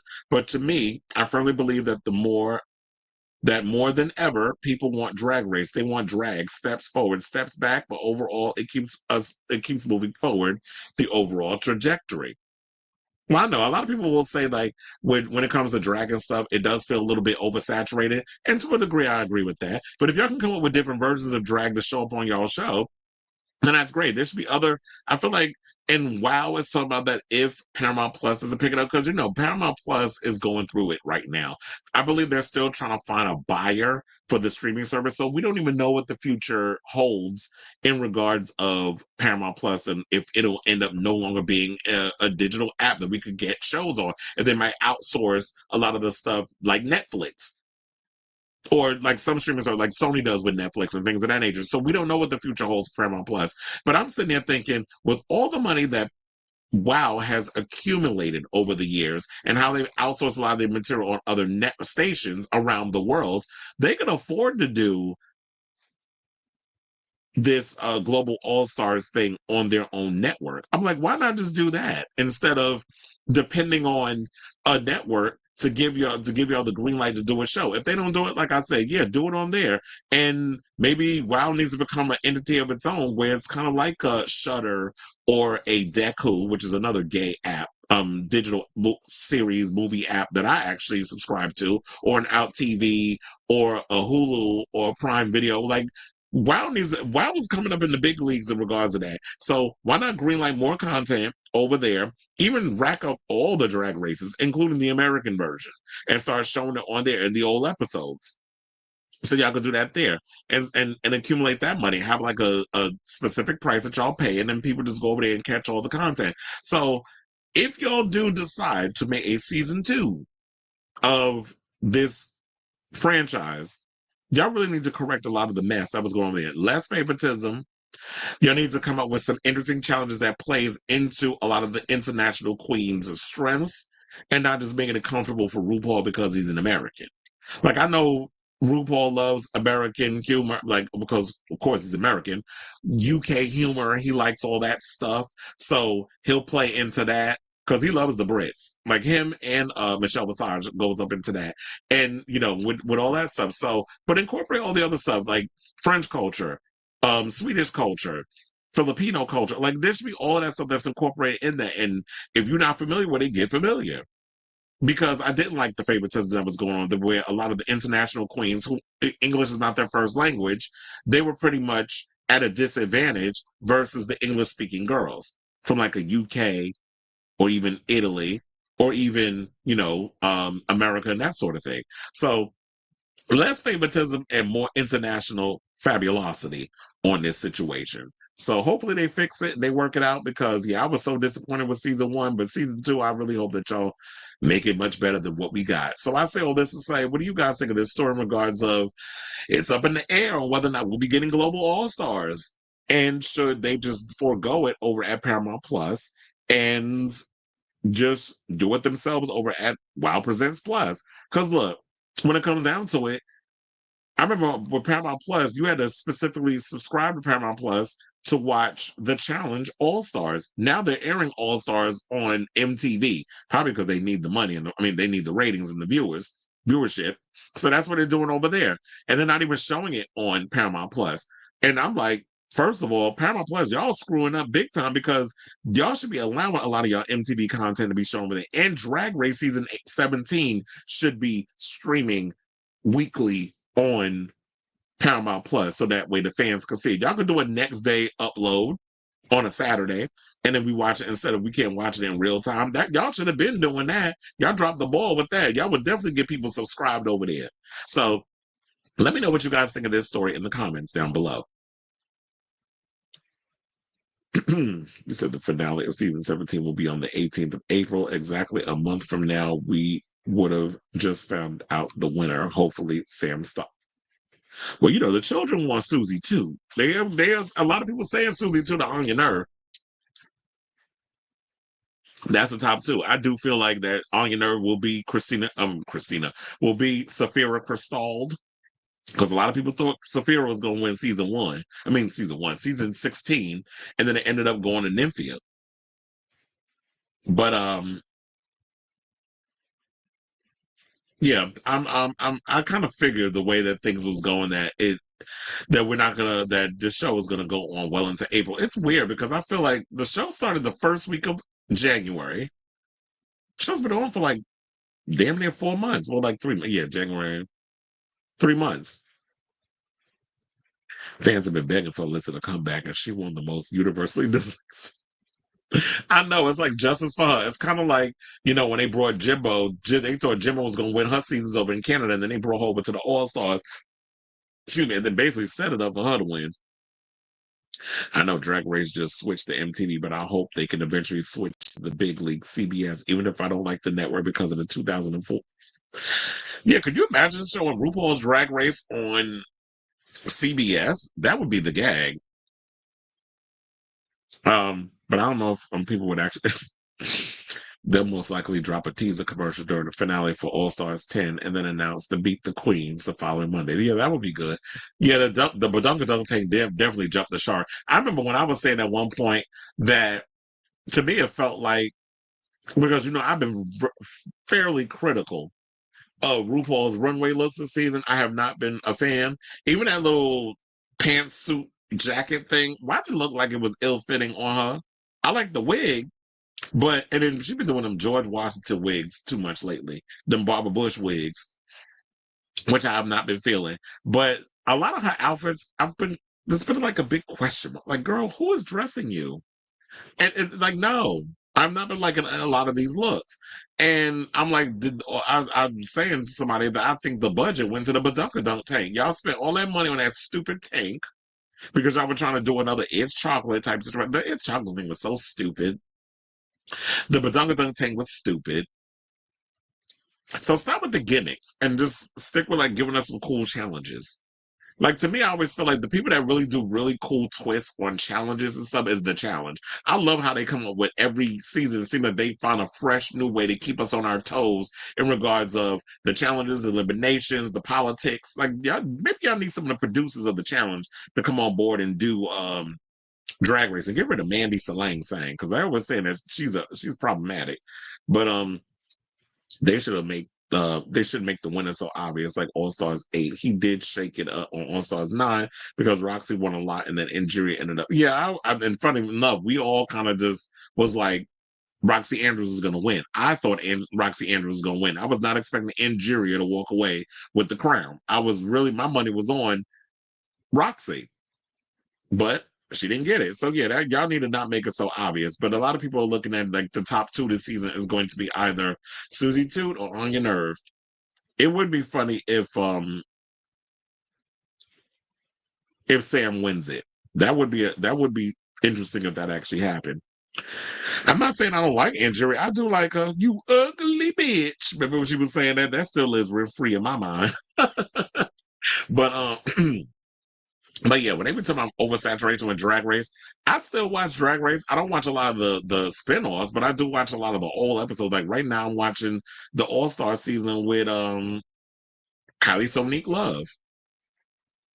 That's what I'm currently on. And then right after that, I'm thinking I might watch another All-Star season and then go into, because then where I'm up to on Drag Race, like old episodes that I'm rewatching, will be season 15 with Mistress and all of them.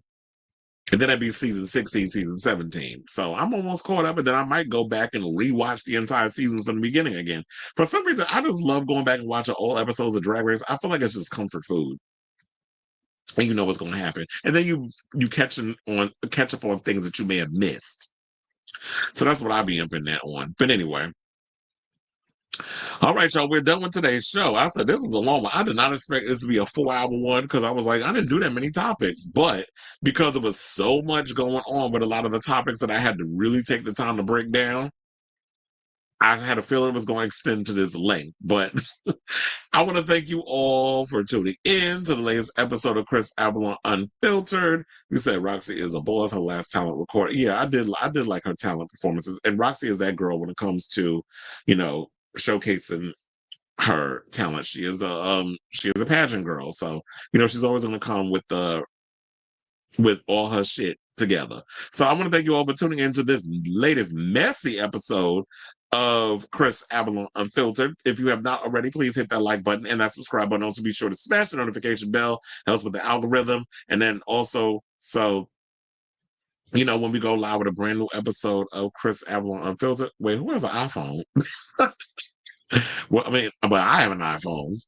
My iPhone is right here. But I was like, what you talking about, Willis? I was like, yeah, definitely hit that like button and that subscribe button. Also be sure to smash the notification bell so that way we go live with a brand new episode of Chris Avalon Unfiltered. I'll definitely be putting in the timestamps throughout the show after I finish getting me something to eat because I feel like I'm starting to get a little lightheaded. Because I really didn't eat much today. All I had was, I think I had a lot of sugar, which is not good. Because when I went to take the dogs to the vet, they had coffee and donuts, which is like, I shouldn't have went and had that. I should have had the coffee, leave the donuts alone. But I needed to put something in my system. And then when I got home, I had like one of these little, what is it? Them little tiny cakes. It's called Nemo's. I had like one of the little Nemo cakes that I got from the deli. So I ate one of those real quick. And it's like I haven't put any food in my system. So I need to go and actually eat something because I think I've just been doing a lot of coffee and a lot of stuff. So that's probably why I'm feeling lightheaded because of the sugar come down. But anyway, so love you all for watching. I'll be back on tomorrow with a brand new episode of Mess. And until next time, that moon pies. So until next time, y'all. Ciao, darlings.